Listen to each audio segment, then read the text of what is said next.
All right, we need moto number 1. Down to the line, we're going to kick this thing off with national anthems. We're going to start with the Canadian national anthem.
All right, everybody, we are ready to rock and roll. We've got staff in position. We're going to kick this thing off with the Canadian national anthem since we're so close to the border here. We do have a Canadian flag on a hockey stick, of course, over at, whose tent is that? Over at the JetX tent over there with Todd and the boys. Let me get my collection here found.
All right, that one's for our friends from the north.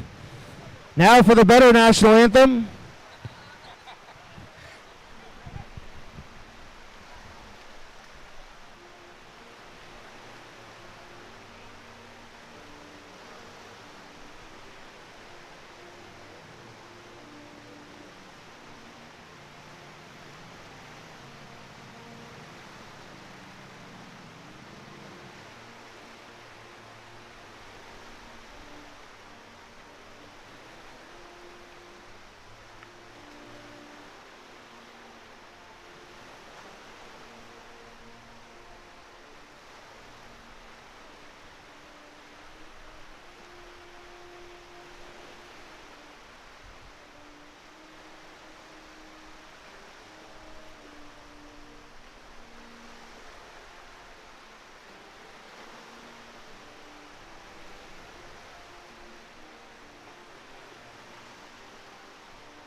All right, we're going to get this line staged up here with Moto number 1, the novice run about 1100 limited.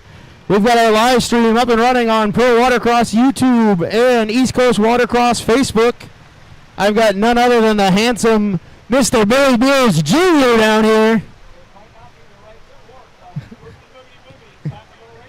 Let's fire him up. We're going to get this moto underway. Moto number 2 is Pro-Am ski lights and ski novice lights. You should be getting geared up. Everybody is hitting the Joker lane. I will run through the starting light procedure in just a moment once we're all set up here.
Olcott. Sponsored by Moto Option, Rental Smith, Mo Money Mom, Uncle Whisker, and Townsville Care Auto Center. 427, Brody 7 from Ellington, sponsored by John Dean, Duncan Racing, Wetworks, Mom and Dad, Emergency Money Racing, Seb's Lawn Services, Liquid Molly, and Milwaukee Trucking. In the 826 out there, Terry Burke coming to you from Hilton, sponsored by 10mm Photo, Nickerson Performance, BRP Museum, and Maddie's Power Sports.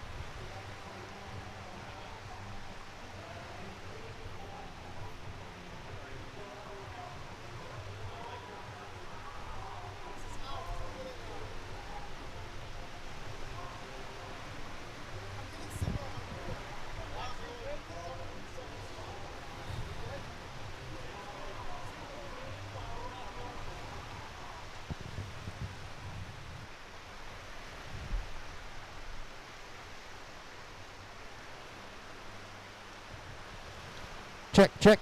You got me now? All right, we've got our live stream tied up. We're ready to rock and roll. I think we're good to go. Let's fire these babies up.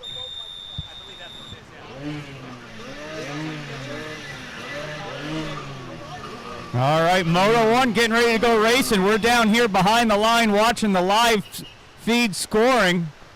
Going to make it a little easier than years past because I don't think we've ever been here and seen smooth water.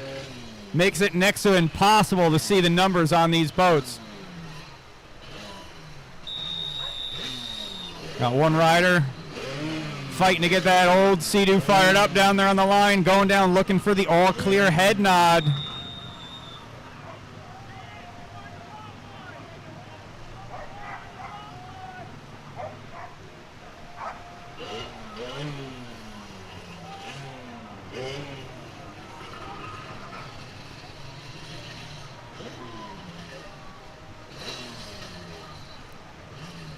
Sean Dudek down here at the remote control for the start lights. Looks like he's trying to RC control one of these boats on the line.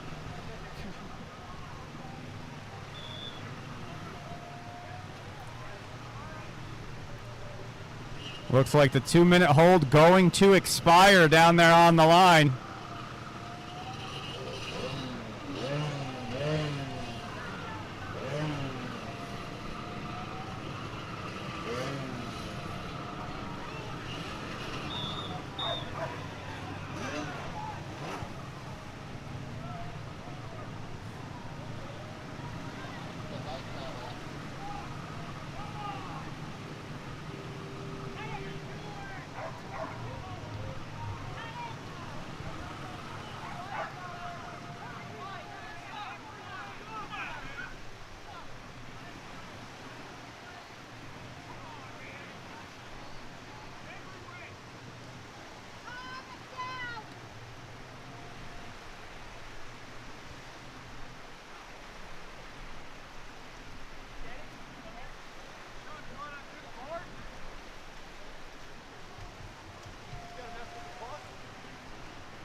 All right, may have had an out-of-range issue with the start lights. Going to try it from just a little closer.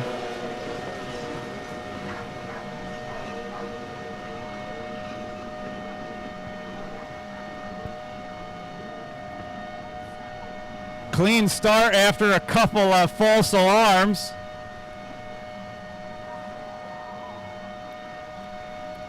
Current race leader Kyle Miller, followed by Gaber, Terry, and Brody.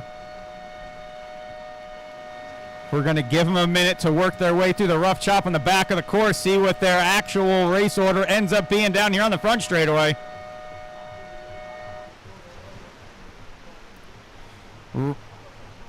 Race number 2, Pro-Am Ski Lights and Ski Novice down to the start line. Race number 2, Pro-Am Ski Lights down to the start line.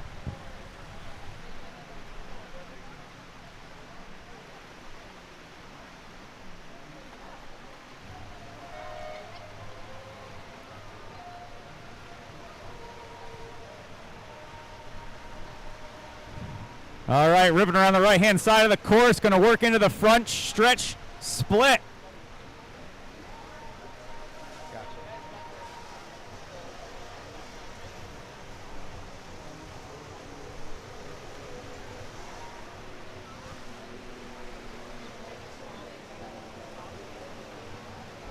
Working down the front, your race leader, Kyle Miller.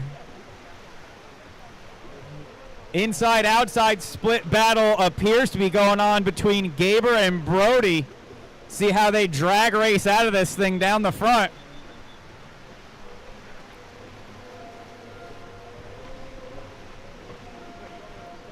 Terry continues to fight with that ski down here on the line, trying to get it fired up to join the rest of the pack. Finishing near the back is substantially better than a did not start or did not finish score.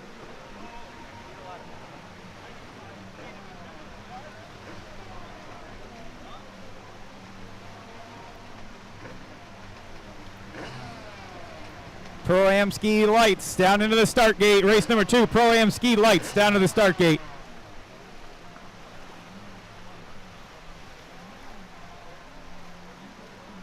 Tanner Boutsall working his way up into second. Josh LeClaire close behind. You know, there's an upside and a downside to all this technology because as racers, we've statistically talked a lot of smack about who was faster. It's really hard to argue when the computer puts out who actually traveled faster.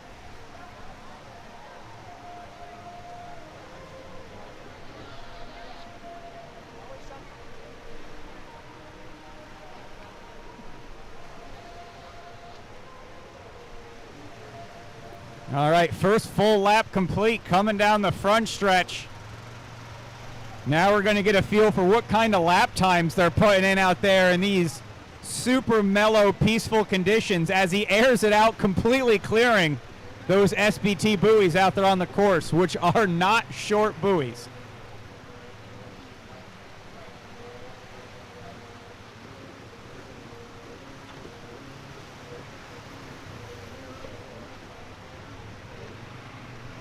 Gaber crossing the finish line, for example, running a 1:38 lap time out there. Joshua and Kyle running nearly identical, but 6 seconds slower.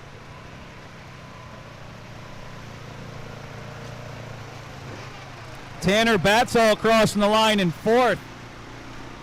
Brody going to come down the front, finish behind them.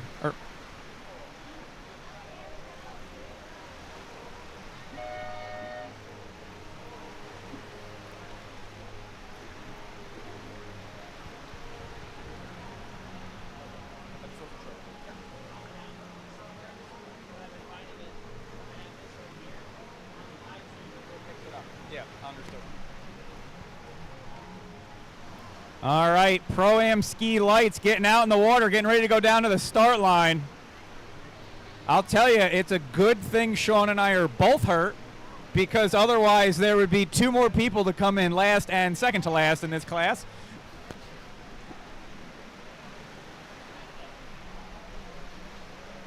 I don't think I can either, and that's what would make it so entertaining.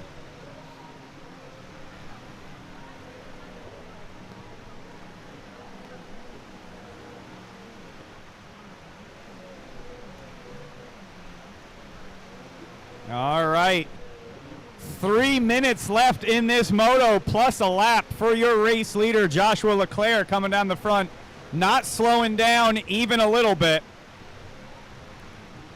He's got fellow Canadian, local Canadian Gabor Gurgley making it work on that boat. Where did the pass for the lead? I haven't been paying attention. Was Leclerc in the lead the whole time? Not the whole time. I think he started a foot behind everybody on the start gate. After that, he's been in the lead the whole time. The airtime out there by Tanner Batzold. We've seen this place wick up to, what, 6-footers back in 2018? It depends who's measuring. And if it was Saturday or Sunday, because the waves always feel worse on Sunday. Typically they are, and the wind's going to pick up for us tomorrow too, so in Plattsburgh fashion, it will get wild tomorrow. This is nothing.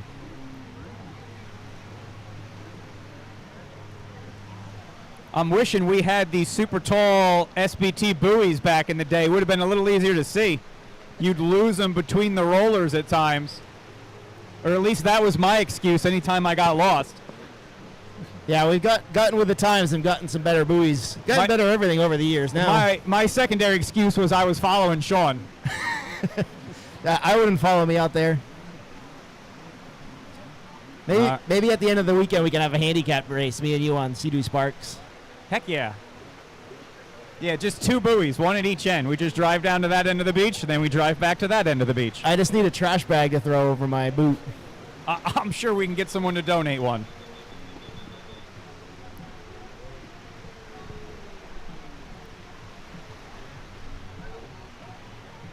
Halfway marker.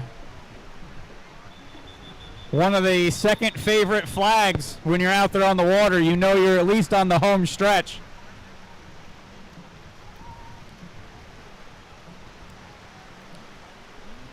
And if the riders can read, they can also look at the countdown timer to see how much time is left. We have implemented a countdown timer for the last 3 seasons now. We were the first ones to bring out a double-sided countdown timer so racers can see how much time is left on the clock in their moto. This is a timed moto. I believe these novice guys are doing 8 minutes plus 1 lap. All of the timed motos are plus 1 lap.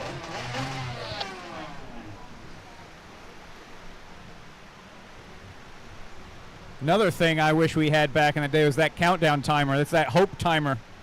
Keeps you from giving up. Except when we were our 15-minute motos, then it's just demoralizing to go by and see all that time still on it. I've had some one-sided conversations with the scorers on the way by asking how much time is left. Especially when Momo was up in the tower. Where is Momo today? That's a wonderful question. It's like, where in the world is Carmen Santiago? Where is Morgan? Well, if you follow Facebook news, look for something to break. And that's where you can find the destroyer.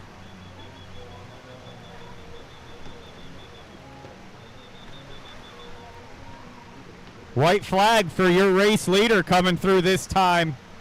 Fatigue starting to set in out there as his lap times fall 6 seconds from where they were the entire moto. He's just trying to survive to the finish line. Gabor still holding down second, Tanner third.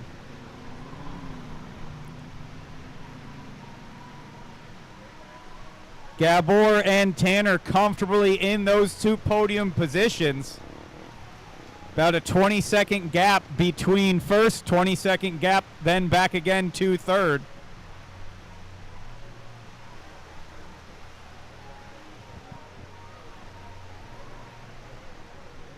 All right.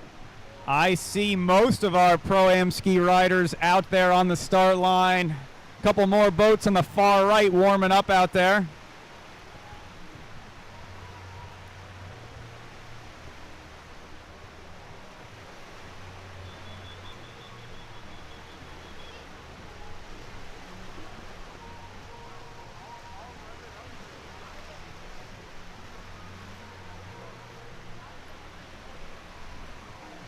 Looks like Tully Zipkin coming down the front stretch here. Going to be looking at that white flag.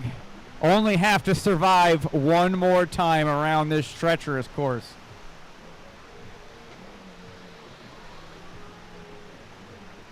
Race leader ripping his way through that, we'll call it the outside split, closer to the beach.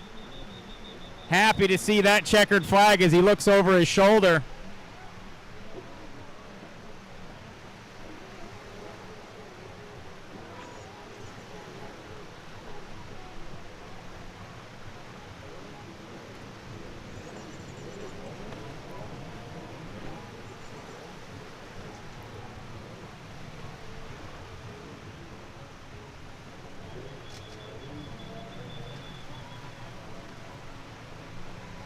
Gabor going to come across finish line, hold down that second place position. We got a boat coming in on the hook over here along the beach. Looks like Kyle Miller. Boat expired before the end of the moto. It's going to get towed back into the pit area.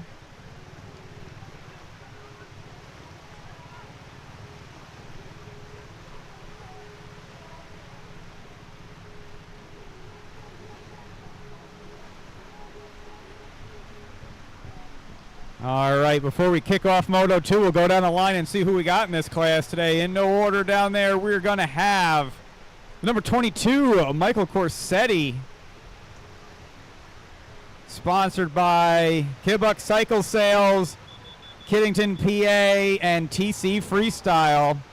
The 51 of Tyler LeClaire, sponsored again by Grandma's Garage, Blue Can Racing, Showtime Freestyle, Jet Trim, Christine's Credit Card. 316 Austin Jones from Buffalo, sponsored by Hebler Sales and Service, Greg's Auto Parts, 300 Motorsports, Cosmetic Gaskets, Klotz Synthetic Lubricants, Weisner Pistons, K100, Rhino Power Sports Supplements, and ODI Grips. 327 Austin Brown, coming to you from Methuen, Massachusetts. The 595 Sebastian Wilcox from Franklin, New Hampshire, sponsored by No Limits Metalworks, Hot Slag, Jet Trim, Jet Pilot, Showtime Freestyle, Commander Youth Racing, Z-Force Racing, and Dad doing some overtime. The other 595 down on the line, Kelly Wilcox, also sponsored by No Limits Motorsports, Z-Force Racing, Slag, and Danger Fuels. And the 782, Ben Corsetti, sponsored by Kibbuck's Cycle Sales and TC Freestyle and LPW. Great looking class down there on the line. Awful conditions. Bunch of fast riders down there. We've been watching riders like Sebastian Wilcox come up and grow in this class.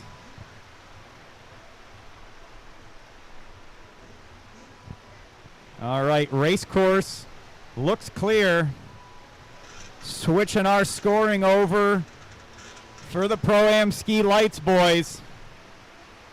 See if we worked out our long-range Wi-Fi issues with the starting lights tower.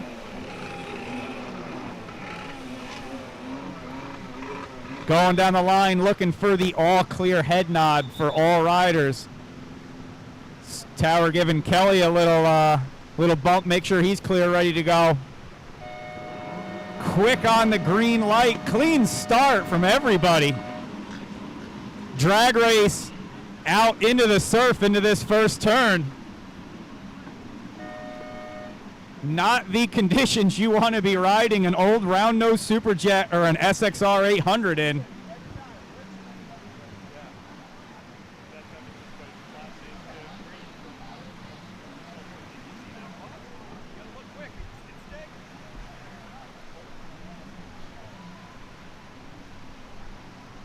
All right, working our way across the back split. 316 Austin Jones on the inside in a good position.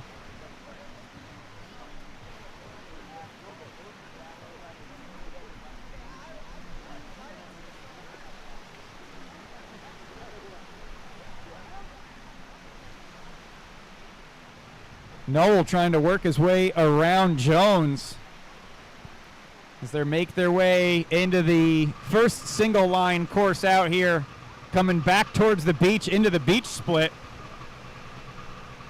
Race number 3, Sport Spec. Race number 3, Sport Spec, down to the starting line.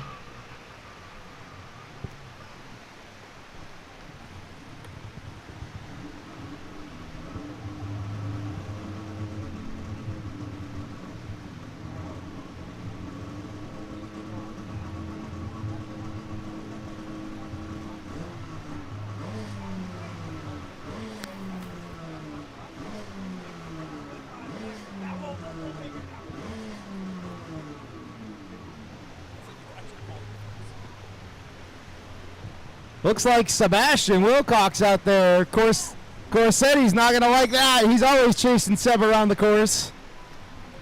We've even got special guests. Both Sebastian's grandparents made it out here. This is the first time for you guys have been to Plattsburgh, right? You guys haven't come to Plattsburgh before, have you? Perfect. We're dragging everybody out. Corsetti coming down the front in second.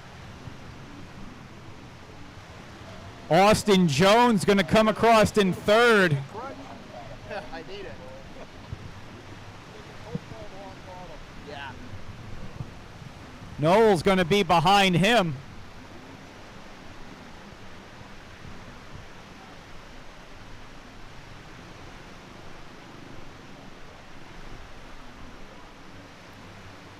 Lap 1, and Sebastian Wilcox already stretching out a lead out there. Has himself a 10-second cushion to the rest of the riders on the podiums. Got himself about a 4-minute lead on his father. Coming down the front, throwing a little freestyle.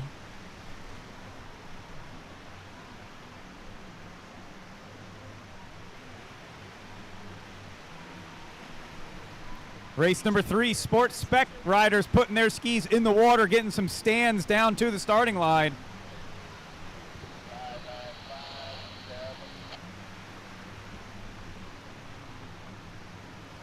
All right, so Sebastian Wilcox takes the Joker lane. Had enough of a lead on Corsetti to take that Joker without even giving up a position out there. Oh, we got a dismount out on the backstretch. Floating away towards the Vermont border right now.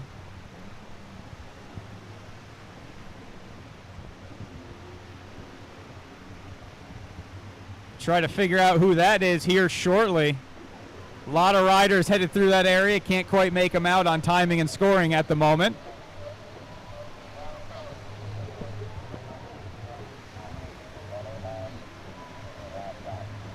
Halfway marker this time by Sebastian Wilcox coming down the front. Corsetti keeping him within eye shot.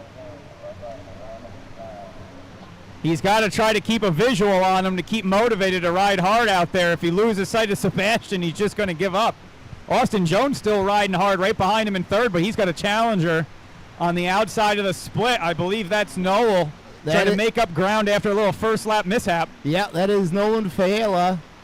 So, Billy, I got pulled up here on the computer our live timing so we can actually see lap times.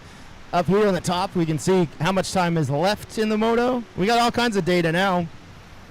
Let's see. We didn't have any data before. We just had brand new Bic pens from Staples down the street. Fastest lap for Wilcox is a 2:05. Fastest lap out of Corsetti in second is a 2:10. So 5 seconds better lap time than Corsetti in second place. And don't worry, when the microphones are off, Sean and I won't say that we probably could have done a 2:03 back in the day. Oh, back in the day for sure. All of us were faster than these guys by quite a bit. And the longer it is in the past, the faster you were. It grows like that. Some of us still race these jet skis, though. Just have to sit out a little bit broken right now. But I didn't retire from jet ski racing like you did. I own one for this class. Somewhere under the dust in the garage, we can fire that thing up. Wilcox is flying out there. He's lapping Michelle Corsetti in ski lights, which I don't think she's ever been lapped in this class. Well, you can't say that anymore as of the next turn. She is not liking this rough water. Seb, however, has years of rough water riding, and he's loving it. Look at him go. He just turned a 152. He just bested his best lap time by like 10 seconds. Carry the 2, 4, 6, 12 seconds. I got a calculator on my watch if you need. We might need it. You know what's nice about getting lapped, though? Your race ends sooner than everybody else's. That's why I like it when Rick Shirker races in our GP class. So just wait for Rick to come around. Yes. Yeah, I've never pulled off to the side to let the leader by so I could do one less lap. You should have seen me in, well, I think we were in Lockhaven. No, we were in Katanning. I was broken in Lockhaven. Katanning, last lap, Rick was coming up behind me on the front straightaway, and I just threw out the parachute, and he wouldn't let me go, wouldn't pass me to get the checkered flag. Oh, he made you do the next lap. No, we basically came across at idle. You know, in training they call that slow racing. It's supposed to work on your balance. It was a balancing act. It was pretty funny. We'll have to go back and watch it on live stream later tonight. I don't know if the computer is set to record slowest speed achieved on course. Well, so we do have a parameter where we can actually set a slowest lap. So in case somebody does miss a buoy by a long shot, we can tell if they cut the course. Interesting. We also have splits. So there's sectors out here. Terry Burke and Shelley have been setting up our sectors yesterday. We've got front straightaway. We've actually got a sector for the makeup buoy. So when they go out and hit the makeup buoy, we know that they actually have hit the makeup buoy. We also know that Sebastian has hit the makeup buoy at the fastest speed of anybody on the course, but that's, minor details. Yeah, we can also monitor the Joker buoy and both splits. It's almost as if we're in the 21st century. It's crazy what technology does for us. Mind you, we're in the 21st century racing on 20-plus-year-old skis on two-stroke fuel. EPA loves jet ski racing. Actually, these skis look new compared to everything on the start line. Everything on the start line was built during the Clinton administration, which Sebastian only learned about in history class in school. White flag lap for Sebastian Wilcox out there with a quarter of a track lead on a minute 50-second lap. Massive track. That's impressive. He's settling in now, a little bit more conservative lap time. See, the problem when you're... we got a rider down far right side of the course. All I see is a big splash in the bottom of an SXR. Oh. Ooh, that was Jones. That is Austin Jones. Doesn't dismount, just goes in to flush out his helmet real quick. He's back up. catching up to Kelly Wilcox, who he's going to try to lap. It's not that hard to do. Wilcox is it used to being be. lapped. It used to be. Passing Kelly used to be like passing Justin Barcia in his prime. He was in his prime at one point in time. If you ask him tonight at dinner, he will tell you all about it. Sports Spec down there on the start line. Looking for a few more boats down there. Boy, it is getting violent out there. You can tell just by how far they come out of the water. They're going out the start straight away, airing it out. And the most difficult thing with the chop here is we've all raced in chop. We've raced in surf conditions. The waves are so damn close together here. It's one thing if you're in the ocean with 4 or 5 foot rollers where there's, you know, an airport runway between them. Here, they're breaking over top of one another nearly constantly. This is the hardest place to try and time. There is no ability to time. They're all coming the same direction. They're not like some of these other tracks like Lock Haven or Katanning, our river races, where it turns into a washing machine. Checkered flag. Seb Wilcox. Well done, sir. Oh, and he goes down after the finish line. Trying to get a little fancy out there. The first time he touches the water is after the finish. He's probably a little hot and tired at this point. Maybe he's just trying to refresh himself. Impressive ride. Showing off for his grandparents. Great ride. He'll get that ski up on the stand before his pops gets in here. Oh, it looks like he's got a little bumper issue on the front of that Superjet. The rub rail that wraps around the front of the ski took a bit of a beating. If that doesn't show you what the conditions are like out there, I don't know what will. These waves will absolutely thrash these skis. The amount of abuse that they take is pretty impressive. Sean, we have Wi-Fi down here? We have Wi-Fi down here. Oh, cool, good. We have 2 Starlinks running down here. I will let Kelly know to go on spt.com and order a new front bumper for that. Old Superjet. He's gonna need to. I say Kelly because I don't think Sebastian's old enough to have a credit card. He's got one. It just doesn't have his name on it. Oh, it says Kelly on it. I have one of those too. Where are we going for dinner tonight?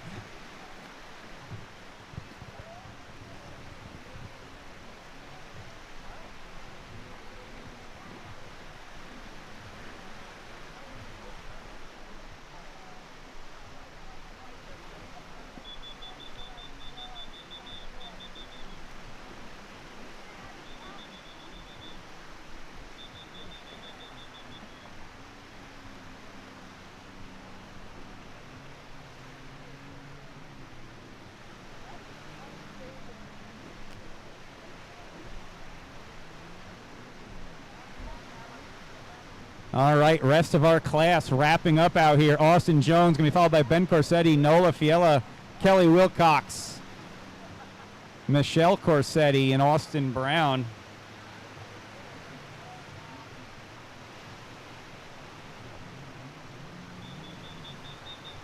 All right, Sports Spec down on the line. Quite a classic group of names out there on the line. The number 7, Kayla Pliska, going to be riding a Yamaha Wave Blaster. We're going to see 2 different types of skis out on the water today. Number 24, Liam Beers, all the way on the outside, also riding a Wave Blaster.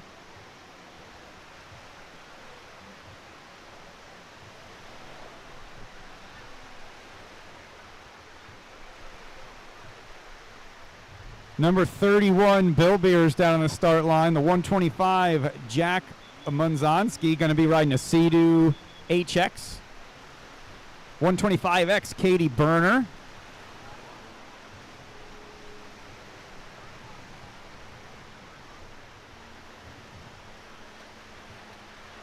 .172 of Brett Hahn. The 706 of the always fast Noah Dolly. The 812 of the sometimes fast Brad Nickerson. In the 872, Colin Beers getting that inside pole position. Colin's holder is Bill Beers, who will let him take off, run back, jump on his number 31 Wave Blaster, and then join the rest of the group.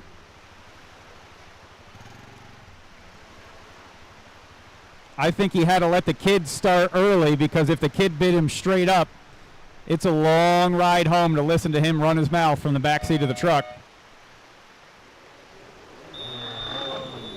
All right, going down the line, firing these things up. All cleared out. We're looking for the good to go.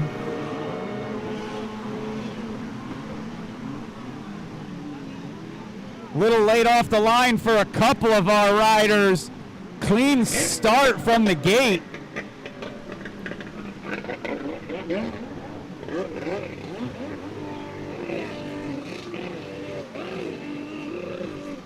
Bill Beer's going to join the conversation on a 900 Wave Blaster. Been doing some R&D with that thing for a few years now to try to make an alternative engine platform for the sports spec class.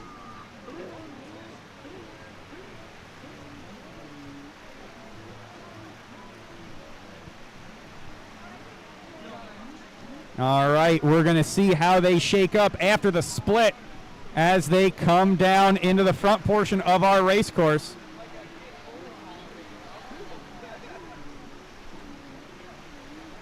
No.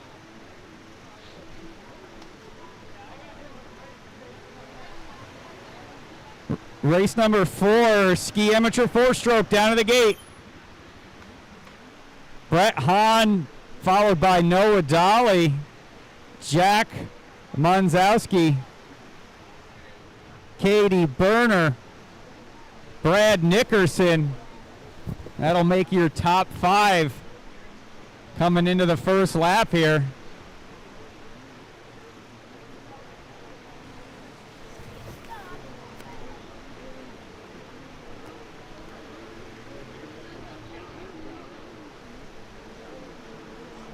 All right, little drag race down the front straightaway. Looks like Noah gets around Brett.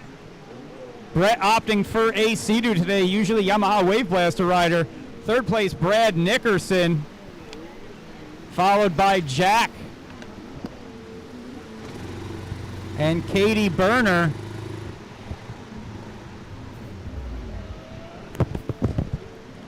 Liam Beers and Bill Beers going to be duking it out coming down the front stretch here. Caleb Pliska going to be on the inside of him going into that right-hand turn.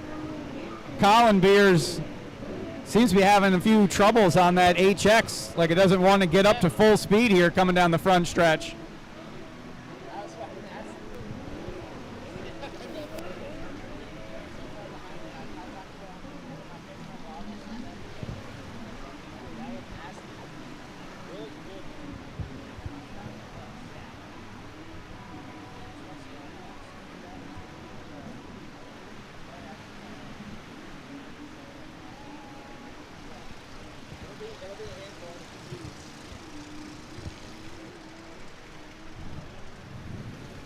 Still got a battle working its way out front. Noah, Brett, and Brad Nickerson staying close together, keeping the pressure on one another.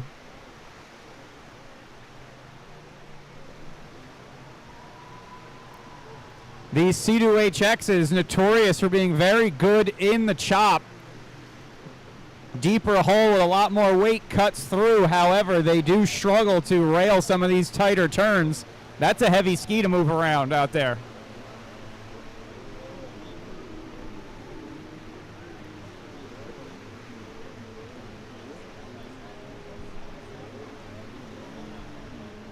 I can't hear everything down here on the beach, but I did hear Kelly say he held his strategy, go slow. I like that. Mission accomplished. Going to be coming up real quick on our halfway marker. Halfway through this 8-minute plus a lap moto. Feels like an eternity out here in these conditions. Bill Beers working on the inside of the front straightaway split. Kayla Pliska on the outside of the front straightaway split. She's made her way around what appears to be Liam. Both riding Wave Blasters out here, going to be struggling in these conditions. Liam's probably second guessing his choice to go out and race today, huh? Yeah. Bill Beers dunks it going out into the surf, gets back up before the two battling behind him can catch up.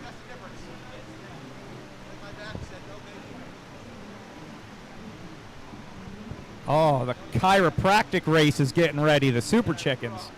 If I had one, if there was a bait in the water, I was a shark, and I let off. So back in my Super Chicken days, Oh, boy. me and Beardart had a battle here in 2016, 15 or 16, and my back still hurts from that moto. In the infancies of Super Chicken. That was The Wild West days of Super Chicken, when there was no rules except whatever rules we made up the night before. Yeah. And Dart just beat everybody all of the time because he had the fastest boat. Well, Dart made the rules. Yeah. That's basically what happened. What's the limits of what you can do? Whatever he did. Are we allowed to run an 8-foot pirate flag off the back? Hell yeah. Yes, we are, in fact. I don't think we could get away with that nowadays. Not where there's actual IGSBA regulations for Super Chickens, which no one in 1994 looking at a Super Chicken would have ever thought that'd become a thing. Like, we should race these things. Yeah. They would laugh at you. There's a good Shane Gillis quote about racing things that you'll have to look up online. I can't talk about it. We can watch that tonight when the Wi-Fi is turned off. We need Mr. Josh Leclerc. Josh Leclerc to the scoring for a transponder. Josh Leclerc, bring your transponder to us. We got to give you a more, better, faster one.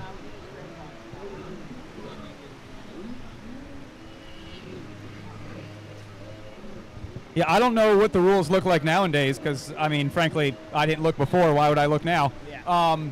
What's the rules for painting your ski bright purple and then installing a stereo system in it? Oh, I think that's fine. You're just not allowed to play the stereo while you're racing. Oh, You have to put it on mute or put earbuds in. No way. That starting line was way more fun with whatever came up on Pandora playing on the start line. Todd Starzinski likes to turn his big couch speakers on sometimes. He gets the crowd hyped. Noah coming flying down the front straightaway, still holding down that first place position.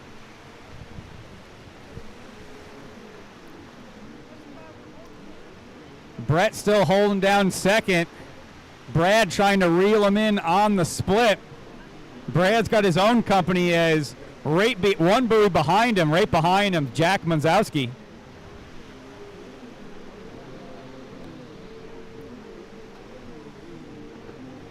Coming into our last lap soon for this sports spec class. I'm still looking for race number 4. Ski amateur 4 strokes down to the start line. Combined with Super Chicken. Wow. Well, listen, they say opposites attract. Well, the reason being is we only had 2 of the Yamaha 4 strokes. And 2 Super Chickens. So we're just going to let them, they're going to have their own race. Could have done like a relay race with a baton. We're going to put chickens on the inside or outside. We're going to put them on separate gates and let them go at it.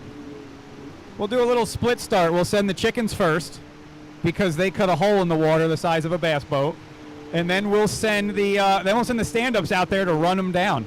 I think even still, the stand-ups will make a lap before the chickens get to the halfway point. Sean, do you remember when all the big new stand-up holes first came out and we were racing them combined with the old 2-stroke hulls? And you would get behind them and fall into a hole that you could have sworn went to the bottom of the lake. Yeah, those SXR 1500s make about the biggest whale-sized wave. They're very difficult to pass. White flag out for Mr. Noah. Nathan Dolly opted to stay home and work. Teenager now, he wants to make some money. So who does that? I don't know. Well, that's why I was late. I mean, the choice between staying home and working and coming and racing. You can tell he races quite a bit since he doesn't mind staying home to work. I think we're going to see white flag for Brent in second, Nickerson third, Mazonsky in fourth. Top 4 keeping it close together out there. Top 3. We'll give him credit. Well, Second, third, and fourth kept it close together. Noah kind of walked away from everybody. All right, I want to try and pay attention to these splits now. So it looks like Mazonsky took inside. Whoa, Mazonsky flies out of the way. We got to ride her down on the outside. We're not going to be able to see that. Course marshals are on it. Oh, yeah. Randy's arm full extension. This is Randy's workout. Is riding a Sea-Doo Spark in 3-foot waves for the entire weekend. Yep. I heard Randy keeps his flag arm strong by just driving down the interstate holding a yellow flag out the window. That's because he drives a Dodge. He needs it. Oh, yeah, he's the and the four-way stopped working years ago. But it also has like 350,000 miles on it. To his credit then. Very Florida of him. Very Florida man. Our course marshals hail from the Sunshine State of Florida. We got staff coming from all over the country and Canada. Eh? Hey. You mean the 51st state? Yeah. Burner not loving this rough water. Looks like is that her visor or her GoPro? Oh boy, what do we got going? Who just came on the inside of Liam? Liam putting a pass on the inside. I was going to say I don't think I've seen Liam make an aggressive pass before. Checkered flag. He's mostly trying to escape his father. Yeah, right looks like him. it. Checkered flag for Dolly. Good ride for Noah. Struggled with some boat issues on that JetX Power Sports boat back in Lock Haven. Looks like they got it figured out. Brett gets a little loose, throws a foot off down there coming through the front. He's not used to riding that HX. It's got to be quite the shock to go from a wave blaster that's all over the place to one of these. Oh, I think I figured out who went swimming. I see Brett. I see Jack. Oh, I do not see one Mr. Nickerson. Yes, that would he would have been on the outside of that split. So yeah, Nickerson took quite the swim. So and I promise not to make fun of him about that at dinner this evening. Oh yeah, no, he's good at swimming at least. He is a seasoned veteran. But that's going to give up some points for the weekend. This is a 4-moto format. This is no longer a 2-moto format with individual race days. This is a 4-moto format. Each racer will race twice today and twice tomorrow and average those out for a winner, which we will crown at the end of the weekend, Sunday afternoon, in front of the tour trailer, where we have our award ceremony with our Trophy Extreme trophies. Noah, help your dad. He looks like he's struggling. Give him a hand. Oh, speaking of affecting the points, Sean, it appears when Brad went swimming, little Colin got by him. Ooh. After a terrible moto, makes it up on the last half a lap. You got to be in it to win it. Well, I've been saying forever, is it better to be lucky or good? And I know I'm not good, so it's definitely better to be lucky. I see a typical Beers boat broken down out there. Who is that one, Liam? Oh, that's Liam. The good news is even if the water is 9 feet deep out there, he can walk in. Although I just saw old man Beers looking over at Liam and missed the last blue triangle buoy. In his defense, he did leave his glasses in the truck.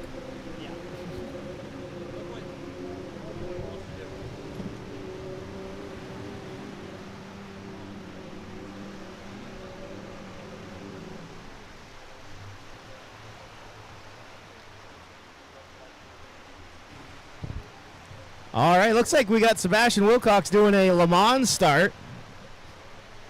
He's looking for some extra practice, working his way through traffic. It's all about getting practice and getting laps in for these young kids.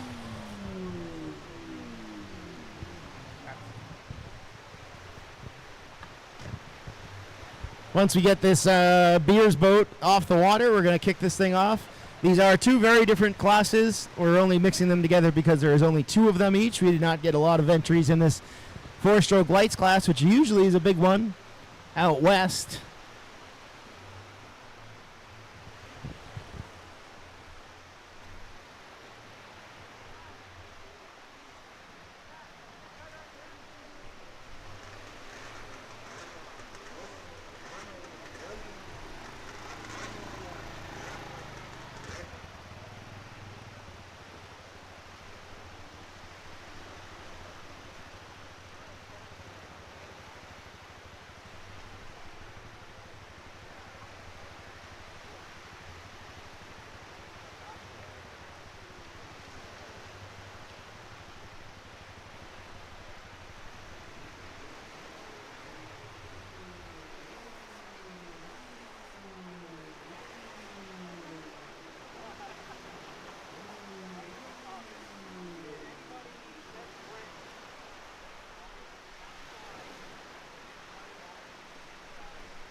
In the interest of fairness, it appears they made Sebastian Wilcox start up at the live stream tower on the beach when everybody else took off. He took off down to get to his ski.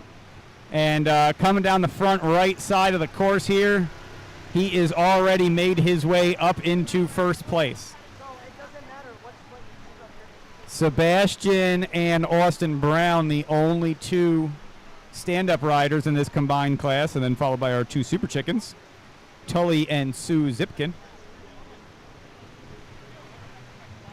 Seb's just getting laps in there because we need to get him trained up for our Pro Watercross finale coming up in Lake Havasu City, Arizona, followed by the IGSBA World Finals. So we need that boy practicing as much as possible. To be young again, Sean. Oh, man. We've had him on skis since he was 8 years old on the race course. That was only like 4 years ago. Yeah, basically.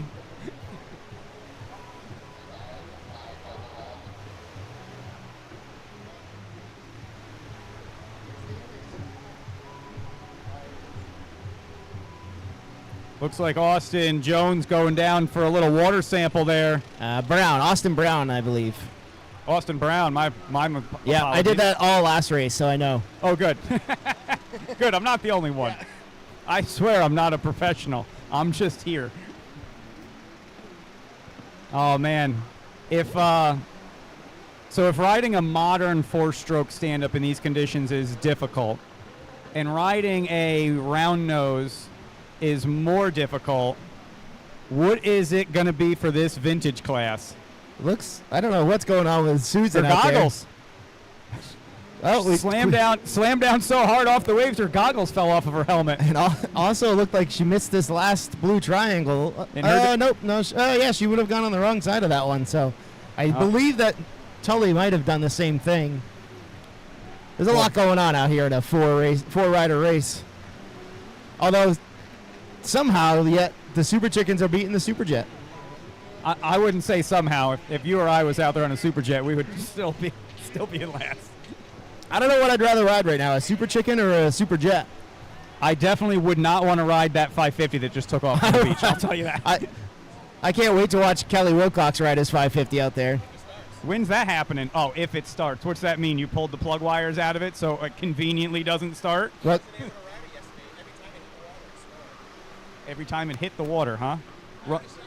Runs on the trailer. Oh, oldest. This isn't Facebook Marketplace, Kelly. You don't have to say runs great on the trailer. This vintage race is going to be a comical one coming up. These Comical guys, and difficult.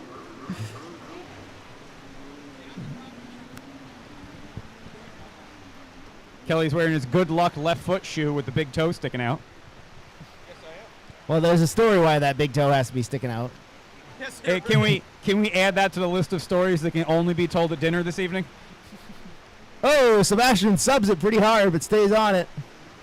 Yeah, we had a heck of a dinner last night at the Arcade and Pub, One Up Arcade and Pub. They also own the old Cabana Beach Bar, so they have a restaurant over here on the beach. They are a sponsor of the event, and they have a nice restaurant downtown with really good food. And good news for me, they also have a wide gluten-free selection. Oh, I thought you were going to say good news for you. They installed a new handicap ramp. They also have a large bar, Oh, okay. fully equipped with some nice gluten-free ciders. And they have pinball machines, pool tables. Me and Kevin beat my lovely wife and brother in pool. I have never seen an RRP pole on a 701 Superjet. Nothing but the best out here. Although we have an RRP pole, but we can't put our numbers on the side of the hole where we can see Listen, it. We're going to have a talk about that. Is that Colby? we spent all the money on the RRP pole. You're good. Halfway marker for this combined class. Vintage lining up in the starting gate.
All right.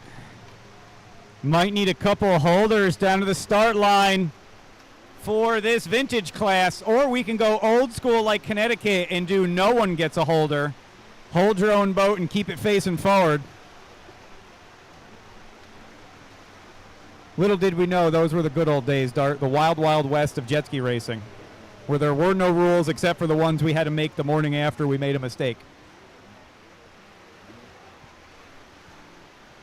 All right, vintage on the line. White flag for the chickens. Brett running down here to hold for one of our vintage riders. Thank you, folks, for jumping out in the water.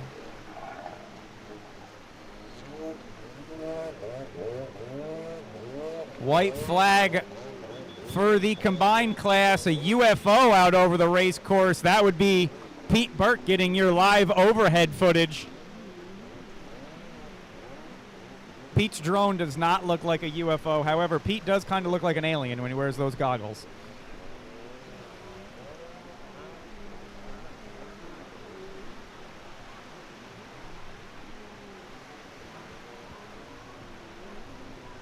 All right, down on the gate. We're going to give you a list of these riders here momentarily.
I think I have to make a chiropractor appointment after watching Zipkin just stuff that thing down the front straightaway.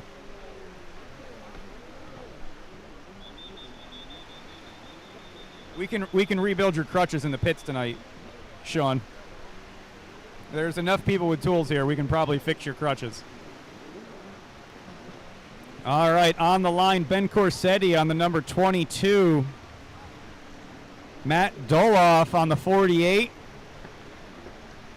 Michelle Corsetti, 782. 23, Patrick Sullivan. George Wolf on the 901 down there on the start gate. Anthony Corson on the notorious 58 550.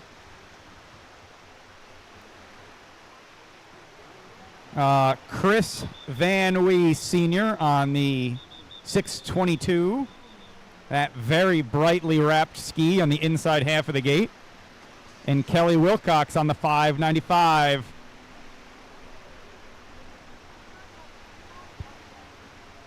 All right. Course is clear. We are going to fire these 30-year-old jet skis up and take them racing.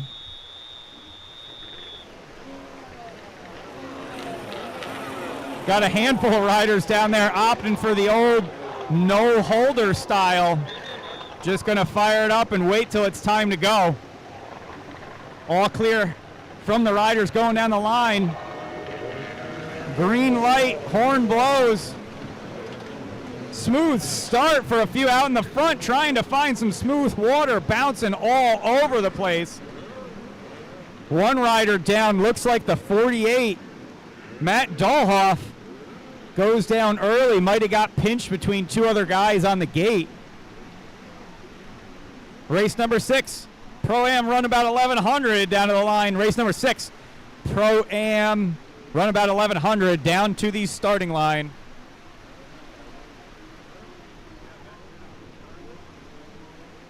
So while I'm loving all the technology features on the screen down here for scoring, I'll tell you one we don't need for this race, and that's current speed. We do not need current speed for these 550s. If they're upright, they're doing it right.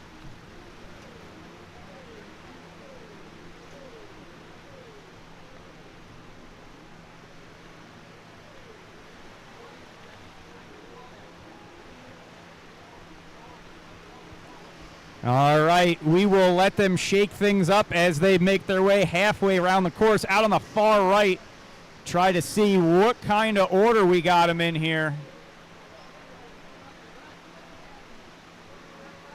Pete Sullivan out in front, followed by Colby Everett. Pat Sullivan. Ben Corsetti, always a name up in the front in these stand-up classes.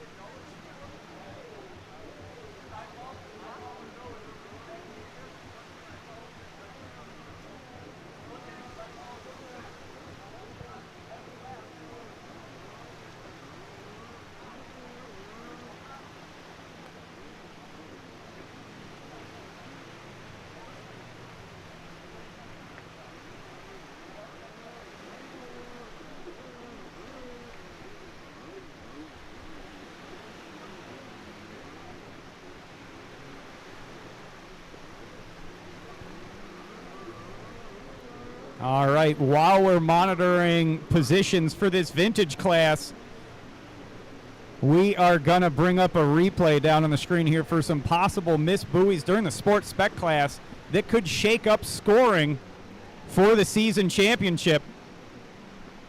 You have to love and you have to hate this technology.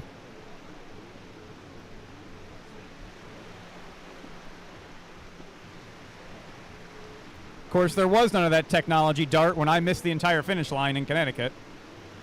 Just 100 people on the beach went, yeah, that was the wrong way. And me going, well, damn. Closing in on the halfway marker for this vintage class. Gonna be a difficult ride for these guys out there. Kelly Wilcox still keeping it upright, making his way around that SBT triangle into the finish line. He's got Van Way Sr. right behind him.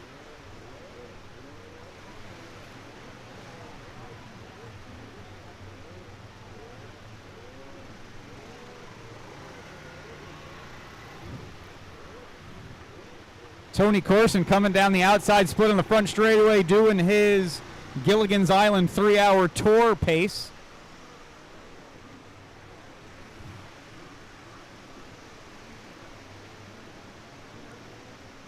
We're going to be throwing the halfway marker out next time our leaders come down the front stretch. All appear to be opting for the Joker this time.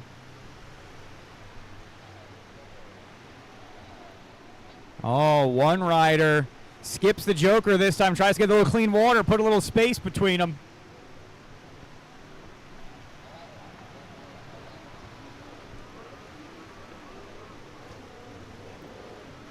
Peter Sullivan makes a pass by bypassing the Joker buoy this time by. Putting it off now, is going to have to hit it later. He's gambling that he's going to have enough real estate between himself and Pat Sullivan to hold the position next time round. Out there on a Superjet, putting a gap between himself and the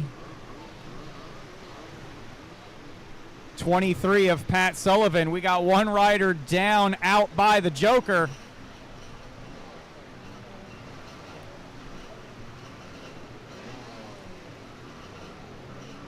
Colby coming through the finish, got Ben Corsetti right behind him with the halfway flag out.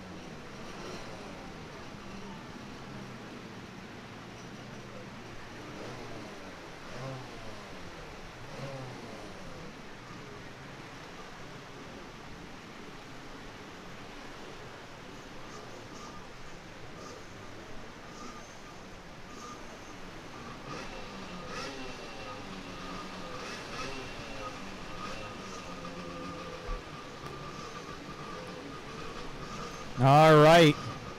Minute and a half left in this moto, and these guys are putting down 2-minute lap times. That means they should have the white flag next time by. Patrick Sullivan with a big gap out there over second place, 10-second lead over second. It's another 10 seconds back to third.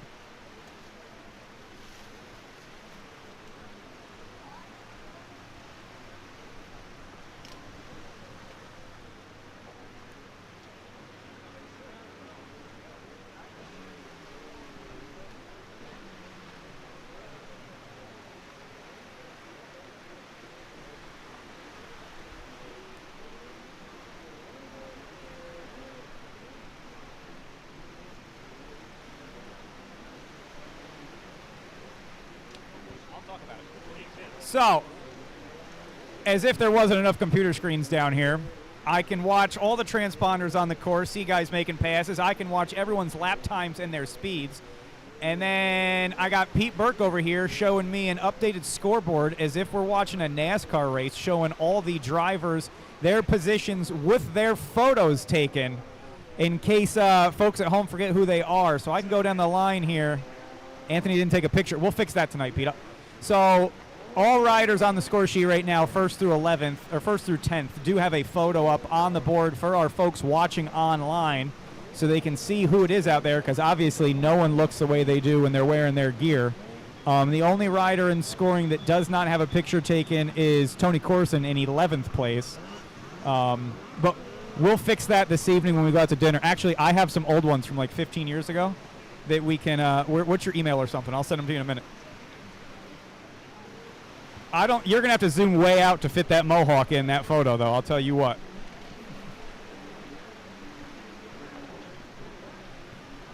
Race leader is going to be getting the white flag this time down the front.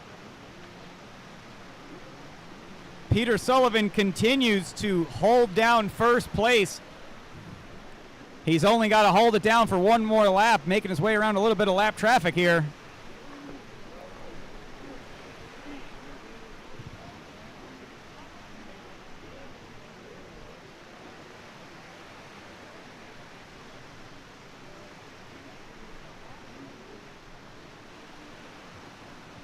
Run about 1100, lining up down in the start gate.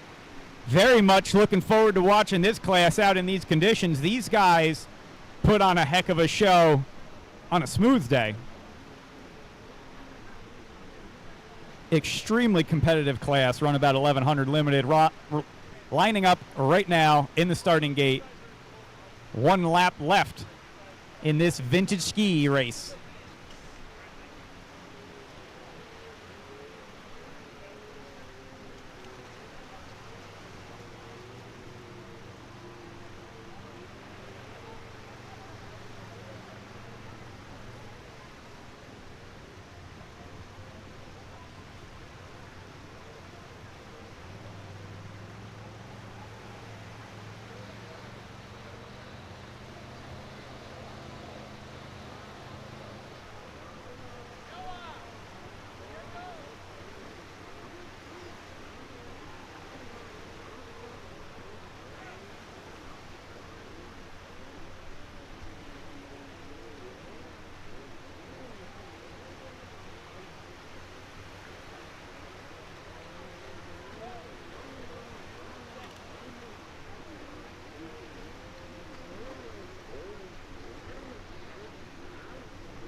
All right, Vintage Ski getting off the water as Pro-Am Runabout is in the gate.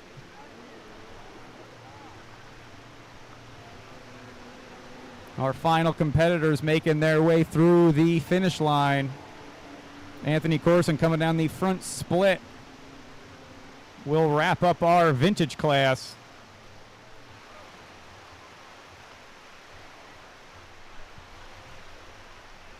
Down on the line for Runabout are the 46 of Todd Tarzinski, coming to you from Buffalo, New York, sponsored by BRP Museum, JetX Performance, Riva Hebler Sales, and Freedom Racing. The 21C Dave Davidson from Burlington, Ontario, sponsored by JetX, Dedicated Plastic Tanks, and BRP Museum. The 69 of Cove Batsalt from Walcott, New York, sponsored by Westbury Lumber Company, Diamond Collision, Patty Fire and Safety, Moto Option, Factory Effects, Factory Fade, Scott Goggles, and Renthal. 72 Ian Smith coming to you from Hilton, sponsored by Smitty's Automotive, JetX, Jet Pilot, Sea-Doo, Polaris, Race Labs, and Riva Racing. The C 477, that's Jay Edworthy. That's going to be a boat to watch out there. And the 706, Noah Dolly, coming to you from Alton, sponsored by JetX Power Sports, BRP Museum, HydroTurf, and Jet Pilot.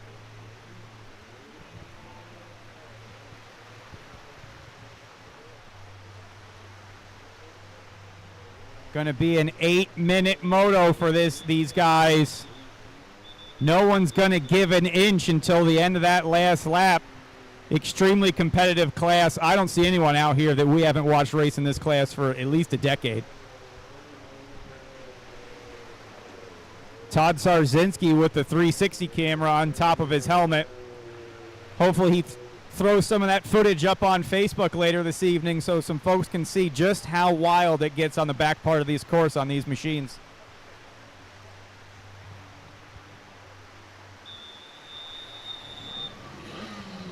All right, they're going to fire him up. Going down the line, looking for the head nod. Going to start with Noah.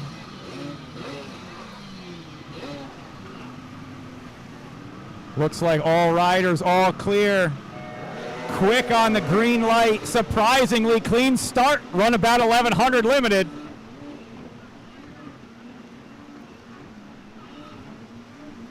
Todd Tarzinski holding it to the bars, trying to keep that inside line. Airing that thing out. Gets a little squirrely, keeps it together. They stay side by side working through the split. Oh, Todd looks like he missed a red on that inside split off the start. He just motors it all the way to the yacht club at the other side of the lake. Todd going to have to hit the makeup buoy next time around.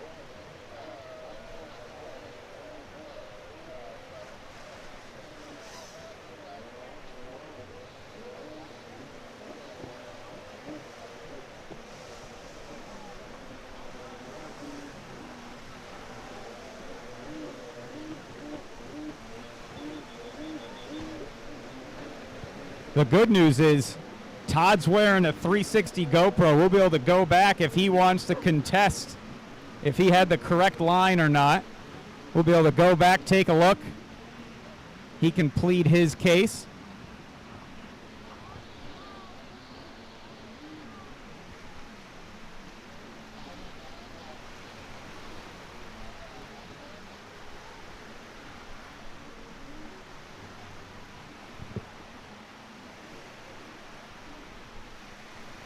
All right. Looks like Todd Sarzinski continues to hold down first. Ian Smith behind him. Jay Edworthy is surprisingly a few seconds off the pace of the leaders. He's a lot off the pace. He's swimming. He's a ways away from his boat on the start straight.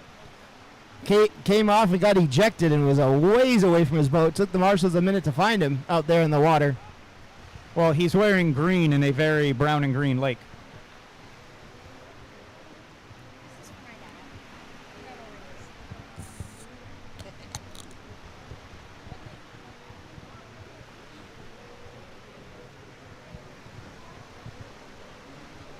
Race number 7, start making your way down to the start line. Vintage X2 Open down to the start line. Looks like Noah Dolly taking Pete the Burke joke coming away. down here telling us he's going to get the whole shot. Oh, yes. That's what I heard. Let Kelly Wilcox hold your boat. You'll get the whole shot. I'm wondering if these guys know something we don't know because they're all taking the inside split. Besides Cove. Cove having a string of issues. Blew a boat up yesterday. Blew a battery box off this morning. All he's been doing is wrenching nonstop. It's just working out the kinks, that's all. I think Cove was just looking for smooth water. Someone's going for the makeup. Looks like 2 guys are going for the makeup buoy. Davidson and Todd. Makeup is all the way out in Vermont over there in the top. All right, so right next to those sailboats is the makeup buoy. Got it. Sure Can makeup buoy. We are sponsored by Sure Can USA. They make some great non-spillable fuel cans. We use them for all of our fueling needs. Edworthy's got a ways to come back now. But he's putting it down now. We'll see how his lap times compare to everybody else's once he gets a clean one in. This is going to be some of the best riding to watch. Jay riding mad and having to come back from almost being lapped. Ian Smith is now on the same straightaway as him. That would put him a lap down. I don't think Smith is going to be able to catch him to put him a lap down. Edworthy's just going to keep charging. I don't think he's got enough race time left. They're 30 seconds away from the halfway point. I don't doubt Jay's ability to reel him in, but I do think he's going to run out of time to get it done. Ian Smith continues to hold down first, throwing down a 1:30 lap time. Probably the fastest lap we've seen yet today. Todd Sarzinski railing around the inside, trying to find clean water. Dave Davidson and Todd Sarzinski coming through close together. Looks like Cove in between them. Yeah, Cove. No, Dave Davidson's up in between them. Cove works his way up into third now. My apologies. I had to wait for the next scoring loop to update.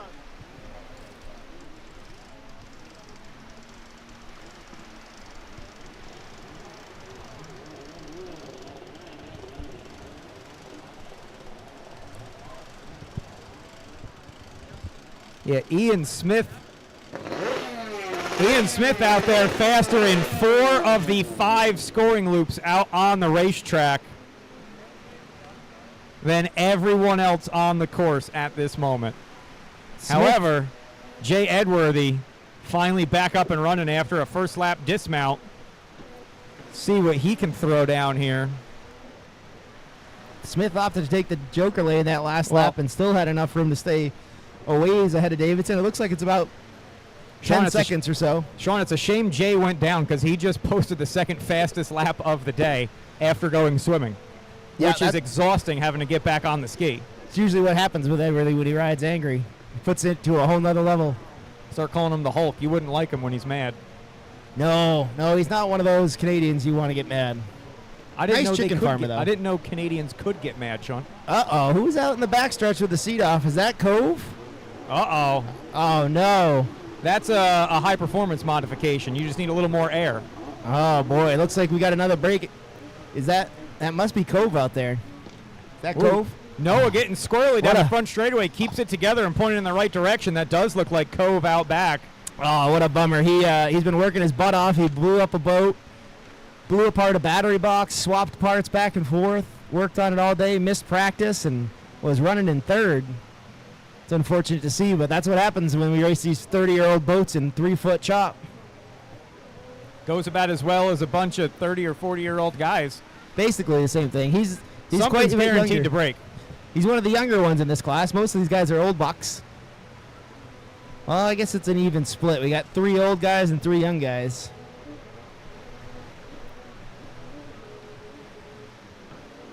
We should make a class where it's like golfing. There's different tee boxes. You get to start at different starting gates based on your handicap. I think that's what we need to do. That sounds good to me. You and I'll start out by the makeup buoy. And We Sebastian can go from the ladies' box. Sebastian's Wilcox.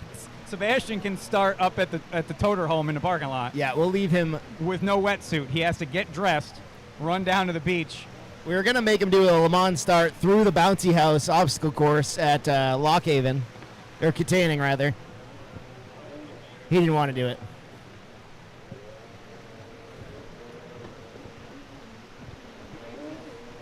All right, minute and a half left. That means your leader's looking at about Oh, 2 laps remaining. Dolly. Oh, Dolly Dolly with a having an hand up. issue. He's fighting with the seat at the moment. Uh-oh. Coming into the shore. Sounds like something's misfiring.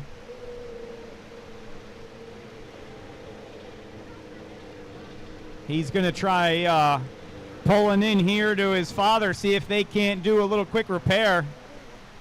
Well, he's not allowed to have outside help, so they are smart enough to know what's going on. They can look at it, but they are not allowed to touch it. What is this, the first turn in an AMA motocross race? No outside assistance.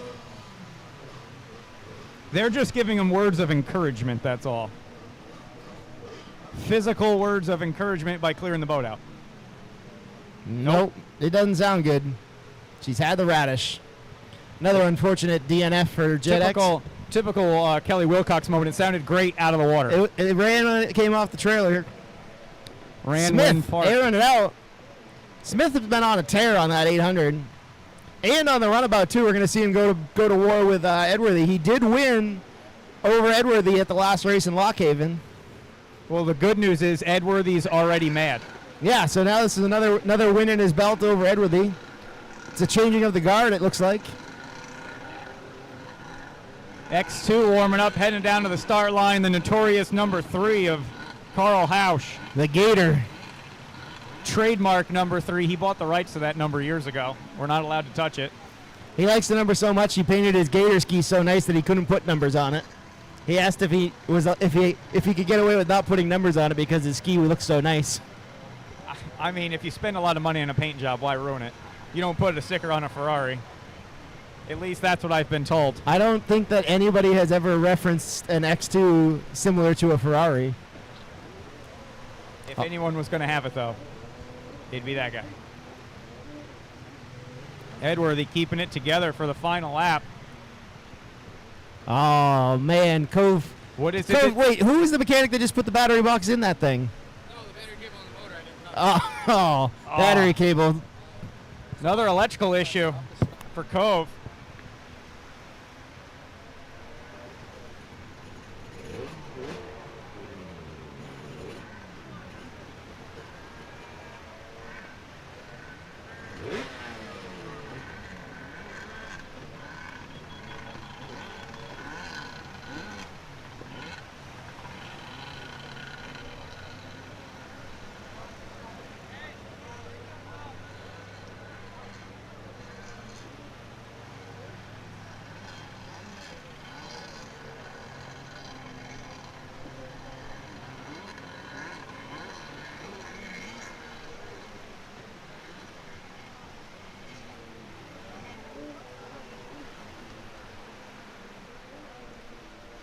All right, white flag is out.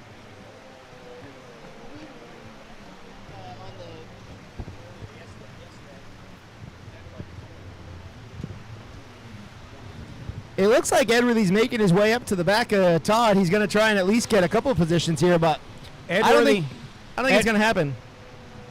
Edworthy has successfully passed everyone who has broken down. So, I mean, you got that going for him. You do have to make it to the finish. Pretty much guaranteed someone's going to break in these motos. Yes. Speaking of something's going to break, X2 on the line.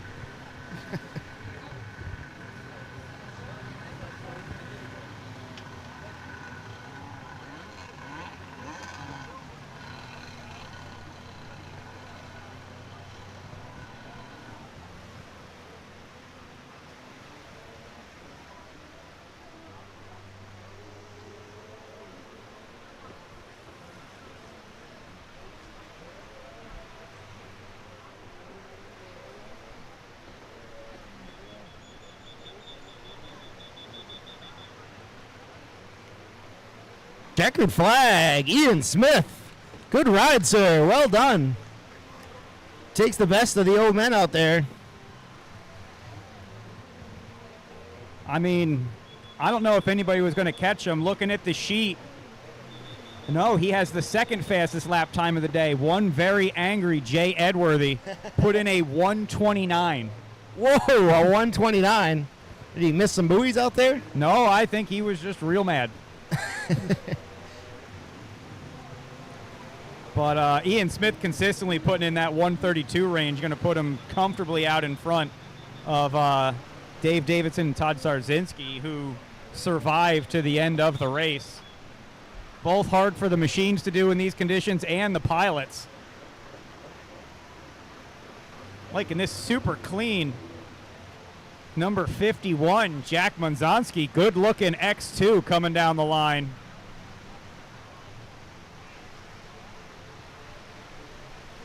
Number 3 on the line, Carl Hausch.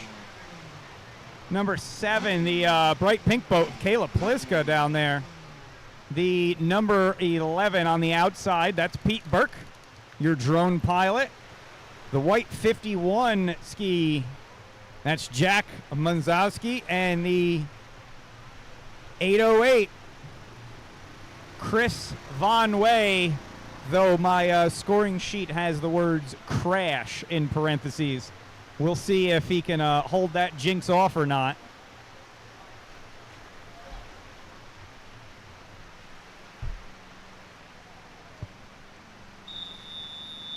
All right, we're going to fire these X2s up on the line.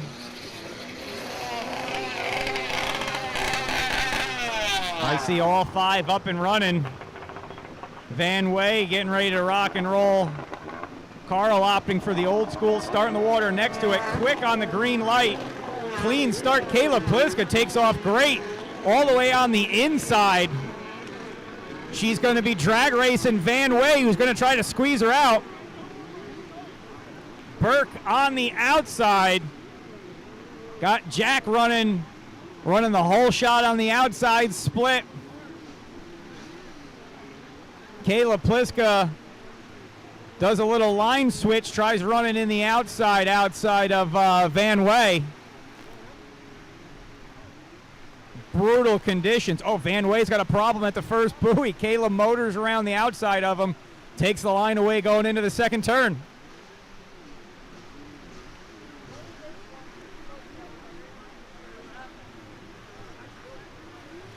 Race number 8, Novice Sports Spec and Women's 1100 down to the start line. Race number 8, Novice Sports Spec and Women's 1100 down to the starting line.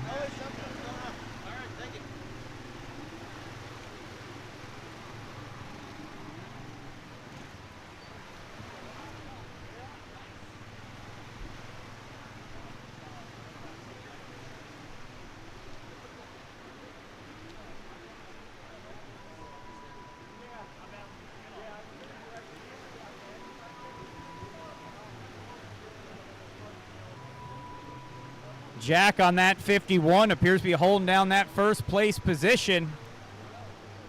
He's got the gator behind him. Carl Hausch slamming through the surf, making up a little bit of ground after getting pinched off on the start line.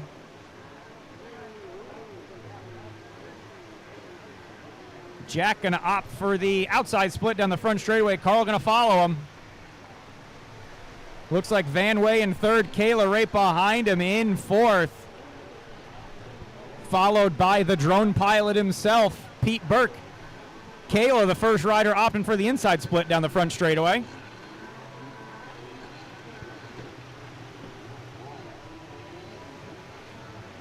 6 minute plus 1 lap moto for these riders.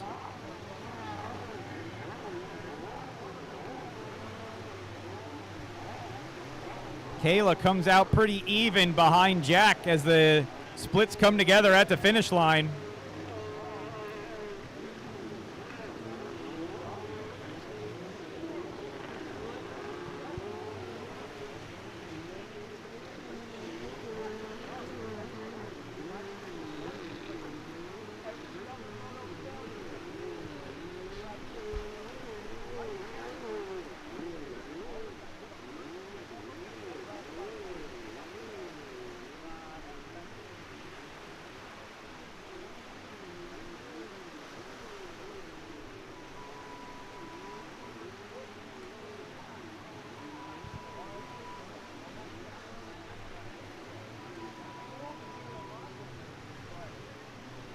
All right, we are just beyond the halfway point as Jack opts for the Joker buoy this time around. Running way to the inside middle portion of that race course. Got to hit that Joker one time in a moto. You can hit it right away or you can wait till the last minute. Choice is yours.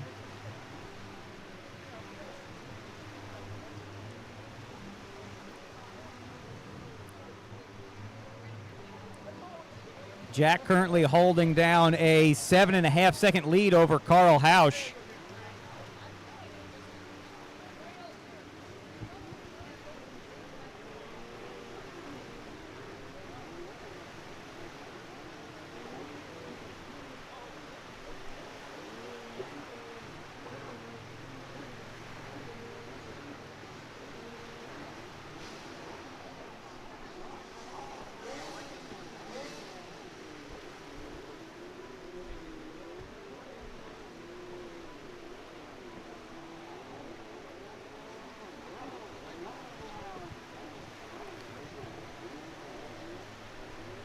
Chris Van Way opening up a little bit of a more comfortable lead on Kayla, still holding down that third place podium position. She can't settle down too much. Pete Burke one turn behind her.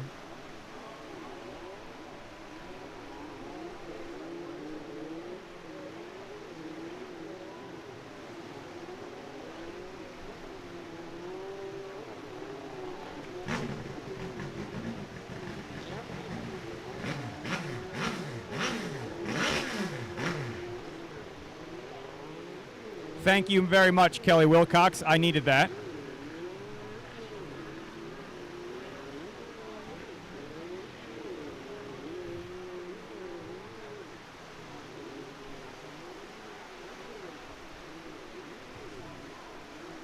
All right, let's see. Jack is on the far right-hand side of our course with 30 seconds left on the clock. He'll be looking at the white flag this time by when he makes it down the front stretch. Jack is stretched out to a 30-second lead over second place. To put that in perspective, he's only doing a 2-minute lap. So he has about a quarter of the track, a cushion behind him. He can settle in and ride smart for the rest of this race. Don't want to throw it away ejecting off of that ski.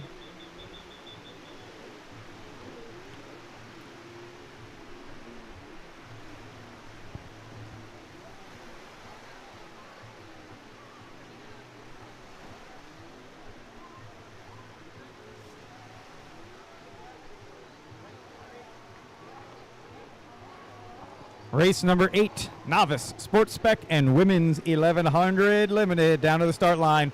Race number 8, Women's 1100 and Novice Sports Spec down to the start line.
Checkered flag out as we wrap up this X2 moto.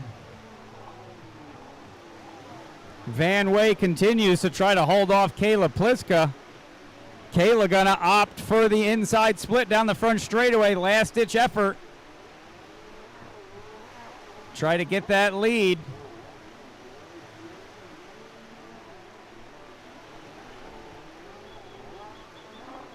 They're gonna bring it right down to the line. Van Way gonna hold her off. Take that second place position. Kayla gonna finish in a very respectable third. Good clean race, staying upright on those skis today is its own achievement. Pete Burke coming into the front portion of our race course, going to finish up this moto. As our women's class and novice sport are lined up on the start line. Going to look for a few holders down there in the start gate.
All right, may just wait here a moment. Let some boat traffic clear the area. The sheriff's out there doing their job, keeping everybody a safe distance from the backside of the course and also getting a front row seat to the rear split on the race course. 2 splits on this track today, opening up 2 opportunities to make some passes. Firing them up down there on the line. Sue Zipkin on the number 7, Gage McMaster on the 15, Katie Berner on the 125, all the way on the inside, Avery Nickerson on the 520. Clean start out of the gate.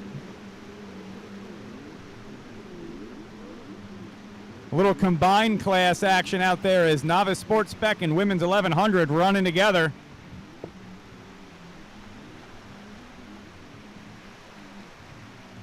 Race number 9. Pro-Am runabout stock down in the starting gate. 8-minute moto here underway for this combined class.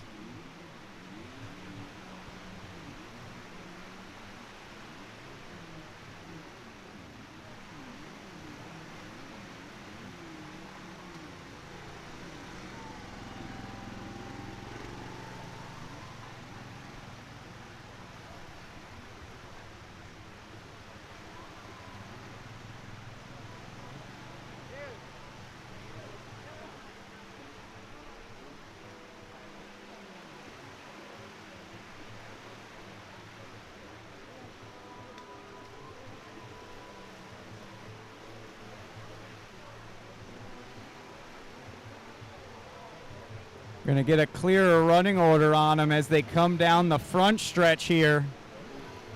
Wouldn't be fair to say that there's a Sea-Doo out front. That's a little too easy for us.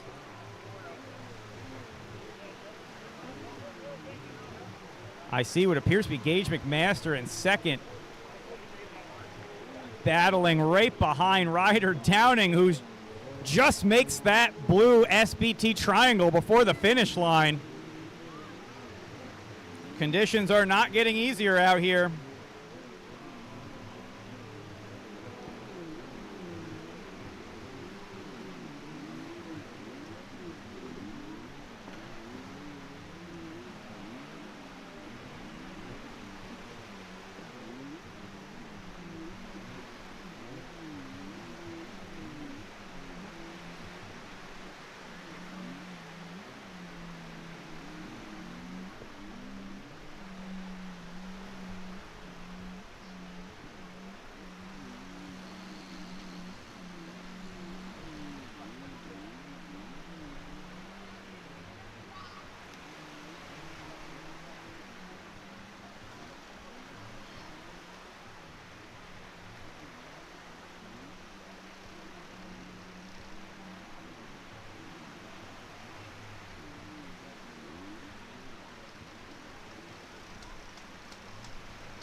All right, McMaster still holding down that first place. Got Ryder, followed by Avery, followed by Sue Zipkin.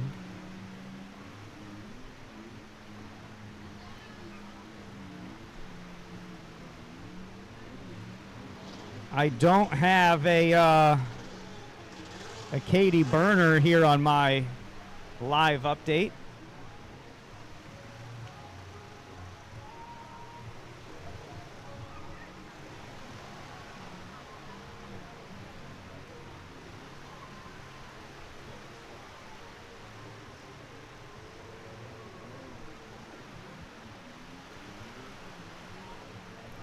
All right. We're well inside the halfway point. That means race number 9, Pro-Am Runabout Stock. Should be getting down into the starting gate. Pro-Am Runabout Stock down into the starting gate. Be the fastest lap times we see all day.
told you it was gonna happen, right? That was great.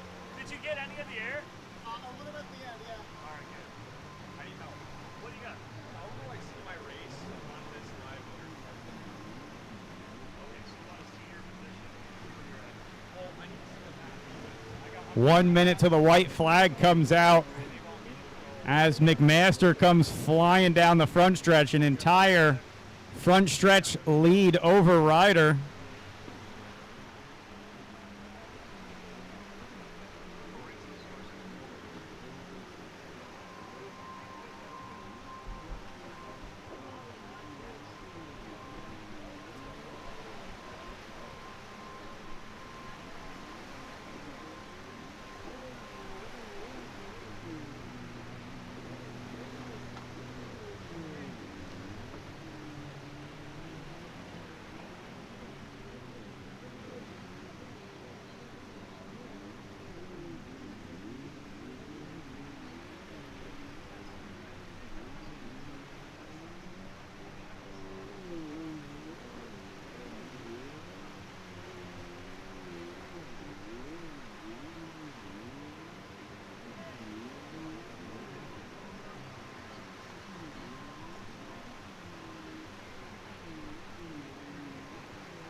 All right, only the last lap. They're going to have to hold it together.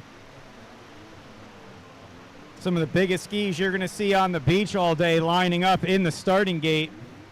And even these boys are going to feel how rough it is out there, especially at the speeds they're going to be hitting.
All right.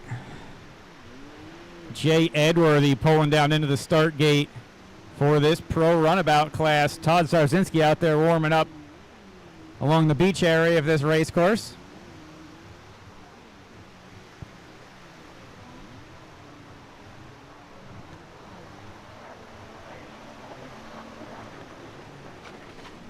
And Ian Smith out there warming up, getting ready to pull into the start gate.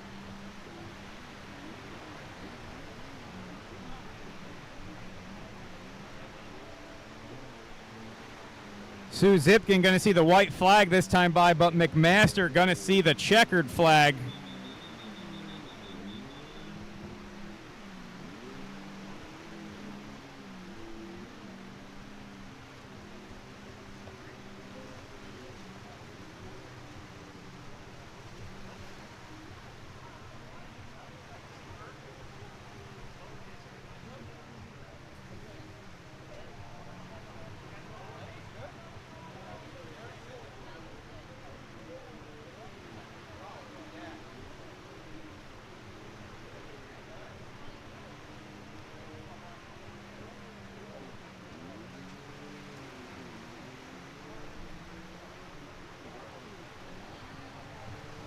A lot of multitasking going on down here. We got a transponder issue on one boat out on the course, so we got to do a little old school manual scoring over here. We're also checking on some possible alleged Miss Bowie situations from a sports bet class earlier on. Bill Beer Sr. just delivered me a plate of bacon and eggs and hash, so we're trying to eat breakfast here at 12:45 in the afternoon. The joys of race weekend.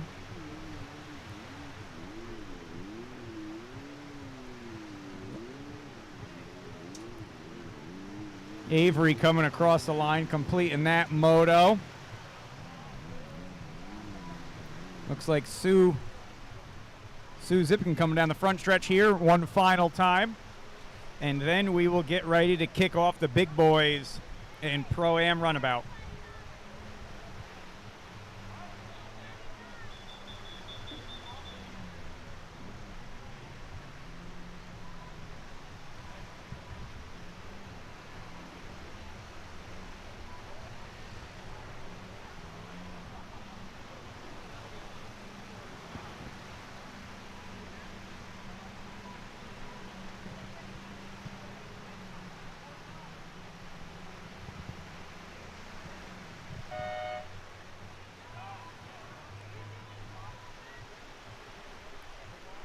All right.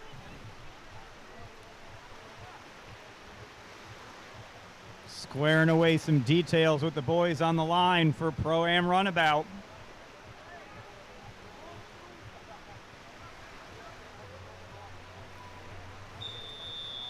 Ian Smith on the outside. I don't know what you guys are arguing about, but I agree with it. I got the outside split all to myself.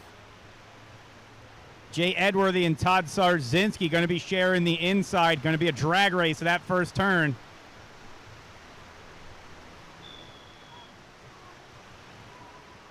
Oh, Ian Smith having a little problem getting that boat fired up. Not something you often see from these big four-stroke runabouts.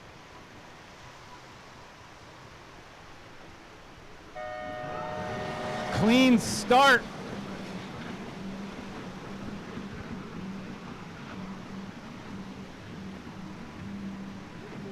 Even in these insanely rough conditions, screen down here shows these guys hitting 60 miles an hour going into that first turn, and they haven't even been able to get these boats to hook up yet.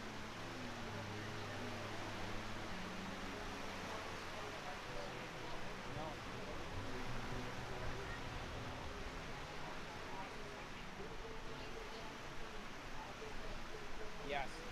Jay Edworthy having another technical issue. We got nervous down here. We thought he lost his transponder as his speed all of a sudden registered 0. Edworthy pulling off the course. Ian Smith and Todd Sarzinski going to duke it out amongst each other.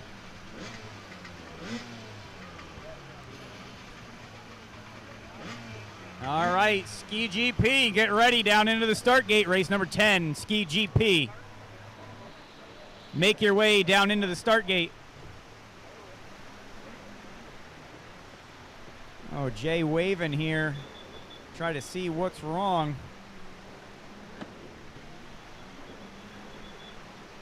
Oh, Jay holding his arm.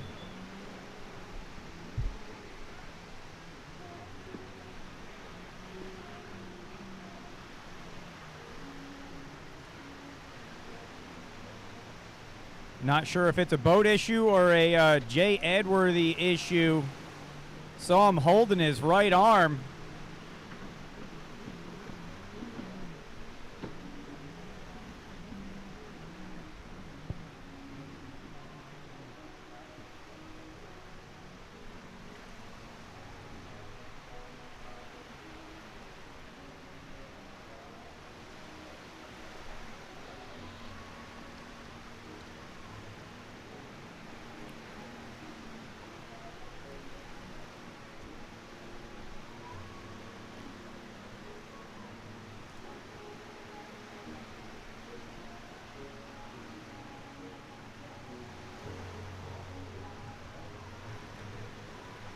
Coming down the front stretch.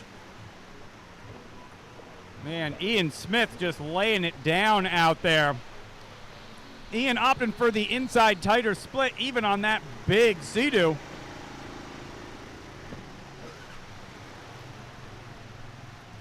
Ian Smith continues to put down some of the fastest laps of the day. Just hit a minute and 20 seconds. First time we've seen that all day. Todd Sarzinski in second. Going to come through the start gate. Stuffs the front end a little bit there. Todd throws down a 1:35 in second. 15 seconds a lap. Slower than Ian Smith. Ian Smith acting like it's not windy and choppy out here.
So we're on moto number 9 out of 10. After this last moto of the first half, we are going to take a 30-minute lunch break. There is a food truck. We have a Mexican food truck up there that has burgers and a bunch of different Mexican stuff, all kinds of nice food. So make sure you guys checking them out, as well as the One Up Arcade. One Up Arcade and Pub is further down the beach. That is the building that you can see from here. They have flatbread pizzas. They've got walking tacos. I don't know what a walking taco is, but they have them. If you can catch them, you can have them. They are also providing us all of our staff lunches, so make sure you spend some money with them to cover what we're giving us on staff food. Sean, I think a walking taco would still walk faster than you right now. That is accurate. Especially I blew out the bottom of my crutch in the sand here, so now I'm extra handicapped.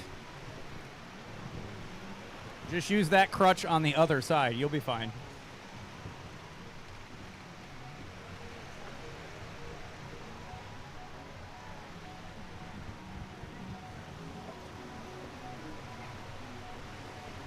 Ian Smith continues to just put on a show out here at speed inside the halfway mark.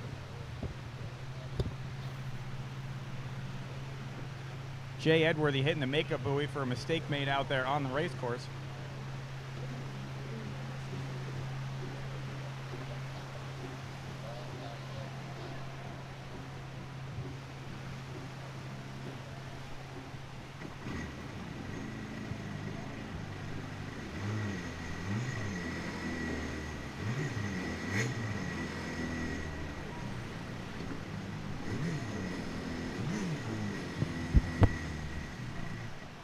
I'll tell you what, Sean, for this ski GP class, I know it's mechanically not necessary to lift the boat out of the water and clear it out, but I still hope somebody does it. It is a very it's a necessity just for the noise. It's emotionally necessary Although, to clear these skis out. I do think that helps quite a bit. It helps my morale when I do it.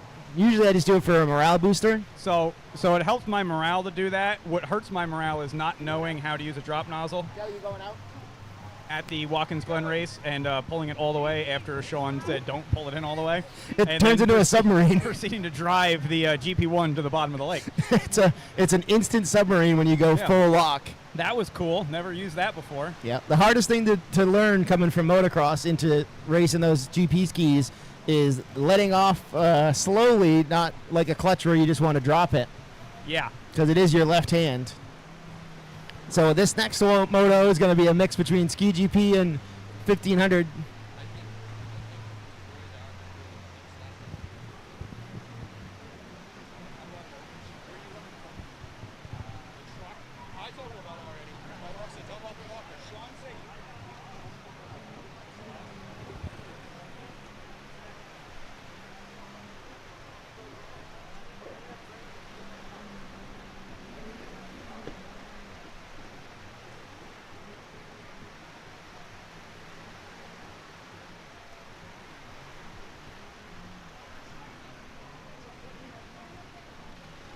All right, so we're hearing on the beach that young Sebastian Wilcox and Braden Sebin are going to Le Mans start this ski GP class because, you know, why not make it more difficult? Well, since all the ski GP guys have wussed out of making the drive up here, and there's only 2 of them that are actually showed up. So Braden blew his boat up at Lock Haven and snapped a connecting rod clear in half.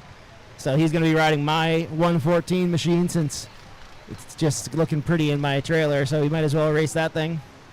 Oh, I can tell you from experience, someone go over there and tell him he has to clear that one out. That one needs to be cleared out. Them's is the rules. Yeah.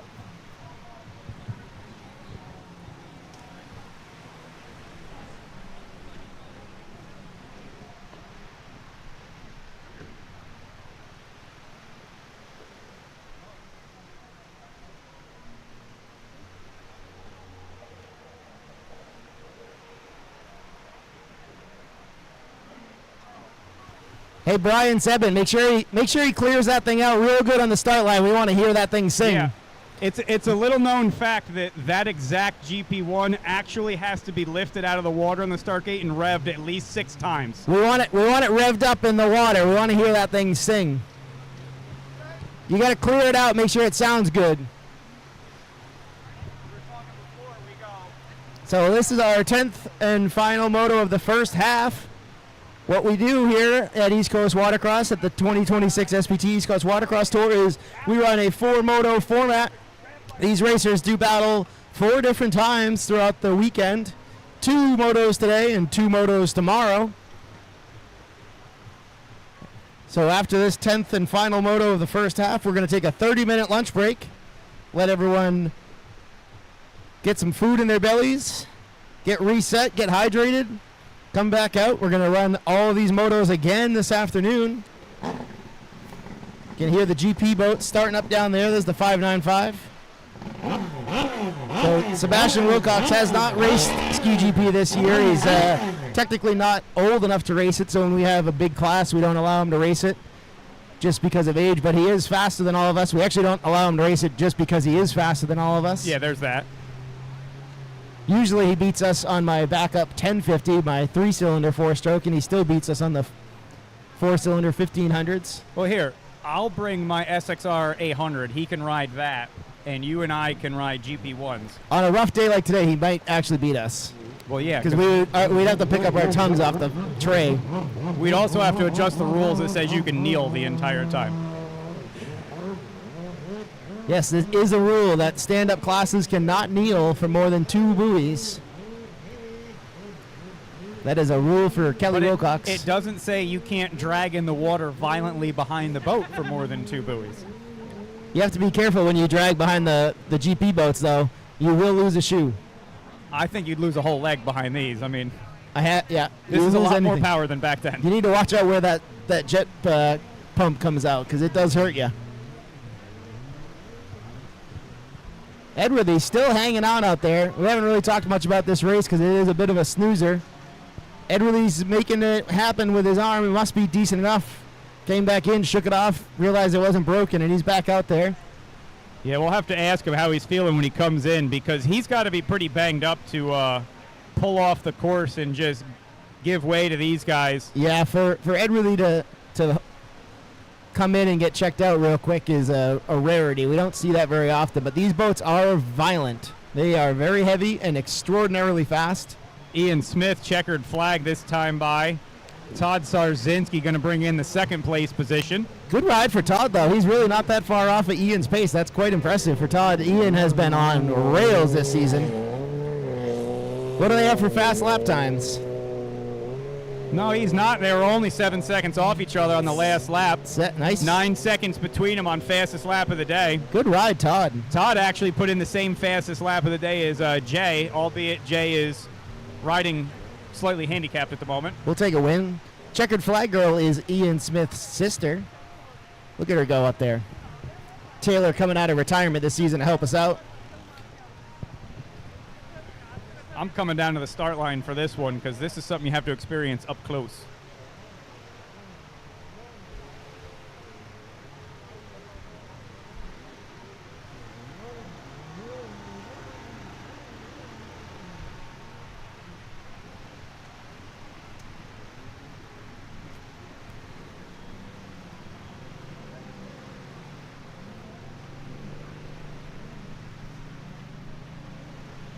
All right, the last couple stand-up riders warming out on the far side of our course and walking their machines over to the start line.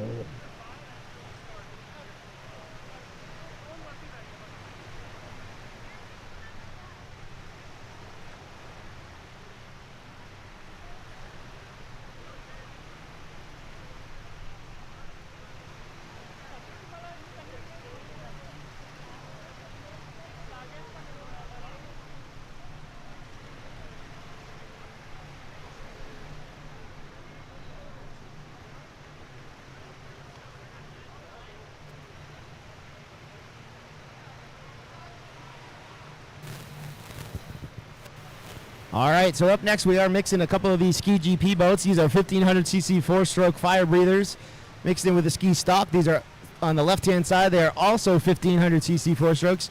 You're going to see these two young gentlemen over here do what we call a Le Mans start, where they're going to start on the beach and run to their skis, and they're probably still going to beat the other guys to the first corner because they are on faster, more capable machines. All right.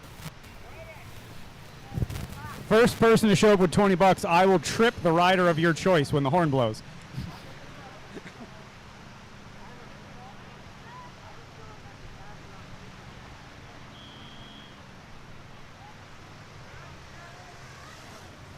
All right. Going down the line looking for the all clear from everybody except Sebastian and Brody, who are running from the beach. Brody stumbles getting into the deep water. Brady, he didn't watch Baywatch last night to prepare for this. Oh, no.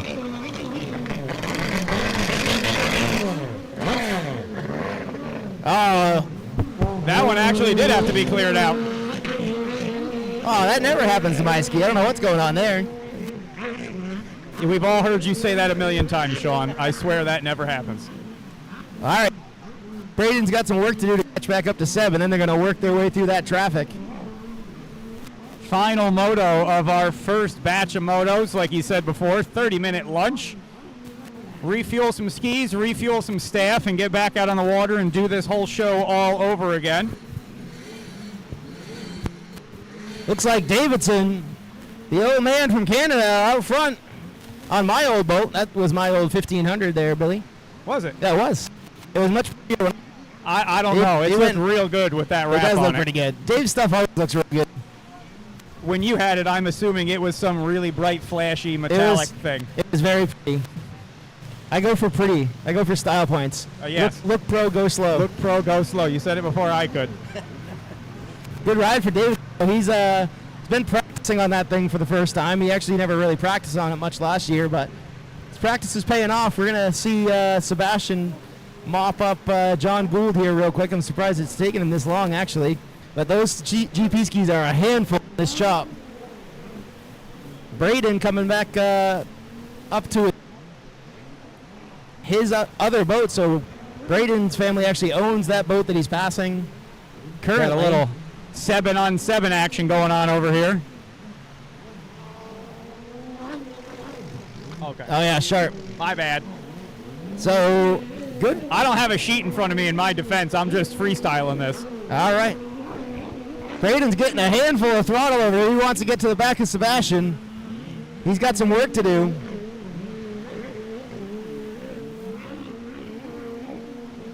Both riders opting to the inside split. Yeah, I see a lot of guys opting for the inside tighter splits out here, the shorter sections. I guess if you can't go full speed, why try to go full? Oh, speaking of not going full speed, yeah, going down the front straightaway, Kelly Wilcox. I don't have much to say about him. Yeah. He's a good guy. Kelly Wilcox, the pace car driver today for this group. He is also on the Yamaha Superjet that's not supposed to even be in this class. He's just out there to get points so he beats me now that I'm hurt. So the only reason he's even out there is just to get ahead of me in the points. Ah, the old win by checkbook scheme. I see it. He's just putting laps in so he can get a bigger trophy than me at the end of the year. He does know that you make the trophies, right? Although I may just show up at Sylvan Beach and put some extra duct tape on this leg. And I did beat him last year with one paralyzed arm, though, out in Harbor Beach, Michigan. So I still can ride with the broken parts.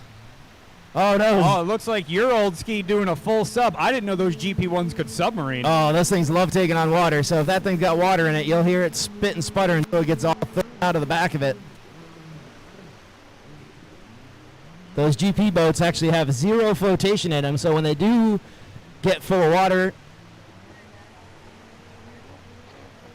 Oh, I'm hearing another rider down. That must be Wilcox, though, because I haven't seen... Oh, Braden's down again. I haven't seen Wilcox come around. Wilcox looks like he's back up and riding again, I believe, far side of our course, just beyond the course marshal. No, that looks like John Gould to me. I see him on the hook. I think the 595's on the hook. Oh, that means his father's going to beat him. Yep. All right, so Braden doing okay now that he's got back up to pace. Doesn't sound like it's got any water in it, that's for sure. No, it sounds real good.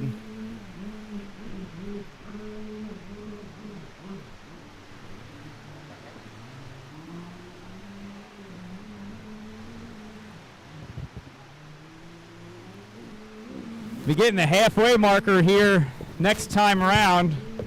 8 minute plus a lap moto.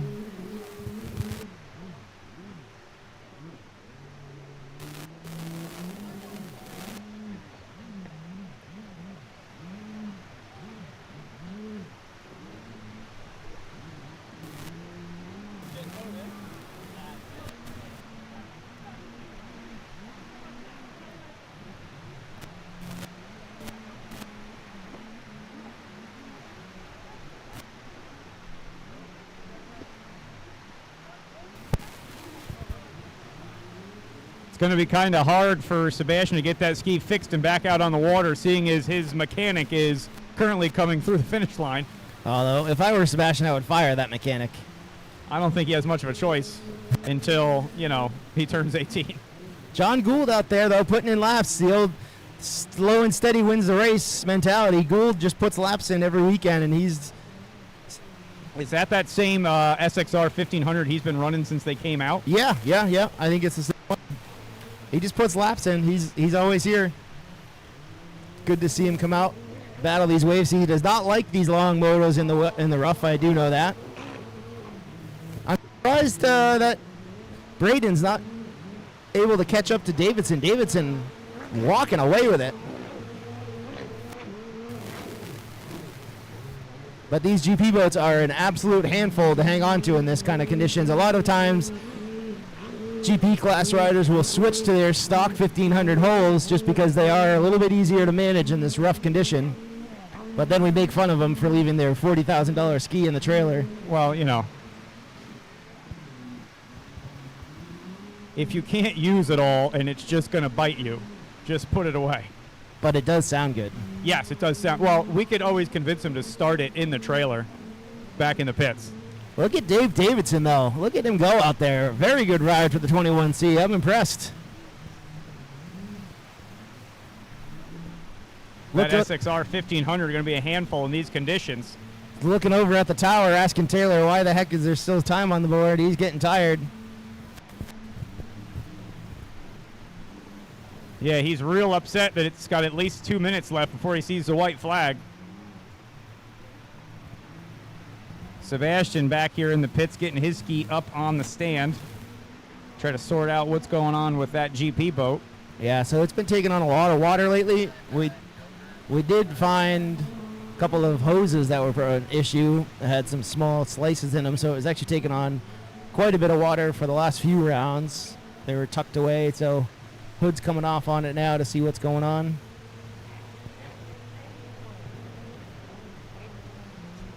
Braden making his way up to lap Wilcox. Wilcox has seen that 114 ski go by him multiple times, so he's used to that boat going by him. I think he can sense it coming at this point. Right now, the hairs on the back of Kelly's neck are starting to stand up. Yeah, last time he saw that thing, it came into the side of him at about Mach 12, and my ankle went one direction and my leg went the other. So what you're saying, he has post-traumatic stress of that boat, which is why he just moved out of Got the a way. little PTSD. He gets a wide berth, Yeah. gives it a wide berth, and that thing comes around. It was a psychological warfare I was going on. Okay. Yeah. How'd that work out for you, bud? Real good. One giant rod, 4 plates, and 12 screws Okay. later. I think he learned his lesson, though. In the infamous words of Tim Moriarty, was the nurse at least cute? Oh, I was in Western Pennsylvania. Oof. Was the Amish man that fixed your leg at least cute? It was good. Yeah, they would. Now the weather's gonna start waking up when the windsurf Yes. are showing up. That means you know something that we don't know. It's gonna keep turning up. Yeah, I don't think it's going to just all of a sudden flatten out after lunch. No, it usually waits until we're done the moto and then it flattens out. Yeah, Once- at dinner, it'll be the most flat and beautiful sunset you've ever seen out here. Yep. And everyone at the bar with us will be cursing that we're not racing at night with headlights. At some point, we might have to do that. Well, with the way your technology's going, I mean, it won't be long. There was some motos at Sylvan Beach a couple years ago with some course marshal boats without lights. I don't know what you're talking about. There was also some motos in Connecticut in a town that shall not be named that were done without water. So, The course was still there. We just didn't have any water on it. And we're not allowed to race there anymore. yes. The statute of limitations should expire eventually, and maybe we can apply to go back. Right. It was different ownership. Yes. Yeah, but then they'll see you. And Great. be like, wait a minute. Ray 7 coming around for the white flag. He's putting laps in on that boat because his boat is blown up and he needs to race that for points in the national. In Florida in a week and a half. We'll be down in Avon Park, Florida for round number 4,000 this year. I don't know what race I'm even on now at this point. We've raced so many times. I can't keep track either. And right after that, we literally leave Avon Park, Florida, go straight to Oklahoma for another pro watercross race, and then we go straight from Oklahoma to Sylvan Beach. 3 in a row. Should be a fun time. Yeah. You gonna come down? Yeah, I'll be right there. I'll fly into Florida. Nothing says VIP like getting flown in. Checkered flag for Dave 21C out of Canada. Good ride for Dave Davidson. Kelly Wilcox doing the oldest trick in the book, letting the leader go by so he has to do one less lap. Looks like that 3-cylinder is running on 1 cylinder out there. I don't know what he's got going on. Yeah, that's sounds about Got right. the governor on it. John Gould making it happen, coming through with a second place, I believe. Gould is scored in a separate category. It's Sharp. Sharp is a novice. I believe Gould is Pro-Am. Davidson a Pro-Am rider. Davidson's got the biggest dog on the beach. That is Stanley the dog. That's not a dog. That's actually here to pull his beach cart out of the lake. He was very small a year ago. I think he's under 2 years old. And then he got into a container of Miracle Grow in the back of Dave's truck. And he just here keeps we are. on growing. So we're going to take a 30-minute lunch break. The end of this moto here. Let's see what time it is. 1:15. We're going to go do some voodoo weather dances up at the trailer and try to get the wind to stop. We're going to aim for a 1:45 restart. So moto number 1, novice run about 1100 limited, be ready to go for 1:45. We're going to get everyone fed. We've got food coming from the One Up Arcade and Grill just down the beach. Make sure you guys swing over. Get your lunch from the One Up Arcade and Grill, as well as the Mexican truck. I believe it's Las Cerretas is the name. They've got burgers and a bunch of Mexican food there, so check them out. And we'll be back in a half an hour.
All right, on the line, novice, run about 1100. Moto 2 of the day.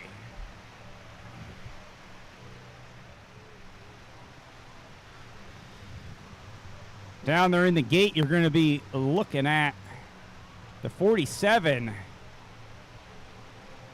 Gabor Gergle. The 125, Joshua Leclerc. Number 8, Tully Zipkin. C193, Kyle Miller. 210, Tanner Batsalt. 427, Brody Sebin. And the 826, Terry Burke. Getting everything back in place from our lunch break.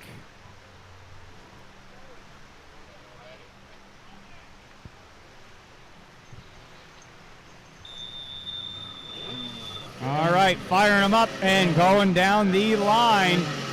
Looking for the all clear. I believe I see all boats up and running. Good head nod from everybody down the line. We'll see how quick we turn green. Got some creepers up there on the line trying to get an early start. Bites them late out the gate. Looked like Leclerc might have got squeezed out coming out the gate. We're going to make sense of it here after they go through the first of our 2 split sections.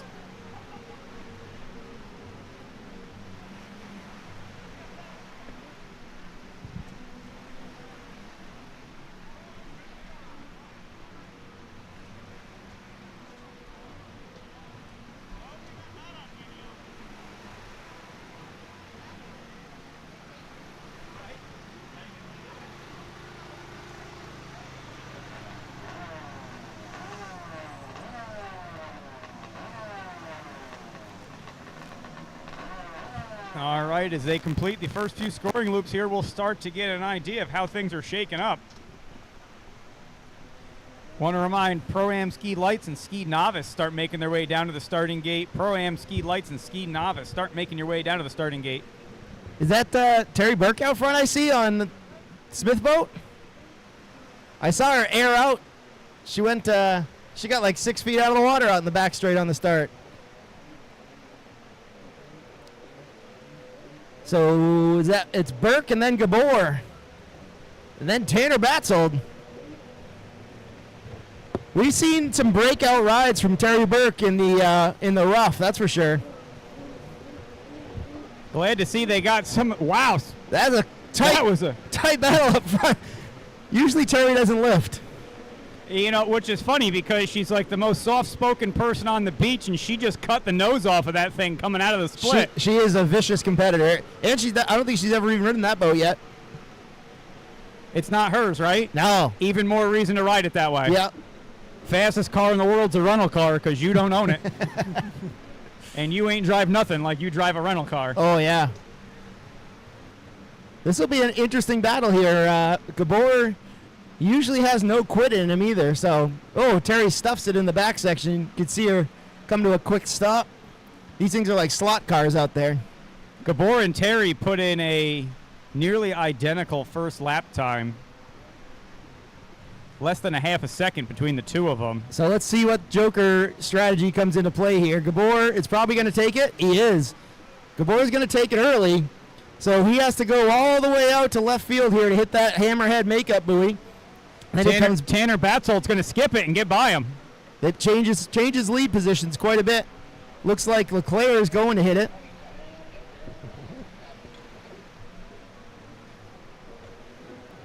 That means Terry's got to put a little bit of real estate between herself and Gabor in order to be comfortable hitting that Joker buoy, or she's going to have to do another one of those cut the nose off maneuvers coming back into traffic.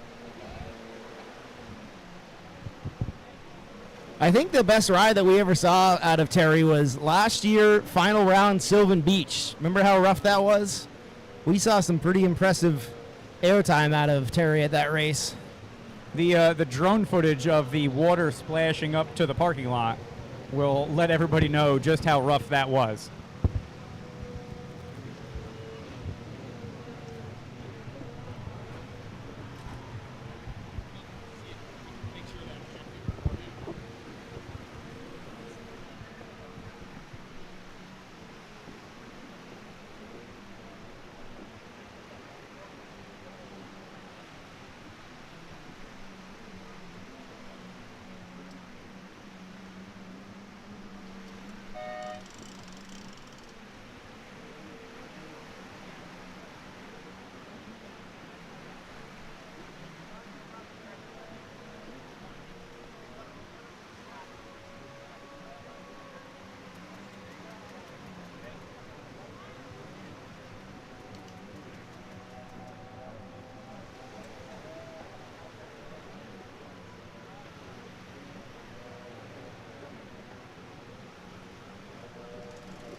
All right, Terry Burke staying out in front.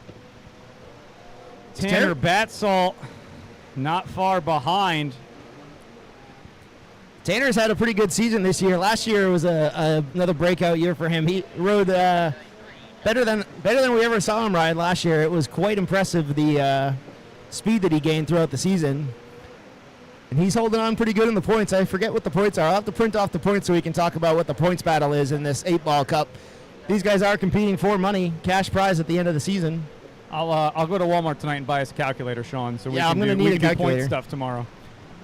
One with the big buttons.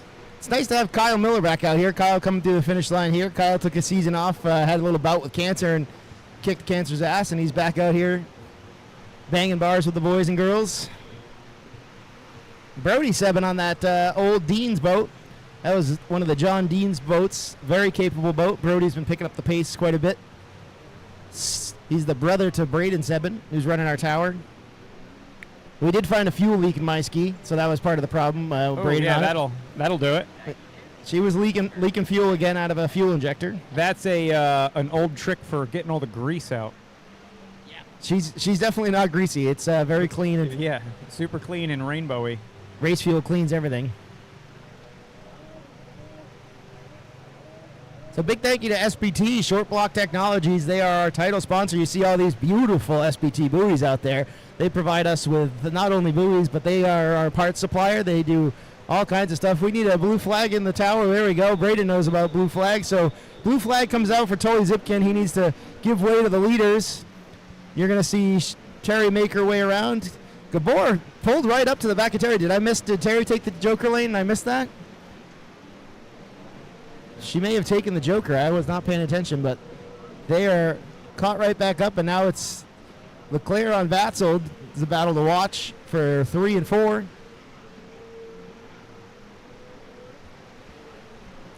One minute left in this moto. Throwing down lap times of about a minute and 45 seconds. That means they should be looking at the white flag next time by. And I don't know if Terry must have hit that Joker last time by. She was about 10 seconds off of her usual lap pace. As Gabor puts down one of the second fastest laps of the day, trying to make up a little bit of ground behind her. He's got about 2 left to try to make something happen. Becomes a little more difficult to utilize these splits as the conditions have not improved. So Terry wasn't even racing this moto up until about 3 minutes before the light went green. She was working the scoring table, and Todd Czarzinski pulled up and said, "Get your gear on. We got a boat ready for you." And she just threw her gear on and went out there. She did not even plan on racing because her boat broke in the first You moto. don't have to. Oh, she's got the drone chasing her around out there, so we're going to see some nice overhead footage of this. Pete Burke staying just high enough to keep that thing dry. Yeah, funny thing about Pete Burke is he can hit all the buoys properly flying the drone, but when he gets on a jet ski, he misses half of them. In his defense, it's the angle. It's the angle, yeah, that's true. Yeah. And it's the equipment, too. That drone probably costs more than his X2. Yes. And we can't actually tell from here if he's making it or not. White flag comes out. It is still the Terry Burke show, but Gabor trying to put in work. I don't think he's going to have it unless there's a mistake. Saw a rider down on the back straightaway. It looks like a back marker having some issues out there in the far, far right-hand corner of the track. George Wolf didn't miss a single buoy in that moto, right? First moto? One buoy. Oh, well, we're still doing better. Forward progress. Forward progress. We're not going to see a single missed buoy out of Wolf in this next vintage moto, though.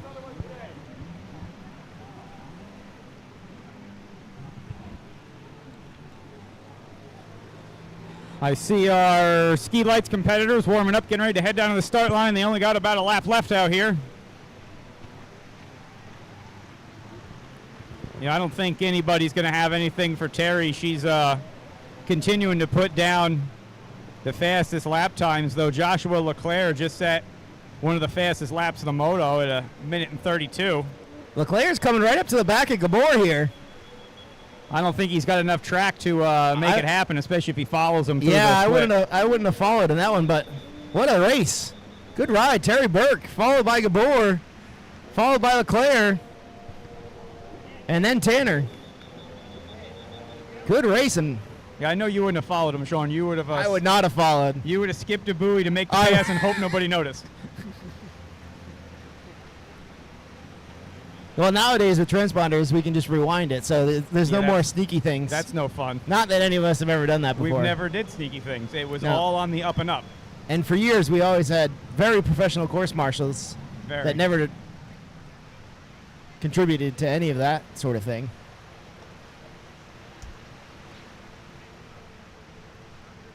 There's no video footage to prove otherwise. None of us could afford in a cameras court of back law. then. We, Yep. we couldn't afford GoPros.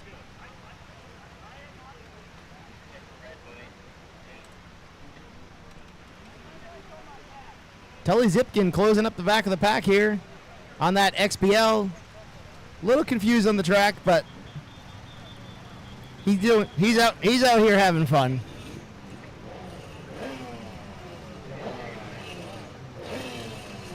He missed a buoy last time around, so he's going to do an extra lap, hit the makeup, which good for him, and then hit all the buoys one more time. We love Tully. He's one of our series sponsors. He owns a company called Global Integrated Technologies. He's just a enthusiast, a fan of the sport. Comes out, races 2 classes every single weekend we go racing. That's a lot of traveling. Well, this is only 5 weekends of traveling. Here, you do the whole national tour with me, and we do 16 weekends of travel. Make sure you guys are coming to Tech. Beard Art is down here waiting for you. Oh yeah, the one and only beer dart for Tech down here. He's already inspecting Sean's crutches. They're also not within spec. They're a little bit beat. Nothing Sean has is in spec. Oh, Miller is the one that was out down on the back section coming in on the hook. Unfortunate end of his moto for Miller. This ski lights class will be a good one to watch. It looks like it's flattening out a little bit to me. I don't see mean, as many white caps. The windsurfers went home, so it must be a little better. I'll tell you, I hope if Beer Dart's doing compression checks, I hope he brought a really good compression gauge, because we've had issues with that in the past.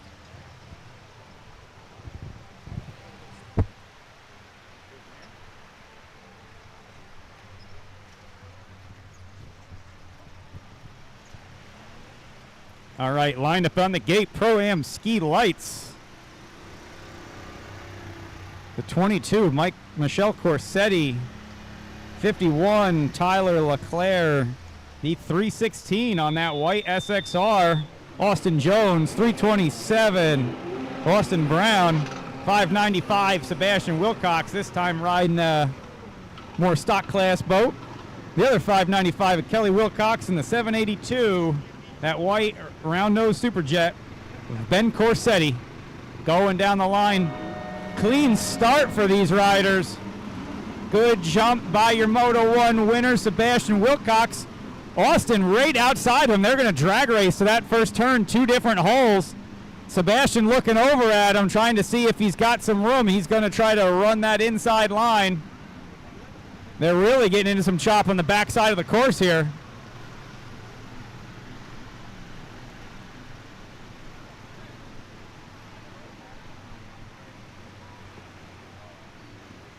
Currently shaken out to be what looks like Sebastian Wilcox, Austin Jones, Kelly Wilcox, and we'll see how this side-by-side battle works out when they make their way down to the front stretch.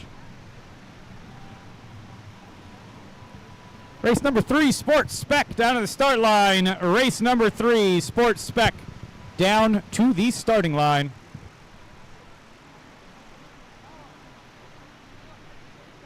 All boats down to Tech after your second moto. Tech is down here at the scoring tower. All boats down to Tech. Brody. Bye. DQ. Reminder, we need boats down to Tech. Tech is right in front of the ECW tents. You must bring your boat to Tech after your second moto. All boats to Tech. Mazonsky, Leclerc, Who else are we missing? All right. Everybody? The whole class. Sebastian going to be holding down that first place, coming down the front. Oh, that looks like Ben Corsetti's made his way up into third in front of Austin Brown. Austin Jones. Austin I Jones. I did him backwards last time too. This one's Jones. Too many Austins. Austin Jones going to come along right behind Corsetti. Little side-by-side race action.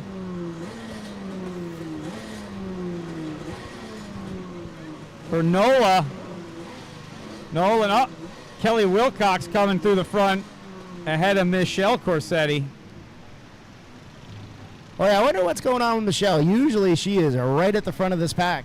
She's having a bit of an off day today. Hopefully she can pick this up tomorrow.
Halfway mark for Seb Wilcox.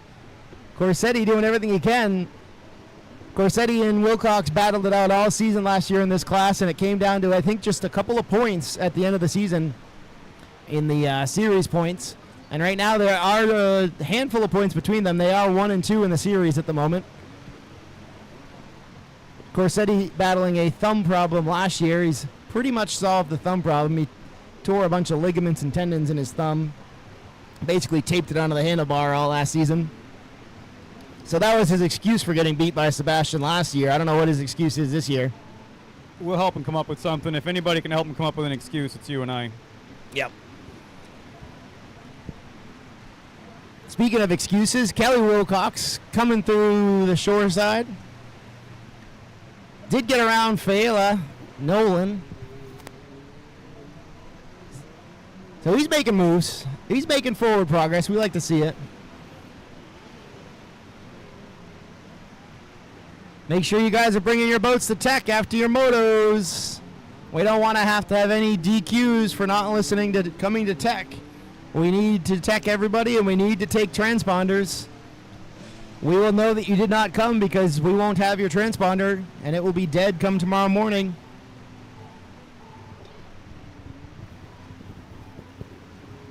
Sports Spec out warming up, coming down to the start line. Sports Spec, another highly contested points class, coming down to the starting line. About the closest anyone's been to Sebastian Wilcox today is the drone flying around the track. Should have some pretty cool drone shots in the waves here out in the back section.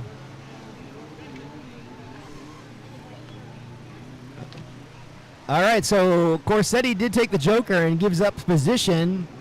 Looks like that looked like Austin and Noel going side by side. Noel stuffs it. Yeah. Austin drives around him. got a little too greedy on the throttle hand. So Jones now would be in P2. That puts Austin in second. Corsetti in third. I don't know if Jones has hit the joker or not. This could be the best finish for Jones. I see Daddy Jones down there with the Hebler shirt in the water cheering him on. Corsetti, though, charging hard, drops down to a knee. Coming in, this inside is definitely more difficult on the shore side because you're right in the breakers. Oh, Noel goes down again. fight in those rough conditions. The hard part is getting back on that ski. It takes a lot of your energy getting back on after a crash.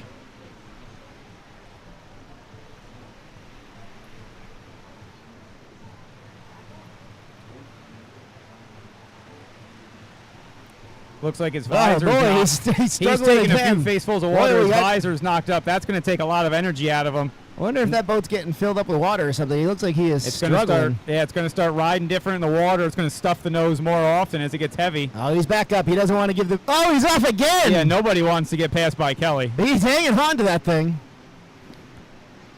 He didn't want to let go. The hard part with these ski classes, letting go and having to swim back to your ski, you can pretty much kiss your race goodbye. So most of us are dumb and hang on and That's rip right. our shoulders out. That's right. Yeah, we don't need those. Yep. Couple AC joints. No big deal. Sport- You meet all the coolest medical staff that way. I've met quite a few in the last year now. Not very proud of my track record this year. I've been doing pretty good. I've raced motocross my whole life and didn't get any hardware. And then in the last year with jet ski racing, I've acquired quite a collection. I guess you got to come back then.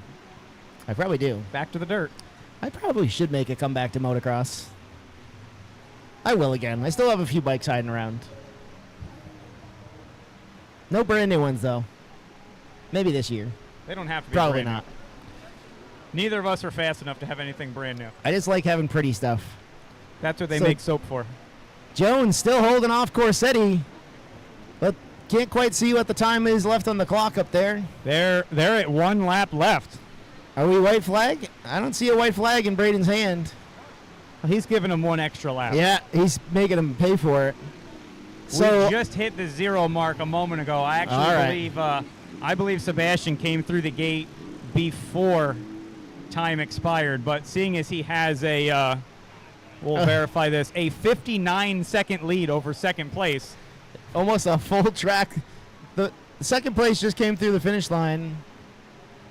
Wilcox airing that thing out. Look at him go. So Wilcox, Seb was actually turning faster lap times on his two-stroke Superjet than he was on his four-stroke Superjet in the first half. The good part is you can go on to our live timing website and look at your lap times from your previous races. And then, whoa, Sky in the thing. White flag. He thought he was getting the checkered flag this time by. He was about ready to throw a little finish line freestyle at us again like last moto. Looked like a cake. Yeah, it made the whole moto crash after the checkered flag movies. Yep. I used to do the same thing, but backwards.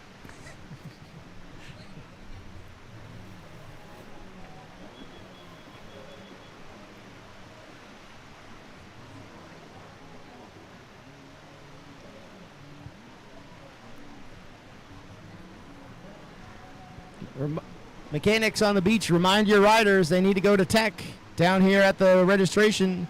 Scoring Everyone to on the start 10. line. Yeah, no, I don't think they can hear us. They wouldn't listen to us if they could hear us anyway. It's a sport class. They don't listen. No, those guys don't listen to anything. No. Especially that Beers family. I don't know what you're talking about. I don't know. That was a start line to be on back in the day when there was about 15 of them. The stuff that was said on that start line, I'm glad that wasn't live streamed on the internet. Yeah. But boy, was it funny. That was a spicy class back in the day. It We've had a was. couple of pretty good turnouts. This one's pretty reasonable turnout. We've had 12, 13, I think. White flag for Jones, so that is a incredible lead. Oh, Jones almost comes off the boat going down the front straight, the front start straight. Drops down to a knee, but he saved it. Good save. Jones did some practicing last winter down at Markham Park, where you do not ever see waves. They don't know what waves are down there in southern Florida. That's why the northern guys always shine at rough weather races, because we are used to riding at places like this. Checkered flag flies for the 595, our very own Sebastian Wilcox, one of the hardest working members on our crew. As long as we take his phone away from him, he doesn't stop working. Well, that's, comes with the age.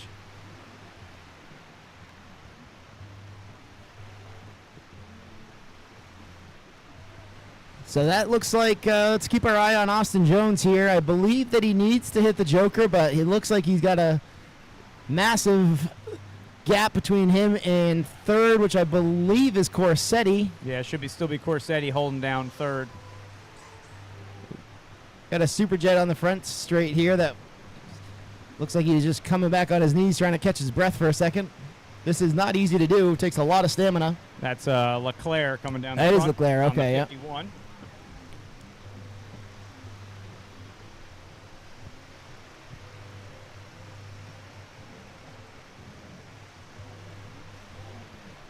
I'll tell you, Sean, I feel personally attacked that Sebastian is able to walk his own skiing and pull it up on the stand all by himself after a moto, because I don't think you and I have ever done that. No, I've I got needed people. assistance I've got people standing for up. that.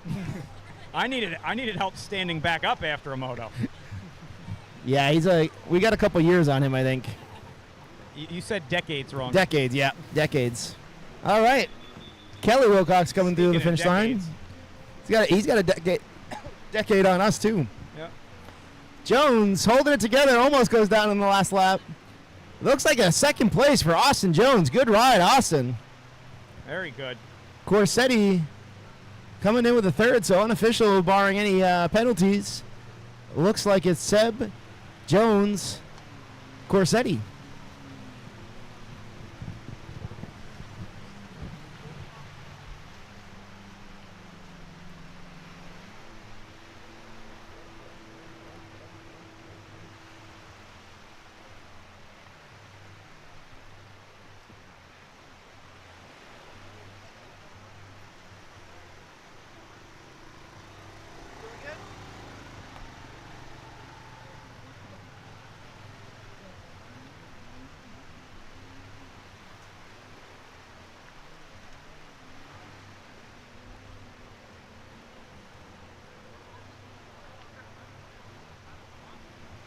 All right. Down there in the starting gate, all the way on the inside, we're going to have the number 125 of Jack Manzowski. Let's see, right next to him, we're going to have the 125X, Katie Berner. Caleb Plisk on the number 7 in that third place position. Colin Beers in the 872 rounding up the inside split. Noah Dolly starting the outside split. Brett Hahn right outside of him, followed by Brad Nickerson on the 812 and the 31 of Liam Beers.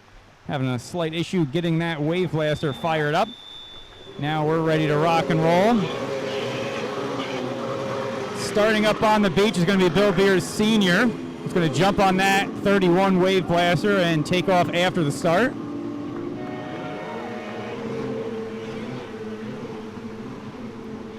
All right, good start for both halves of the split.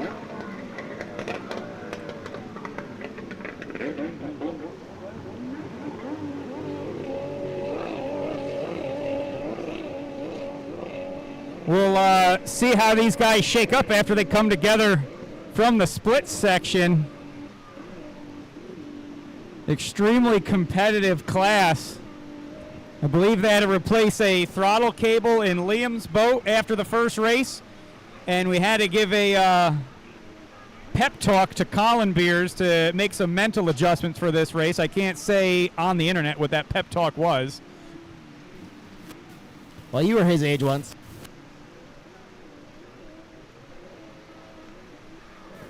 Sure, you talks from your dad.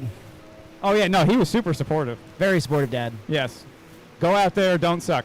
Let's see where the old man comes in now. He let everybody go. He is on one of those 900 builds. It's a nice, affordable way to get into this class. We're trying to see if it works out well. And it sounds awesome. And it sounds so good when it runs. And everybody knows the number one rule when building a race boat is to make sure it sounds good. Sounds good, looks good. Yeah. Oh, we got a pass. Looks like Berner trying to make something happen on Nickerson. This is always a good one. They've been trading. They're going to go positions. Inside and outside. Let's see if Katie can make that outside work. Mazonsky out front. Jack. Katie trying to make that further outside work. Let's see if she can get ahead of Brad Katie runs a does little not deep. usually like that, especially for see. Come on, Katie. Close Side that by door. side. She's pushing wide. Good tight race. Followed by Han. Oh no, wait a minute. My apologies. Katie's a little further back. That was Jack. Mazonsky was out front. Maybe that was Han actually. All right, hold on. I'm all messed up here. Han's on an HX. That's what keeps throwing me off. Yeah, I'm used to seeing a very brightly colored wave blaster by Brett Hahn. That might have been Han and Nickerson there. Usually airing it out down the front straightaway. Ooh, airing it out in the back. I just saw a lot of air underneath that thing. So who is... I could see the entire yacht club underneath that ski on the back straightaway. That's impressive. Whoa. This live stream footage is going to be real good. We got some... So let's see. Blazonski's still out front. Definitely not going to take the Joker lane here. He's going to sit on that one until the last lap. It looks like Noah. I think it's Noah in second. Looks like Nickerson in third. Who's going to... Brent Hahn's going Brett's to take opting Joker. for the Joker now. All right, so that's Hahn in fourth then. So that was Hahn and Nickerson going at it.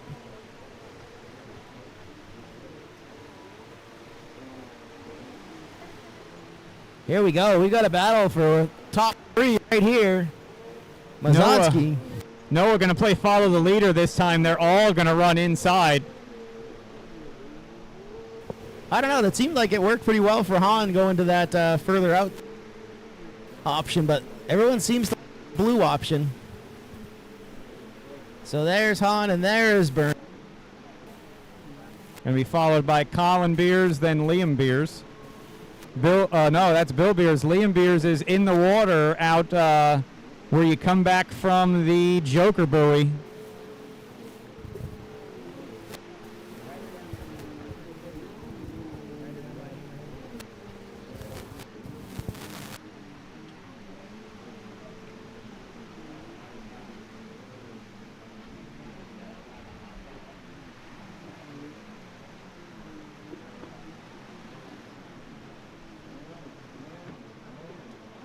So we do have a rider down over coming out of the Hammerhead Joker buoy. Course marshals were tied up getting someone else back on their boat. That's the tough part about this sport class is these boats are hard to deep water restart. If you've never tried to deep water restart one of these things, it is not an easy task. Another thing I wish we had saved footage of would be Joe Stang attempting to deep water restart an HX in Connecticut. That Hey. would be textbook Sea-Doo manual on how to get back going on one of those things. Any joke that footage is always good. Not necessarily. Not if it's being used against you in a court of law.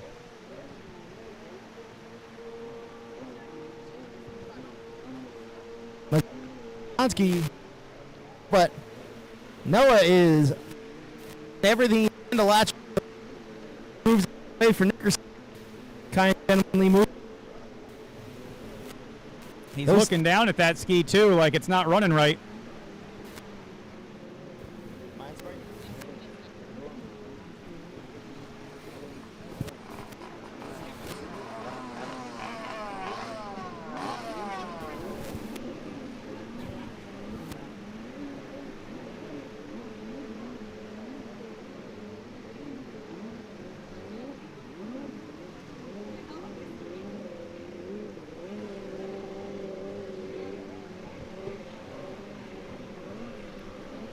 All right, Colin Beers coming down the front stretch.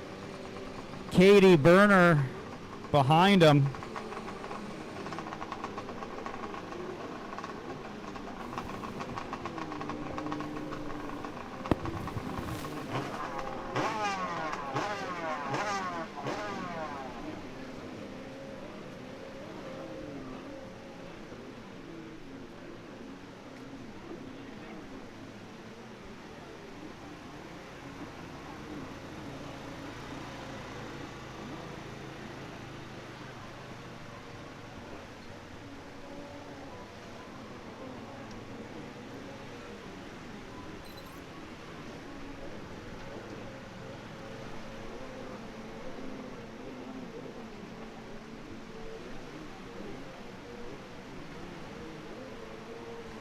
All right, looks like Noah Dolly makes the pass for the lead. I had to move my wheelchair out of the way, and I missed what happened. I'm going to guess that Mazonsky took the Joker lane. So P1, Noah. P2, Mazonsky airing it out on the start straight. P3 looks like Nickerson. 4, Brent Hahn. Brent Hahn doing everything he can to latch onto the back of Nickerson and catch a toe. Hahn opting to go with the HX over the Blaster. These HXs are a little bit better in the rough. Nickerson to the outside, Hahn to the inside. Let's see which option works better. There's a lot more real estate on the outside. The inside's a lot more technical. Nickerson holds on to the lead coming out.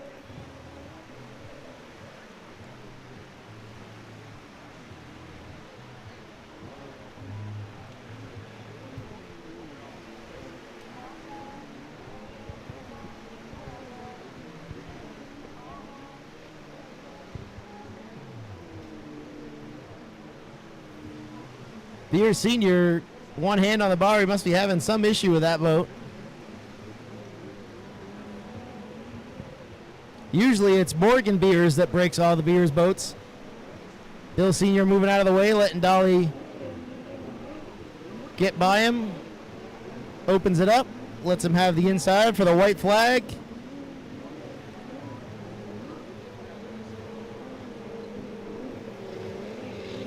Mazonsky comes through for the white flag.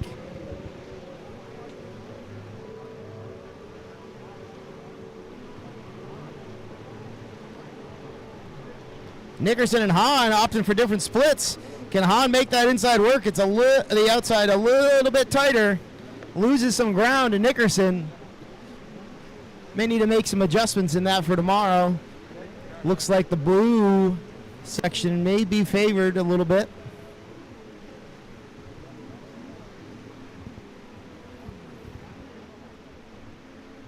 Nickerson making his way around lap traffic out in the back section.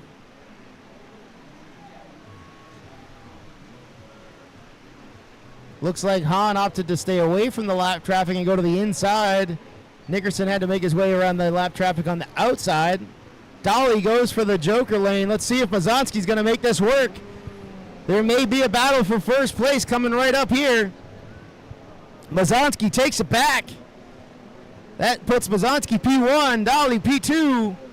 Joker lane switches things up for us. This is coming down to the wire here. Dolly's going to do everything he can. He's going to have to try and take a different split. He can't follow him. He's going to try. He's in full tuck. Dolly knows how to charge. Let's see if he can make it happen. Takes a good red buoy. He's got the yellows dialed. Mazonsky's holding a good line. Looks like it might be a photo finish. What do we got here? It's Mazonsky. Good race. Very good race. Right down to the wire. And here we go down to the wire again. We've got Hahn and Nickerson. Hahn takes a bad bounce. Doing everything he can. Oh, and he bobbles a little Hahn bit. almost loses That's it. all it took was a little bobble. Good race by Nickerson and Hahn. Riders to tech. I know they can't hear us, but if you are the pit crew, family member, or friend of any rider out on the race course, remind them every rider after their race, pull up here to the scoring area and get teched.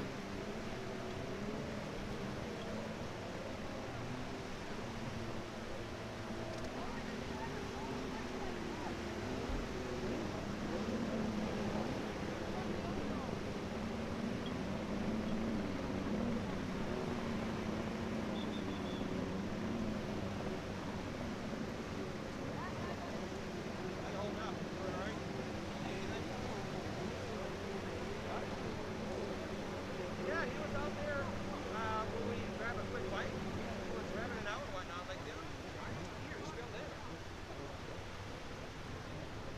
It's Rick Rick. Always good on waters and whatever.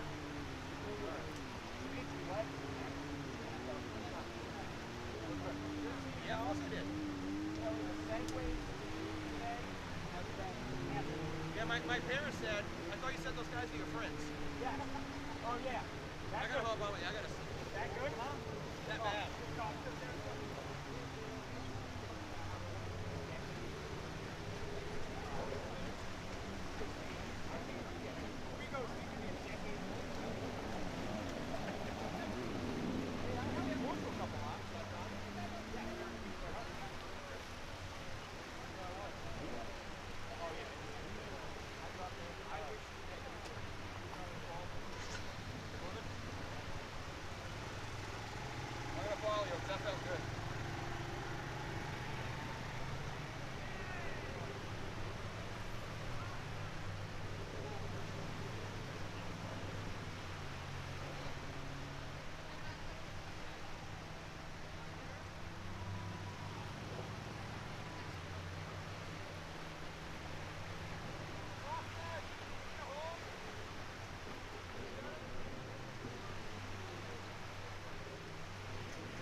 All right, little combined class action down on the start line.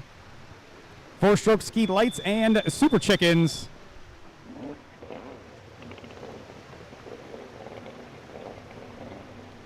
All the way on the inside, Van Way and Sebastian playing rock, paper, scissors, shoot for the start gate. Yeah, Sebastian doesn't get to go until he wins rock, paper, scissors, shoot.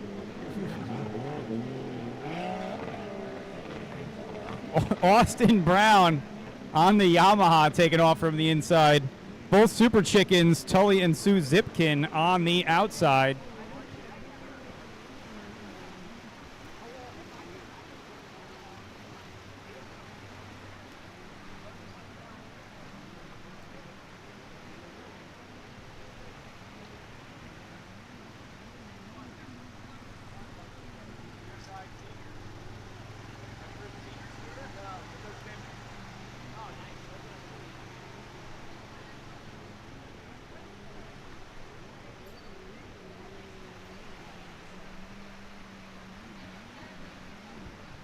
All right, race number 5, Vintage, down to the start line.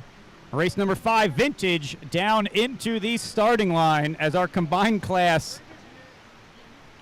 comes around the right side of the course. Sebastian Wilcox airing that whole thing out, passing the Super Chickens.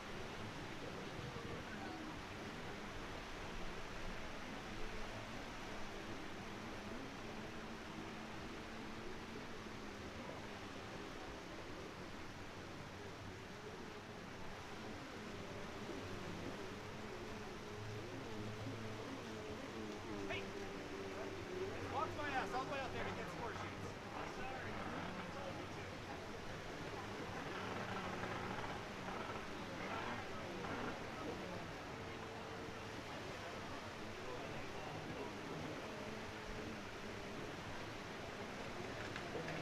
All right, race order coming down the front stretch after winning a round of rock, paper, scissors with Von Way Jr. Sebastian Wilcox holding on the first place position. Both Super Chickens keeping it tight together here. Looks like Tully followed by Sue. And oh, hard right turn for Austin Brown going through that very tight S section on the inside split.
All right, Vintage getting ready to come down here on the start line.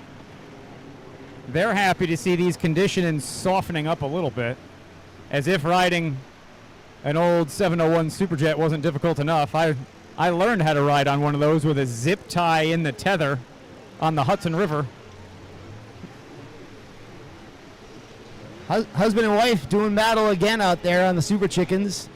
Tully besting Sue again in this moto. They've gone back and forth pretty much all season long. And they are the first ones to call each other out on a missed buoy. It's pretty hilarious.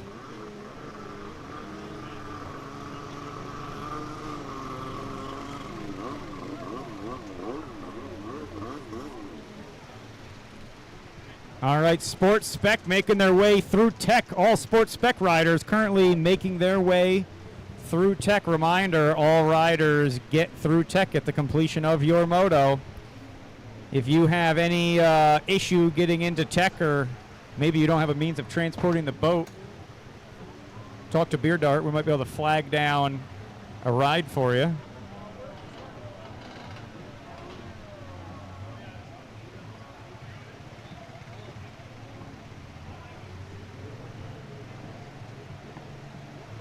I don't know how Mazonsky gets away with wearing a white wetsuit. Mine didn't last one race wearing a white wetsuit. I can't wear anything white. Not allowed to wear anything white these days. Get too dirty. We're always working on something. Looks like Corsetti's getting ready to go in the vintage class. Another husband and wife duo. This is always a family sport. We've got tons of families that are involved here. That's a real sharp looking wrap on that Superjet. I actually didn't know it was an older ski. Oh, yeah, no, he's got very good-looking equipment. And he's got a whole mess of skis at his house. Do they all match? Because that means they're extra fast. Oh, yeah. He's got some good-looking stuff. He actually just bought Coy Curtis's last year's F-16, and he rode GP with us at Katanning. Katanning was Corsetti's hometown. He was the one that helped get us that race site. It takes an insane amount of work to get race sites approved, to get sponsors involved, so... You know what takes more effort than getting a new race site, Sean? I don't know, getting back on a Super Chicken, like looks like Tully is going to have to do. Tully's got 2 fresh hips, and it's not easy for him to get on a Super Chicken in deep water. Last moto, he got towed in because he couldn't get on it. If you ask Randy nicely, he might hop in the water and pick you up. You'd have to ask him real nice because it's not easy for Randy to deep water get back on a Spark either. Although I wouldn't mind watching Randy get back on a Spark in deep water. He's quick on his feet like a cat, though. He used to be one of the professional water skiers at SeaWorld.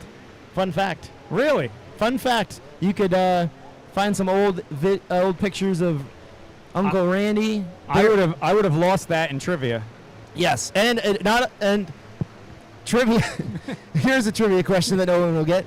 What state was Course Marshal Randy a water skier in? A water, like... Yeah, what state? What state did he work in? Probably a state that doesn't have a lot of water. Yeah. Randy is from Florida, and he worked at SeaWorld, Ohio. Oh, perfect. Yeah. Because, SeaWorld, Ohio. Yeah. In his defense, he applied for the job in Florida and got hired at the satellite location. He has got some stories about SeaWorld in Ohio, let me tell you. You don't have to say that. You can just say Randy has some stories. That's the end of the sentence. Randy has stories. Not as many stories as Bill Beer Sr. does, but he's telling a story to Beer Dart over here, too. Yeah, he's trying about why his boats didn't come to Tech. No, they're right behind us. He's just trying to tell him to tech them from 50 feet away. Yep. Kelly Wilcox on that 550 coming down to the start line for this vintage class.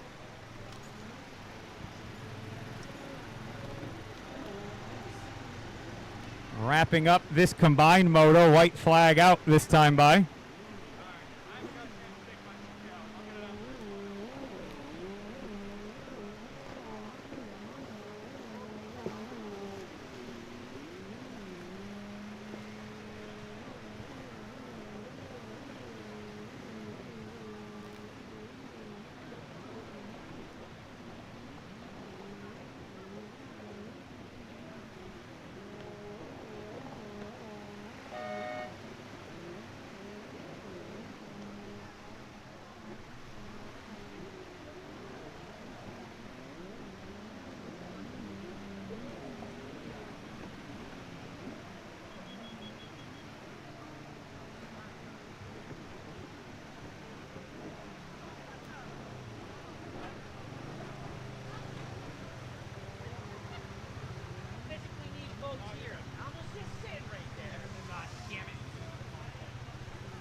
All right, Vintage down there on the line. Last couple machines coming off the water here from our combined class. Far left side of our course, our freestyler warming up out there. Getting ready to put on a little show for us.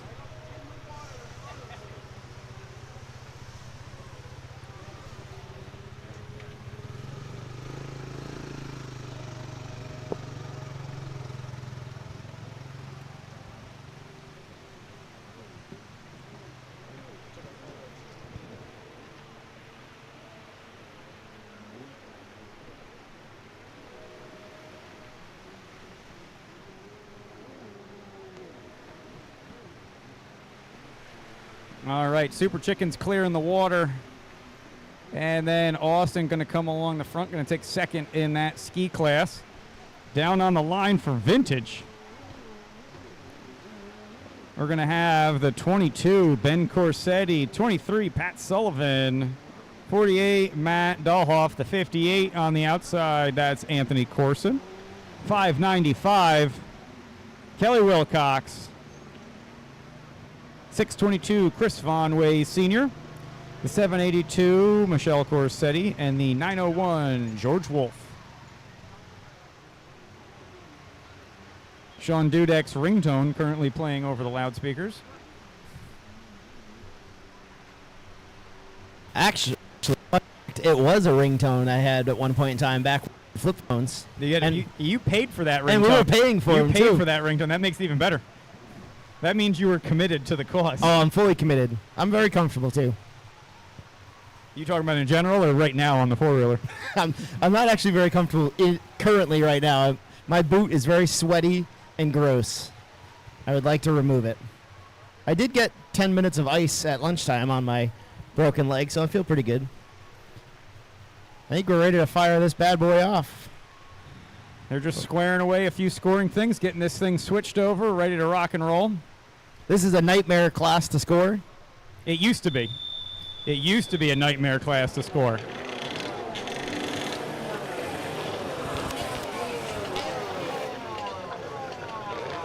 All right, Pete Burke hovering right outside the starting gate. Going down the line, looking for the all-clear head nod. We're ready to rock and roll. Quick on the light.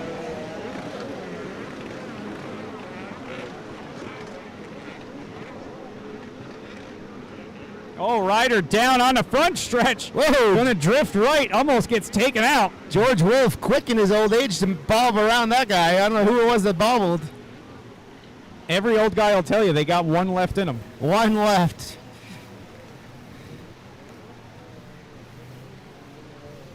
Seeing as the two of us aren't in physical condition to go racing, we probably shouldn't make old guy jokes. Hey, speak for yourself. I'm still out there racing most of the time. If it wasn't for this damn boot out there.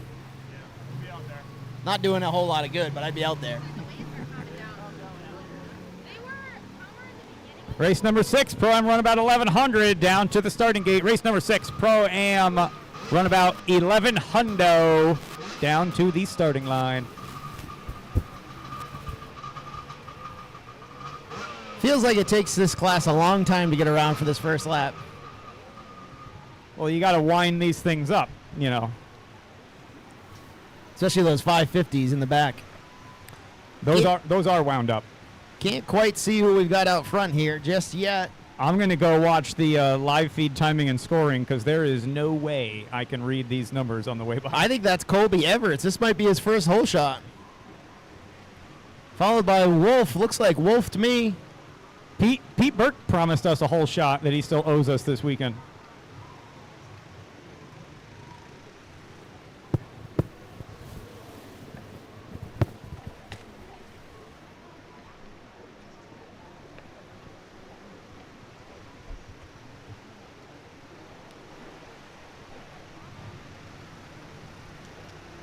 We're going to confirm some orders as they come down the front here.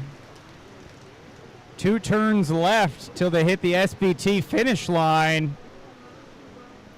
How we got this thing shaken up.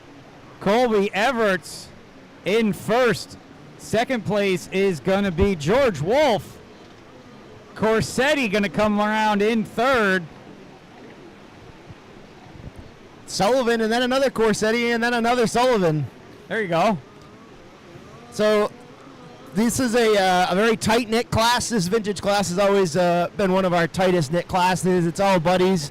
They become friends because they all have to work on each other's skis just to get them running. But And the only person that has parts for a 1990s stand-up jet ski is somebody else with a 1990s stand-up jet ski. yeah, we got a slow motion battle here in the 550 class in the back. These are the only two 550s on course.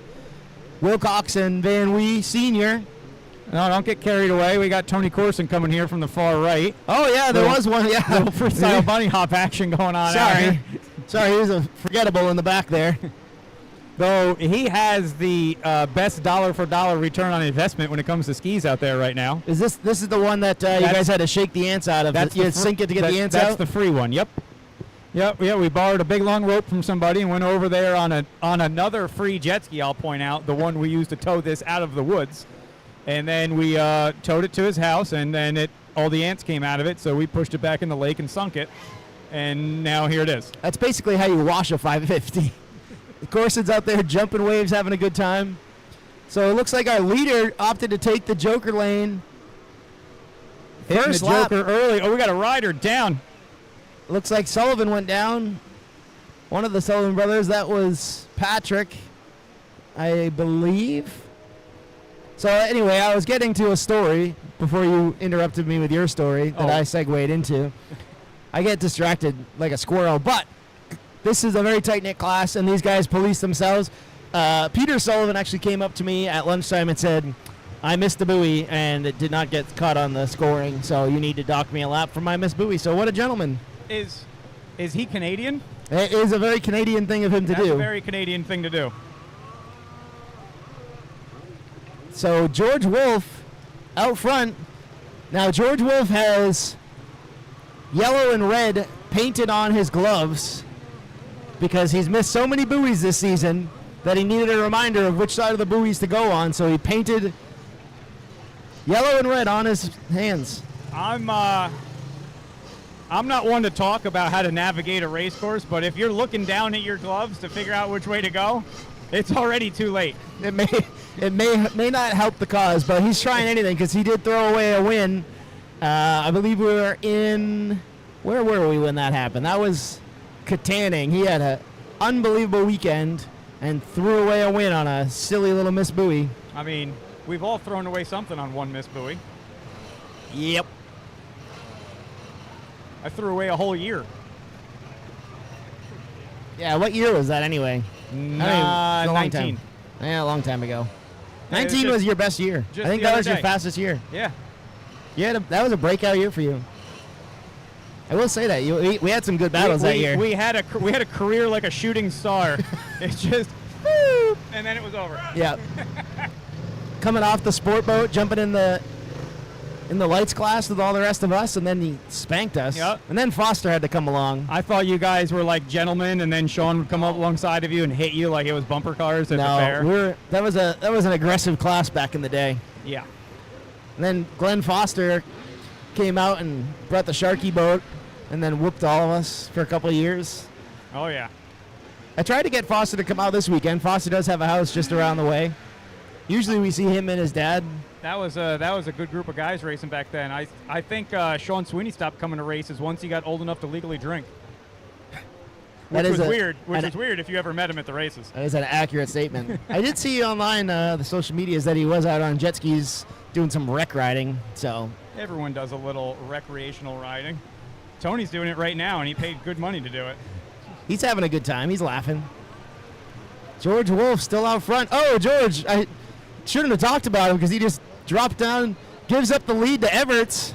Here we go. Maybe not. Oh, no, He's Everts going to bobbles. drag race them. Now White we're flag. talking. They're going to be side by side. Wow. And You know George is in. oh, Everts goes down just out of your view. Oh, you know George is out there saying, "Don't mess this up. Don't mess this up." That's all he's saying right now. He's going to come back with a smile on his What did he face. say to us right before this race up here at the tent? I'm not missing a buoy for the rest of the weekend. Oh, man. I just saw Wolf almost jump over the top of one of those SPT buoys. He came out of the water so high. That's getting a lot of air. Holy cow. Everts and Wolf going at it. Put your eyes out to the back section. They're going into the yellows. By the merge right now, this is going to be the race to watch. And they are on a white flag lap, so this is for position. I believe they both have done their Joker lane. So we're going to want to keep our eyes peeled to the 1 and 2 position out there. Coming back towards shore. Coming into some lap traffic. Looks like one of the 550s moved out of the way. See Wilcox still out there making laps on his 550. This is only his second time racing it. All right, we've got ourselves a battle here. Thankfully, Wolf's got that bright orange helmet. Makes him a little easier to discern amongst the two of them. Wolf is looking at his hand. He goes to the right. He's like, all right, that one says that way. That's the right way to go around that buoy, George. What's he do for the blue buoys? That's a good question. He drew one in a triangle. Oh, Everett goes down and throws it away. Oh, but Wolf's getting down in the straight, trying to maintain control in that last hard right-hand turn. Looks like Dave Davidson's joining the battle out there on his limited boat in the warm-up area from this angle. Wolf just has to hold it together a little bit longer. Whoa! Oh, is that a Sullivan? Where did Sullivan even come from? What is going on out here? That's Peter Sullivan. Quietly lurking. I don't know how that happened. Maybe when Everts went down, but Peter put a heater in on that last lap. Where did Everts go? Everett is out on the outside. Okay, there he is. Opting for clean So, water. Impressive ride for Sullivan. Coming to P2. Everett's P3. Looks like Patrick Sullivan P4. Wow. Yeah, Good Patrick's race. going to be P4, followed by both the Corsettis, Matt Dahoff, Kelly Wilcox, Van Way, and Tony Corson. Race number 6, Pro-Am run about 1100 on the start line.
All right, we got a hole down there on the line for this runabout 1100 class. Down there in the gate, we got 21, Dave Davidson.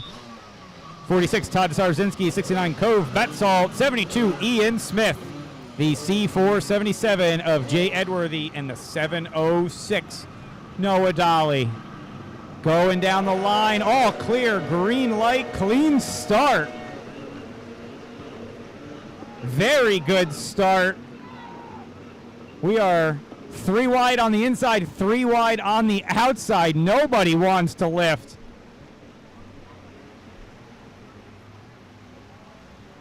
That looks like Todd Sarzinski with the whole shot for the inside split.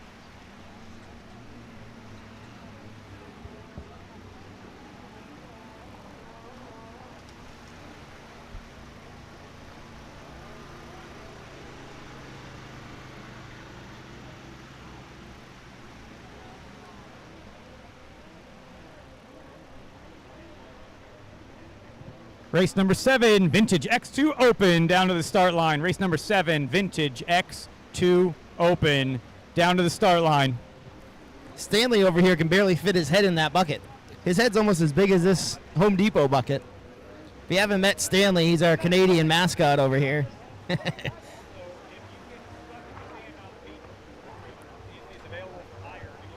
We will use Stanley to pull you out.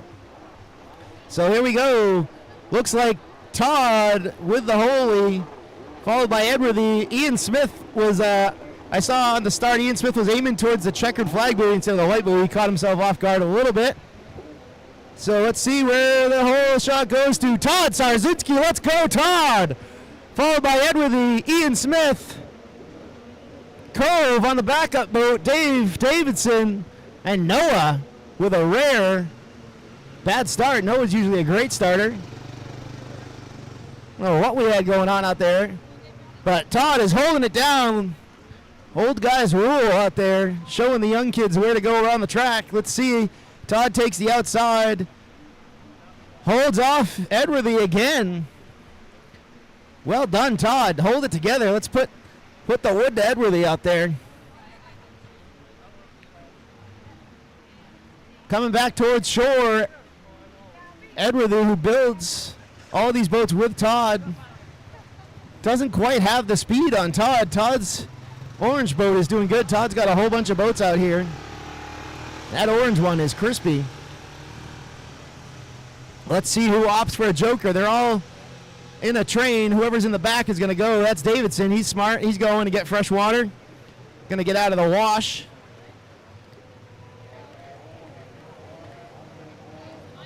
So Davidson's only one that's taking the joker. Edworthy tries that red and yellow split option on the shoreline. Todd opting to take the blues. Seems like everyone's been making the blues work, but Edworthy forces the issue and will make anything work out there. We do need to adjust that a little bit. It seems a touch slow, but Edworthy's a phenom, so he makes it work.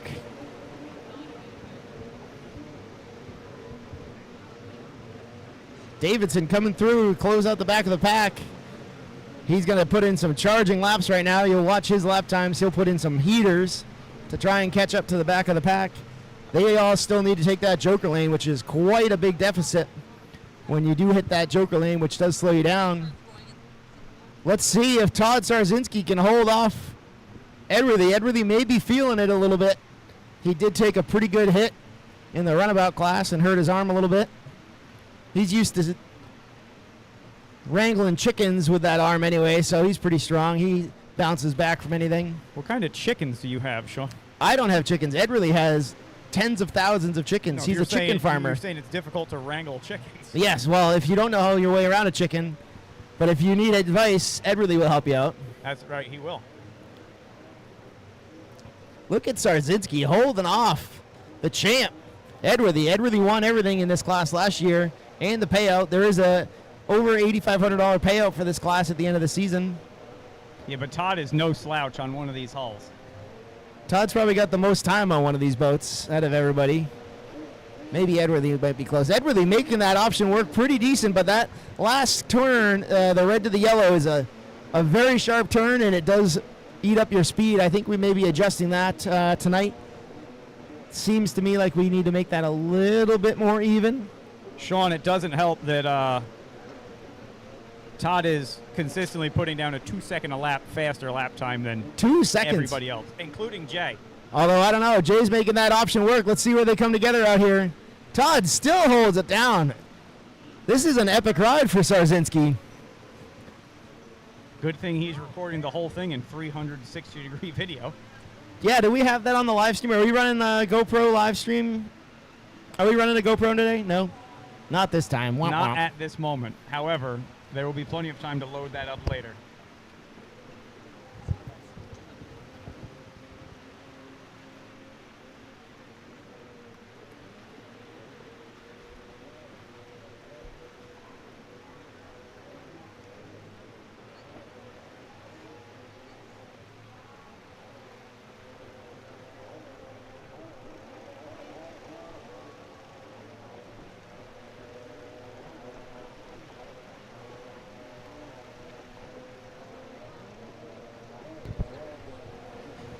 All right, Todd Sarzinski continues to try to hold off Oh, Jay. Jay sees that he's getting a little bit closer on that option. But look at Cove. Cove sneakily hanging on to the back of Ian out there. He's watching these two battle it out, hoping they push each other into making a mistake. Cove's been right in the mix this whole season. He's been plagued with some boat issues, though. Todd and Jay end up side by side going into that outside split again. Todd's, This is where they got to ride the hardest. They're going to hit the merge Ooh, buoy. this is the Todd's closest. only got a boat length advantage on him. This is the closest they've been so far. Todd's got to hang it all out to stay in front of Edworthy. Edworthy likes to take the harder options anyway, so we'll see him take the opposite split as Mr. Sarzinski here on the shoreline. Now the question is, have either of them hit the Joker? Neither. The Neither only one that have has hit the Joker so far is Davidson. Oh, no, it has hit it. All right. Todd likes to kiss those buoys. He does, He is trying to stay as close as he can to every buoy to which is always the best part when Todd is the teacher for how to navigate the course. Todd's had a couple of races where he's had a few missed buoys, but I think this one he's figured out pretty well. Oh, he airs that thing out. Let's see what Jay can do here. Jay's going to charge this red and yellow split, but you have to slow down very, very slow to make that last corner. He's got a little bit of an edge on him. Let's Every see what time happens he looks here. like he's got an edge. Oh, Todd hits yeah. him. Todd's got the speed coming into that finish. I got to adjust that red. It looks like that red's migrated a little bit south.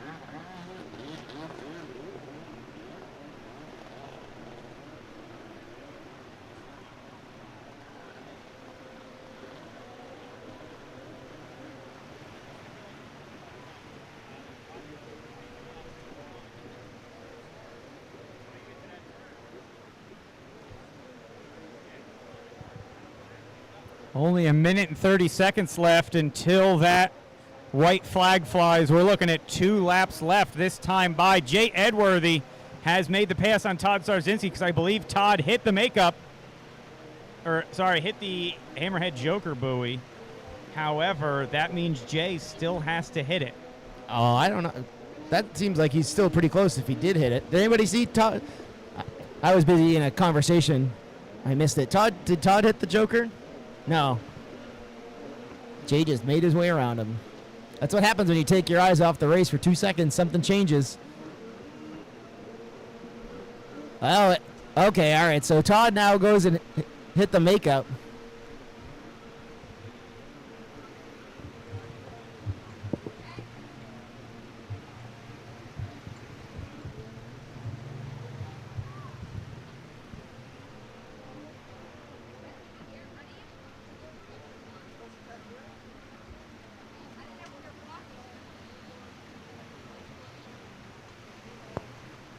All right. Quick update. The top 3 have not hit the Joker buoy yet. Top 3 have not hit the Joker buoy yet. Something's got to be wrong with Todd's boat. He's now dropped down into 3rd.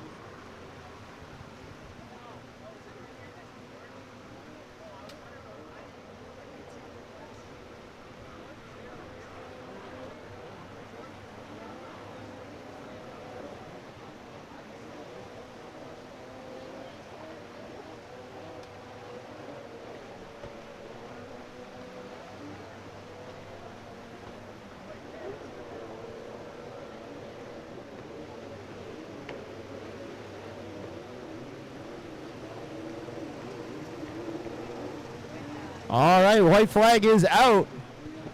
Looks like Cove's made it around Todd. Now Davidson's trying to make up a little bit of ground on him as well. Davidson is certainly making up some ground. Davidson actually, I believe, just put down the fastest lap of anybody this whole race. I would not doubt it one bit. That dude is a charger. He is extremely fit. All these guys are pretty dang fit. Even Todd. Todd has been dropping the pounds off in the last 2 seasons. I almost didn't recognize him this season. He's been running every day. I'm only running if something's chasing me. Yeah. And even right now, I can't even walk. I think you and I's goal right now, if we have to run, is to trip somebody else and then run.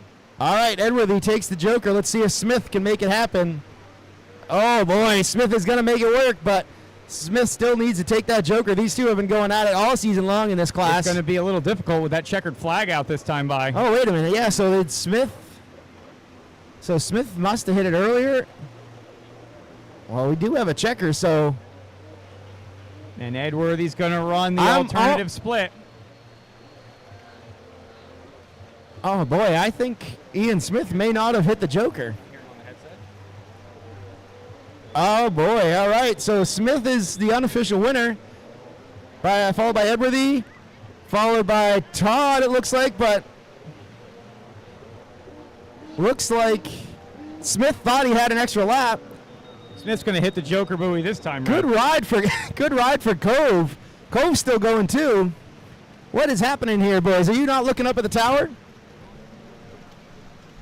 I believe that these guys thought that they had another lap because.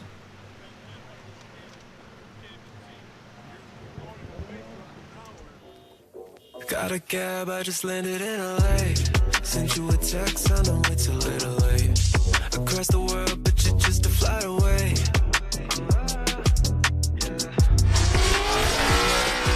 Until you say, baby, I've been thinking about you every day. Just say the word, you and I could get away. Pack your bag and baby, let's go. To another night. Hit the beach where we can lay low.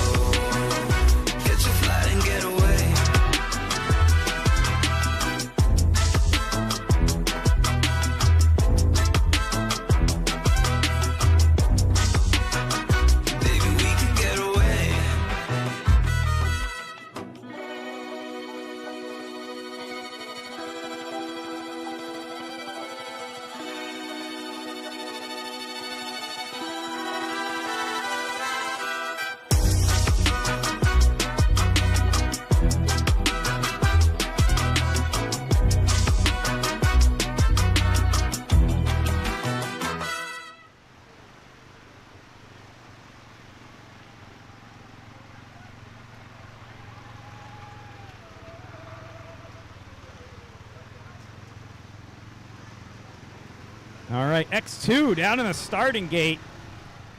Race number 7. X2 is in the starting gate.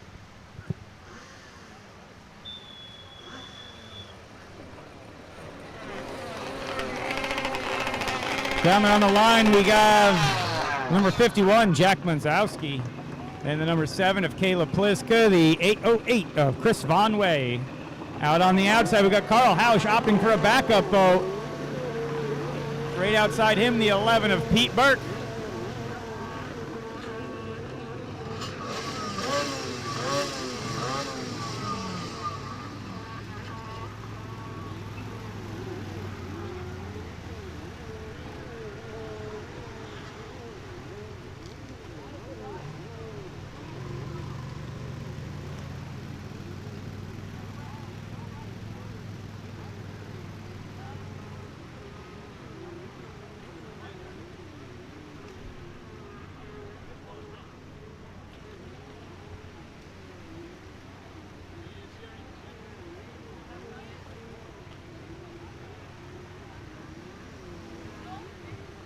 All right, try to make some sense of this right now.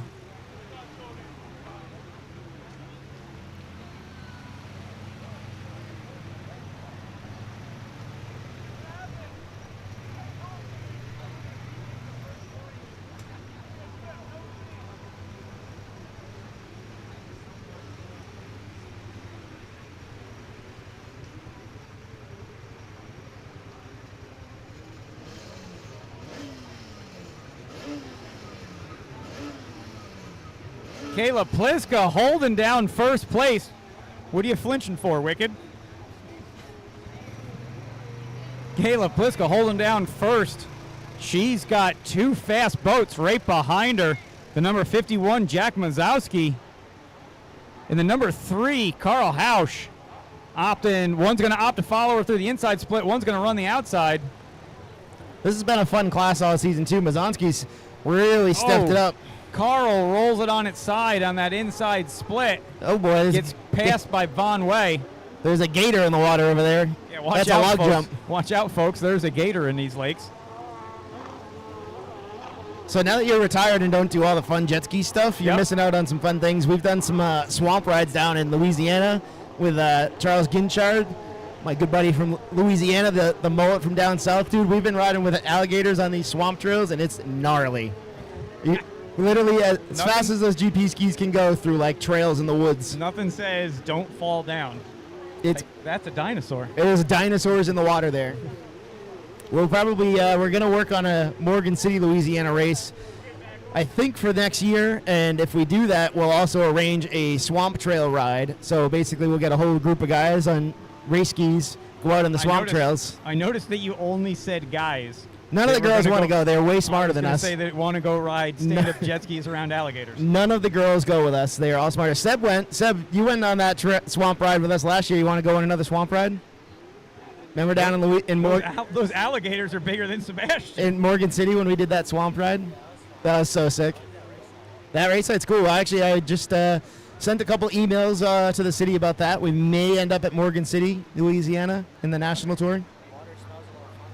This water is the dirtiest. It's the cleanest dirty water you'll ever see, George says. It's good for you. It builds character. Charles. I don't know who I'm talking about. I don't even know where I am today.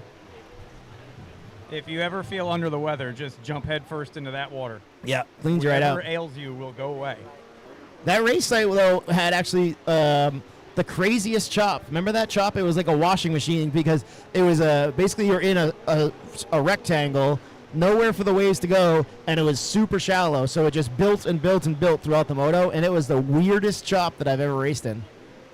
Every race site has different waves. Carl's still struggling out there. Kayla trying to do the right thing and avoid him, ends up dunking that thing on its side as well. Kayla just wanted to stop and say hi to her good friend Carl.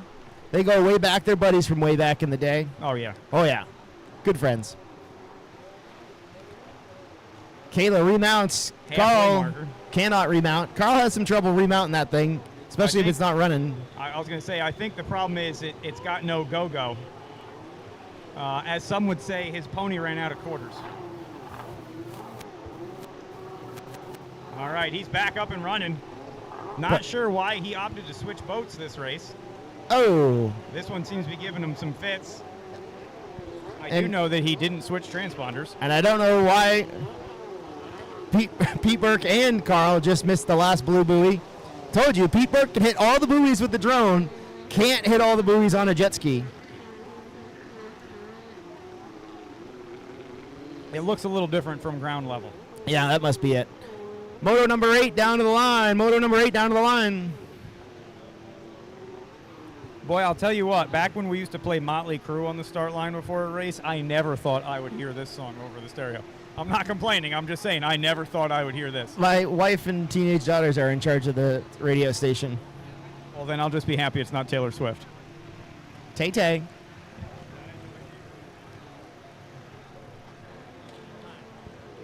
We need Moto number 8 down to the line. Moto number 8 down to the line. Women's novice sports spec and women's 1100. I see a few boats out there getting ready. Down to the starting gate.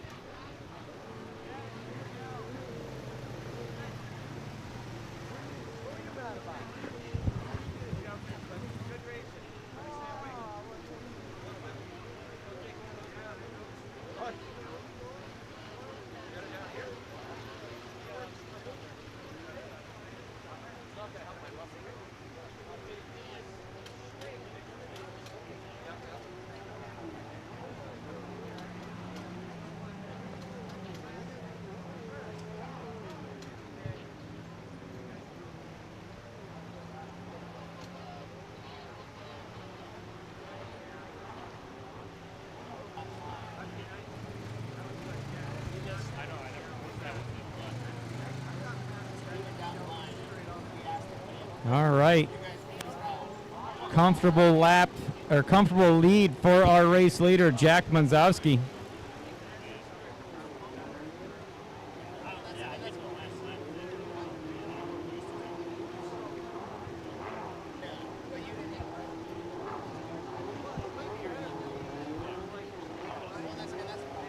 That whole like,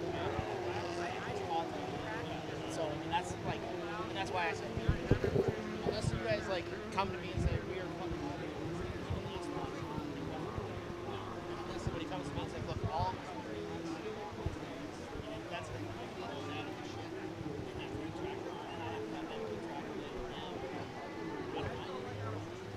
Reminder, after your moto, swing by Tech. Tech is in front of the scoring and announcing tent.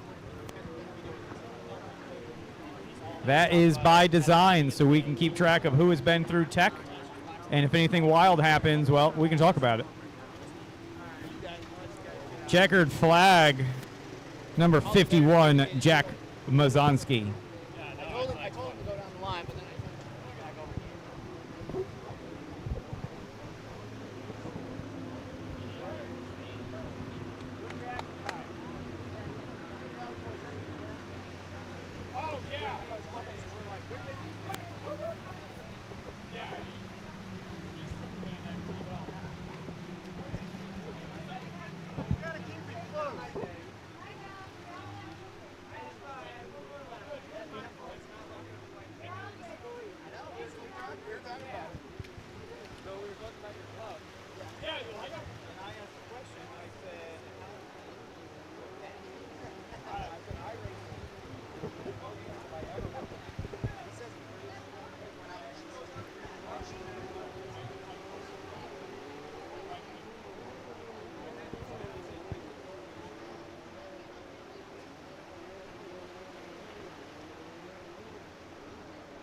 Checkered flag, Kayla and Gator House.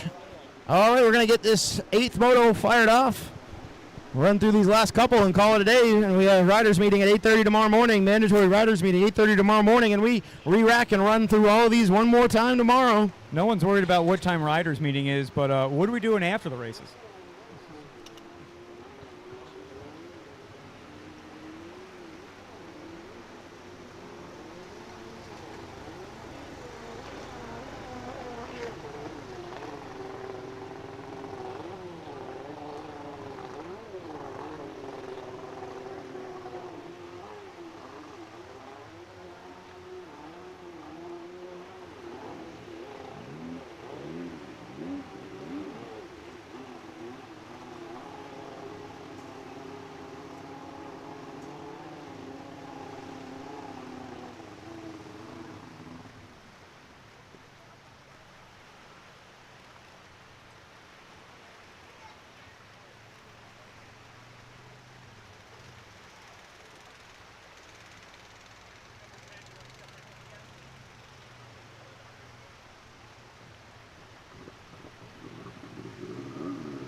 All right, novice sports spec and women's 1100 combined down on the starting line.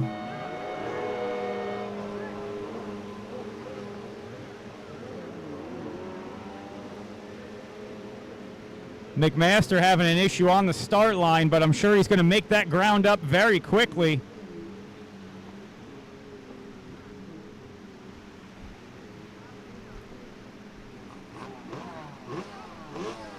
Looks like Avery and Ryder going to be battling it out when they come out of the inside and outside split.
right, down on the start line, we're looking for race number 9, Pro-Am Runabout Stock.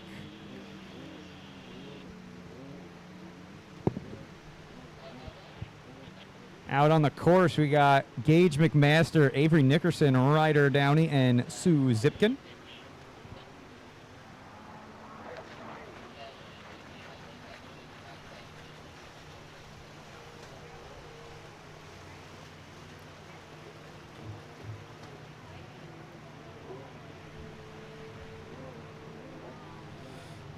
Gage McMaster making up ground after a rough start on the start line.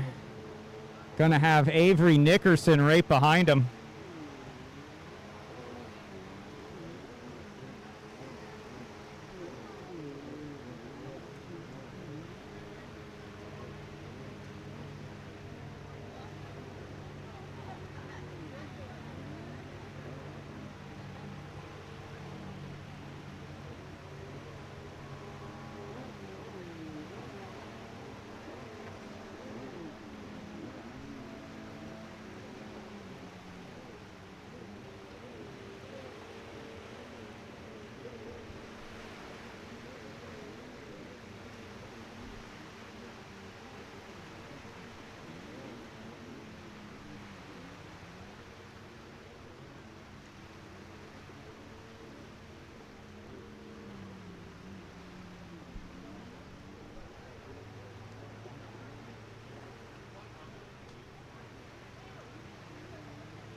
All right, white flag this time by for Gage McMaster.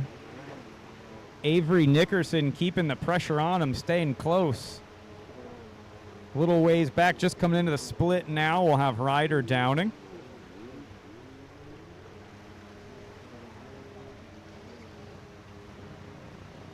I see the runabout boys are lined up in the starting gate.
Checkered flag for Gage McMaster.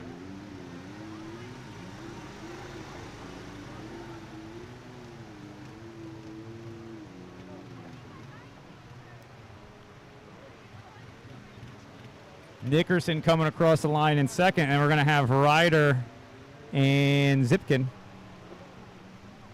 The big boys down on the start line. Pro-Am runabout, and the wind has died down, which means these guys are finally going to get a chance to stretch their legs. When you're racing at this level, every second matters, and so does every detail. I trust SureCan, the official fuel can of Pro Watercross, to fill up my jet ski. With the rotating spout at the bottom, I fill up fast. No more tipping, no more spills. And the thumb control button at the top lets me dial in the flow so I get exactly what I need every time. Fuel smarter, race harder with SureCan.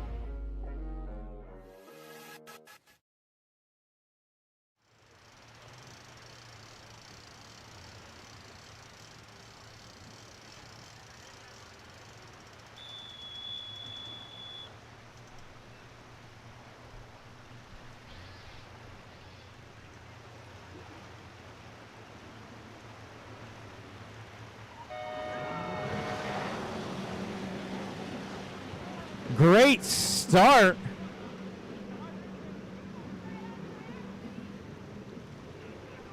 Oh, he's going to get swept on the outside, though. Jay Edwardy going to sweep around the ed side of Todd Sarzinski while Davis has the outside split all to himself. Now, if Edwardy can manage to not hurt himself like he did in the first moto, this should be a heck of a show.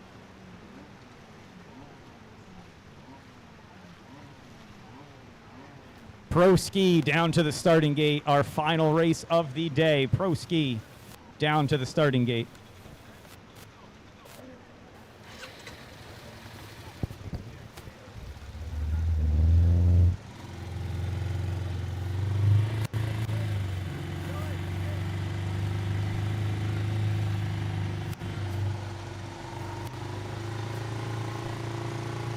All right, let's see how this thing starts to shake out.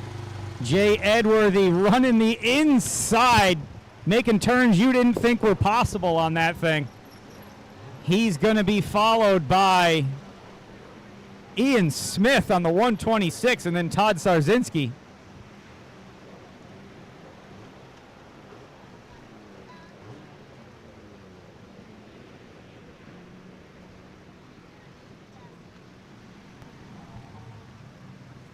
So these boys like to spice things up, and they threw the makeup buoy in as an extra joker. So it looks like Edwardy just took that and got right into the clutches of Smith. Smith getting a win against Edwardy at their last race in Lock Haven, Pennsylvania on these big boats. Edwardy is one of the fastest in the country. I think he was second overall last year in the P1 Aquacross Endurance Series. Edwardy out to the joker buoy, hammerhead joker lane. Smith railing around those SBT buoys. SBT is our title sponsor of this series and has been for a couple years now. They are an incredible company. We got to do a tour of their business down in Florida this past winter in our winter series, which we will be having a winter series again. We may spice it up and do a couple other cool things down in Florida over the cold months, and we can get away from this snow-filled north. Very cold winters. We'll hide down in Florida and do some racing. Got some fun ideas planned for this winter, but we did tour the SBT factory. They do in-house remanufacturing of engines, so if you do need an engine, they do have engines available for you, and I know a lot of you are burning up these old engines and need some, so check out Short Block Technologies. CJ and the gang over there are an incredible group of people. You know, we've been talking about lap times all day with our fancy schmancy technology, but with the rough conditions, we weren't talking about speed. And now that the waves are dying down, we're starting to see Mr. Jay Edwardy finally give us some serious speed numbers for the day. I'll put it to you this way. I passed cars on the Northway on the way here that were going slower than Mr. Jay Edwardy is right now. Yeah, what's his fastest speed? He's up in the mid-60s, pushing 70 miles an hour right now, and that's on – he's opting for the tighter part of the split on both the front split and the outer split on the backstretch. So he's taken the shortest, tightest way around the track. And still pushing that thing, trying to get it to reach 70 miles an hour. I think his arm is feeling okay now. Yeah, I think he's just fine. Oh, man, Smith. Yeah, These are big boats. I don't know how Smith's neck's feeling okay after that turn. That was a wicked right-hand turn.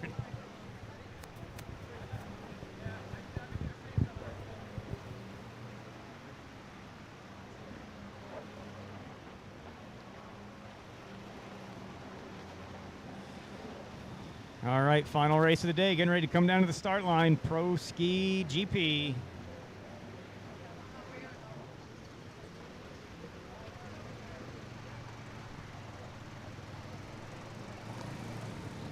So we've got our lovely flag girls up there in the tower. Both of these our family members of racers on the course right now. Callie is daughter to Todd, and Taylor is sister to Ian Smith out there. We keep it all in the family around here. This is a family-oriented sport. Everyone pulls their weight around here. None of this is possible without the help of everyone. Halfway for Edworthy and Smith, both of which have done the Jokers. Smith doing everything he can to try and make up some ground.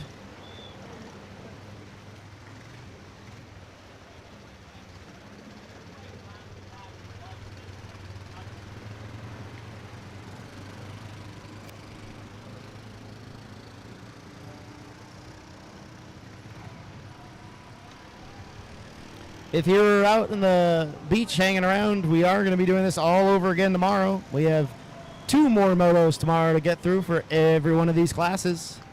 We have a multitude of classes, everything from the old vintage to brand new skis that you see right here on the course at the moment. These are the biggest runabouts you can buy at a dealership. This is a bone stock class. All they're allowed to do is a couple handling parts and a tune. Other than that, you could go buy one of these Sea-Doos and look just like Jay Edworthy out there. I don't know. I know the ski is stock, but I feel like Jay Edworthy is considered a modification to any machine he rides. He is slightly modified. Jeez, that thing hooks. And he just muscles it around. Hey, look, he's able to look up at the I scoring was just tower. thinking the same thing. You saw that? The scoring tower is in a position where you may need to turn your head. Let's see if Ian looks over. Nope. All right, Ian didn't learn very much. We need to look at the tower when you go by. We talk about it usually every riders meeting. Shame on me for not talking about it at this riders meeting because some people forgot about it last Moto. You're supposed to look at the tower so you know what's going on. Every time you come back through the finish line, take a peek. I used to look at the tower every lap and try to bribe them to putting the white flag out. I used to look at the tower, but that was just because your sister was in it. Oh, wow.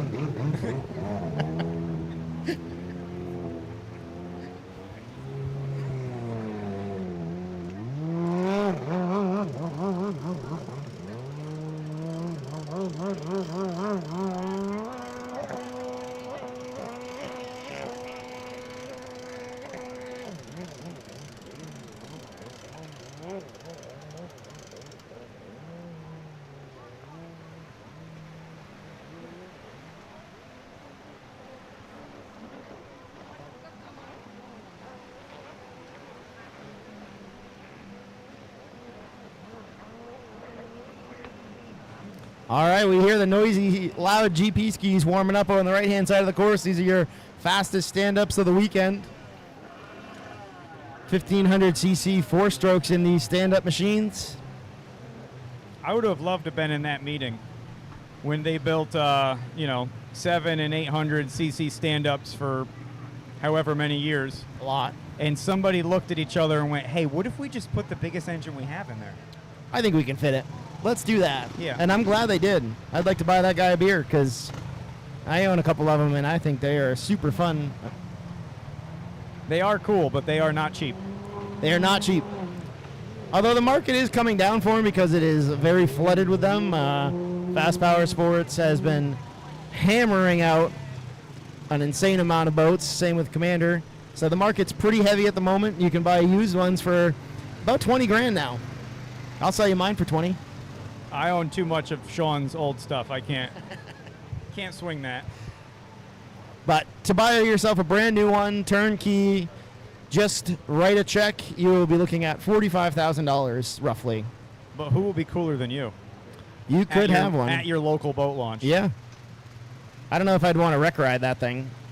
I know I don't want to wreck ride my ski. I bought one of those Super Jets to wreck ride, and I still don't wreck ride that. Well. Yes. Currently, I don't wreck ride anything.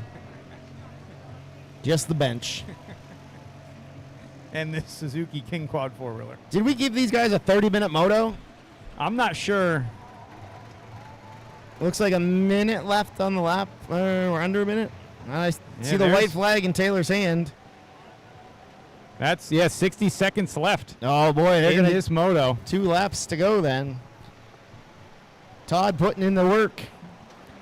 Wait till you see Todd's GoPro. That bunny ears thing on his head is a GoPro 360. We do typically have that tied into our live stream.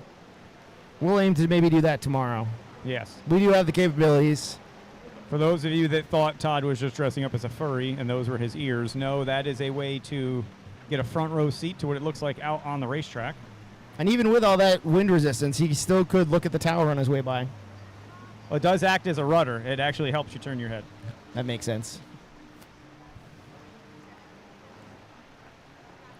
I mean, looking over at the tower is not that hard. We used to look completely over our shoulder behind us at one another and make obscene gestures at full speed.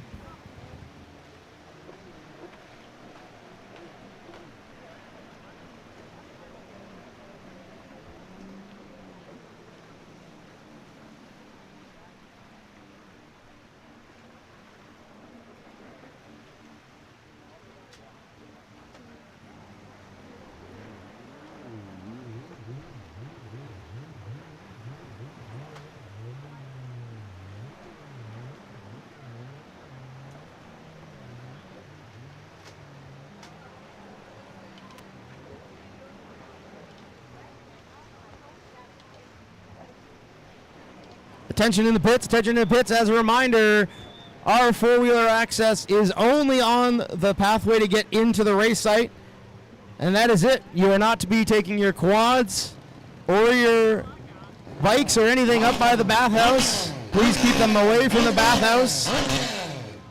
And do not take this lower pathway. I know a lot of you have some smaller quads, but ask a friend for a bigger quad to get up the hill.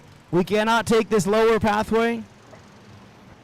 And please go a walking pace while you're going. There is a public beach, and there is a lot of beachgoers, as you can see. Thank you for your cooperation. We do want to come back here, so make sure you guys are following the rules. White flag is out. Last lap, Edworthy coming around to try and lap his way around Sarzinski, but Todd's not going to want that. He won't let him by. He's going to fight him here. Now, Todd paid his money. He wants to do all of his laps. He's not letting Jay by. Yeah, he's in it for the fitness.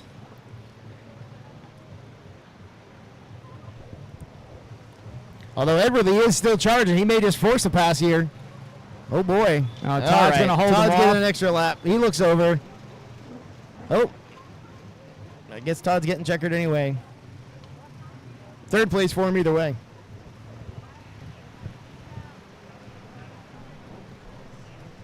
Oh, nope. Todd realized what happened. He was just taking the long way around. He wanted to go see what that freestyle rider was doing over there. And Jay Edworthy, just to be safe, is just going to run him down. Yeah. These guys are like little kids out there. They're hard to get off the course. Yeah. Yeah, we don't grow up. Our stuff just gets way more expensive.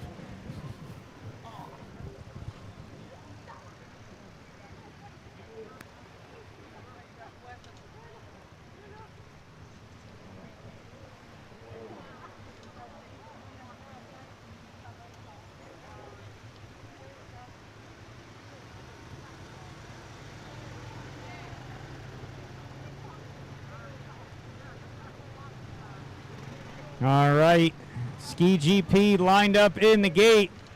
I heard them clearing out the 114 this time. They didn't want those start issues that they had in Moto 1.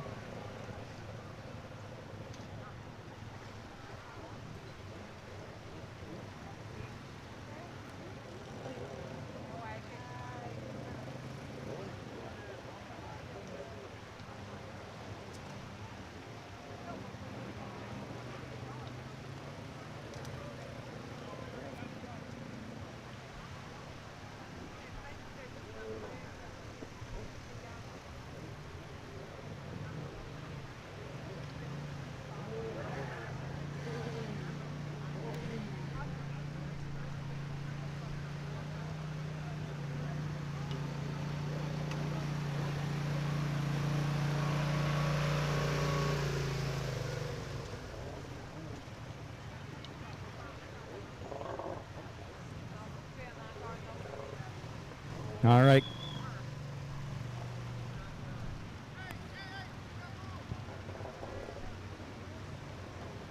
You never thought you'd be part of the race on the beach in a jet ski race, but are they going to rock, paper, scissors, shoot, or are we just going for it?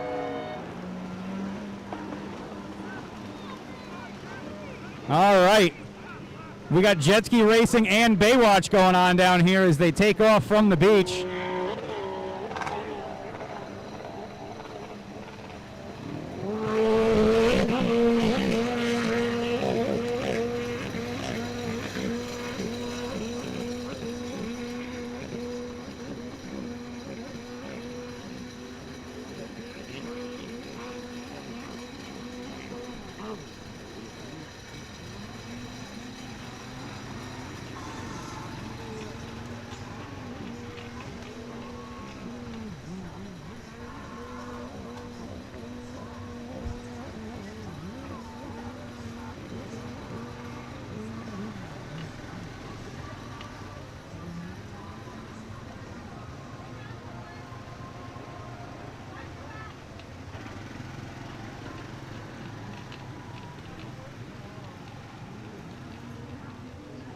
All right, final moto of the day.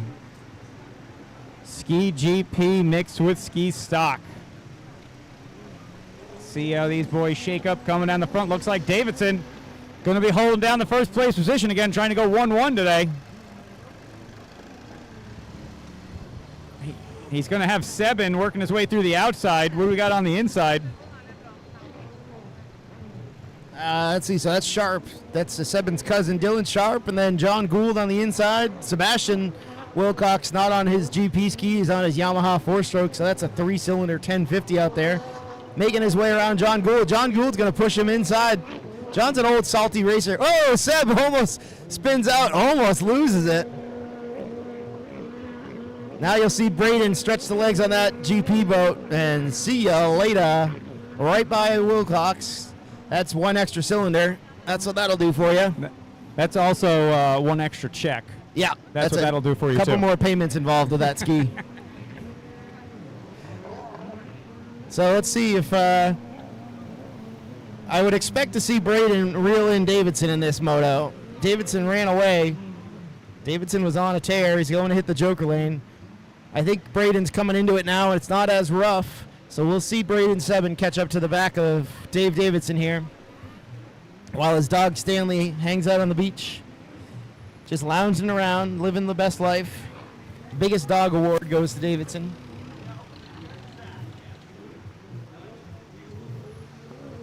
All right, we should see some heater laps coming in. Sebastian going to opt for the joker early, get it out of the way. Try to make some passes when the rest of the traffic goes for it later on.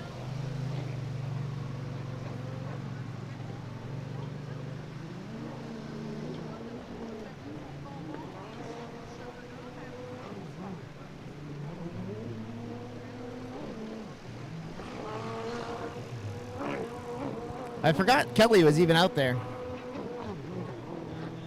Kelly's out there. Kelly did the joker.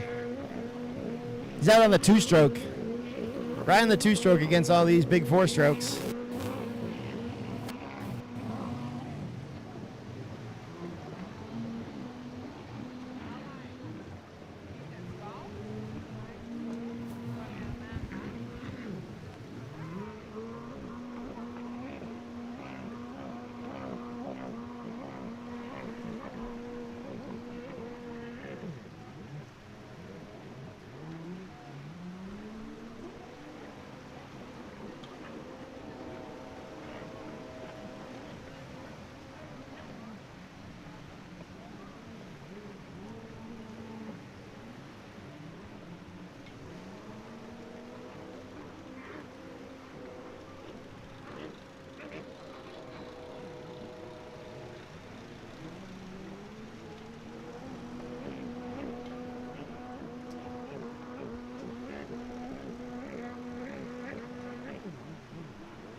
All right, halfway marker this time by. Kelly Wilcox coming through the finish. Your leader, Dave Davidson, still holding it down. Very clean riding. out in that first place position. Braden's pulling up. Braden has hit the Joker, so both first and second have hit the Joker already. Braden's got to put some laps in. I think we'll see some fast lap times out of him now, especially that end of the race weekend. Now the lake decides to lay flat for us. I told you, it's going to be glass for dinner. Yep. Are we still, you and I still having dinner down here late tonight? Or? Yep. Okay. We're going to have a little romantic picnic down here on the beach. Pretty little sunsets here. Not as pretty as Sylvan Beach. Sylvan Beach does win the best sunset award out of every race. Sylvan Beach and Watkins. Watkins is pretty nice sunset, yeah. Unfortunately, we don't go to Watkins anymore. It's just become a bit too expensive to race there. But we love coming to places like Plattsburgh City Beach that love having racers in their town spending money. So we'll keep coming back. And the good news is, as I found out this morning driving up here, there is now cell service the entire way up the Northway. Yes, that has been an added bonus at a lot of these far north races.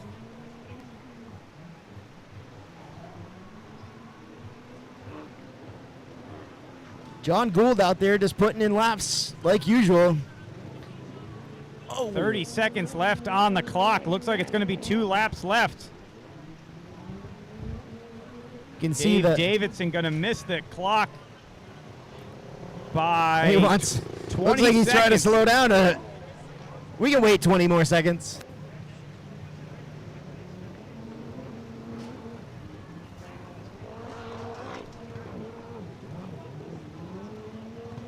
Seven looks good on that GP boat out there. I expect quite a bit out of him down in Florida. We've got a stacked field GP guys down in Florida. He's going to be on my boat, so this is a practice opportunity for him to get out there and really battle with some of these big dogs from down south. I expect to see some of the fast boys like Chris Landis and girls. Isabella Parker is going to be down there, and she mops the floor with me in GP class. She absolutely rails.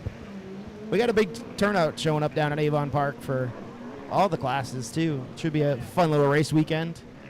At the Hotel Jacaranda, if you get a chance, Google the Hotel Jacaranda. It was built in the late 1800s, early 1900s. And it's a very, very cool place. It's got the original elevator in it. So it's like the old push-button elevator. It's pretty wild. Does it have a nice gentleman in there to close the door for you? No, you're actually not allowed to use it yourself. You have to. It's so old that you have to have someone help you use the elevator. Okay. So the little lady will come out from behind the counter and run the elevator for you. Elvis Presley stayed there once. Looks like white flag is coming out for our friend from the north, Dave Davidson. Dave Davidson getting the white flag this time by. He's just got to hold it together for one more lap. Getting all this time on that stand-up. He's really picking it up. He used to race stand-ups quite a bit back in the day. Took a couple years off. He's only about a second and a half off the pace of Braden 7 on substantially different boats. Yeah, $30,000 difference right there. Still doing good. Those GP boats handle incredibly well compared to that. Look how pretty Braden's boat looks. It is pretty. You should have seen his connecting rod. He had one of those new 2-piece connecting rods after the last race. The Bluetooth rods. It was a Bluetooth connecting rod. I use the Bluetooth tie-downs once in a while. They're there. White flag see 'em. for Sebastian on the 1050 Yamaha. Sebastian very smooth out on that 1050 this race. It doesn't look flashy and it doesn't look dramatic, but his fastest lap of the day was only 2 seconds behind Dave Davidson. That's pretty damn impressive for having one whole cylinder down. And let me do some math here real quick. A lot less money. 450 cc's less. Yep. Well, they say slow is smooth and smooth is fast. Well, I'm pretty smooth then. I'm glad you said it, not me, because I was about to. We're going to get our last checkered flag of the day. If Taylor remembers to put the checkered flag out. I got you, Tay. I'm here to help. That's right. There we are. She was busy getting distracted by the wicked princess over here. It takes a village. Trying to throw her off so she gets her job back. I don't know. I think she likes being on the beach. Well, It's she a is beach- coming it's- out of retirement for Sylvan Beach. She's going to be. It's a beach princess. We need someone that's got a little bit more force in the tower when it comes to that national tour stop. Oh, yeah. Yeah, someone's got to start screaming at those guys down there to get them in line. Yeah. Checkered flag. Nothing Braden. gets a bunch of pent-up racers to get their shit together, like getting yelled at by Shelly from the tower. Yep. Well, you can tell what kind of mood she's in, Sean, because she's wearing clear glasses today, which means she's nice. If she had reflective lens sunglasses, that means you better watch yourself.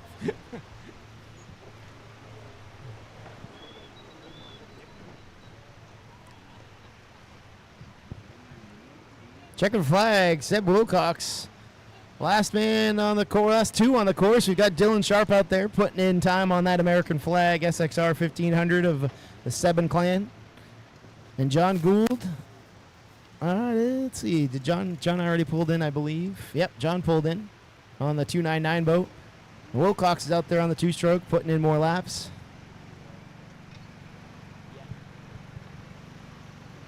So that is it for today. We will see you guys all tomorrow. 8:30 a.m. riders meeting, mandatory riders meeting, 8:30 a.m. First motos go off at 9 a.m. tomorrow. We are going to hustle right through. We will probably skip a lunch break, depending on where we are at, and get you guys on the road before the weather comes in. It looks like we got some rain coming in tomorrow afternoon. We would love to get ahead of that and not have awards in the wet.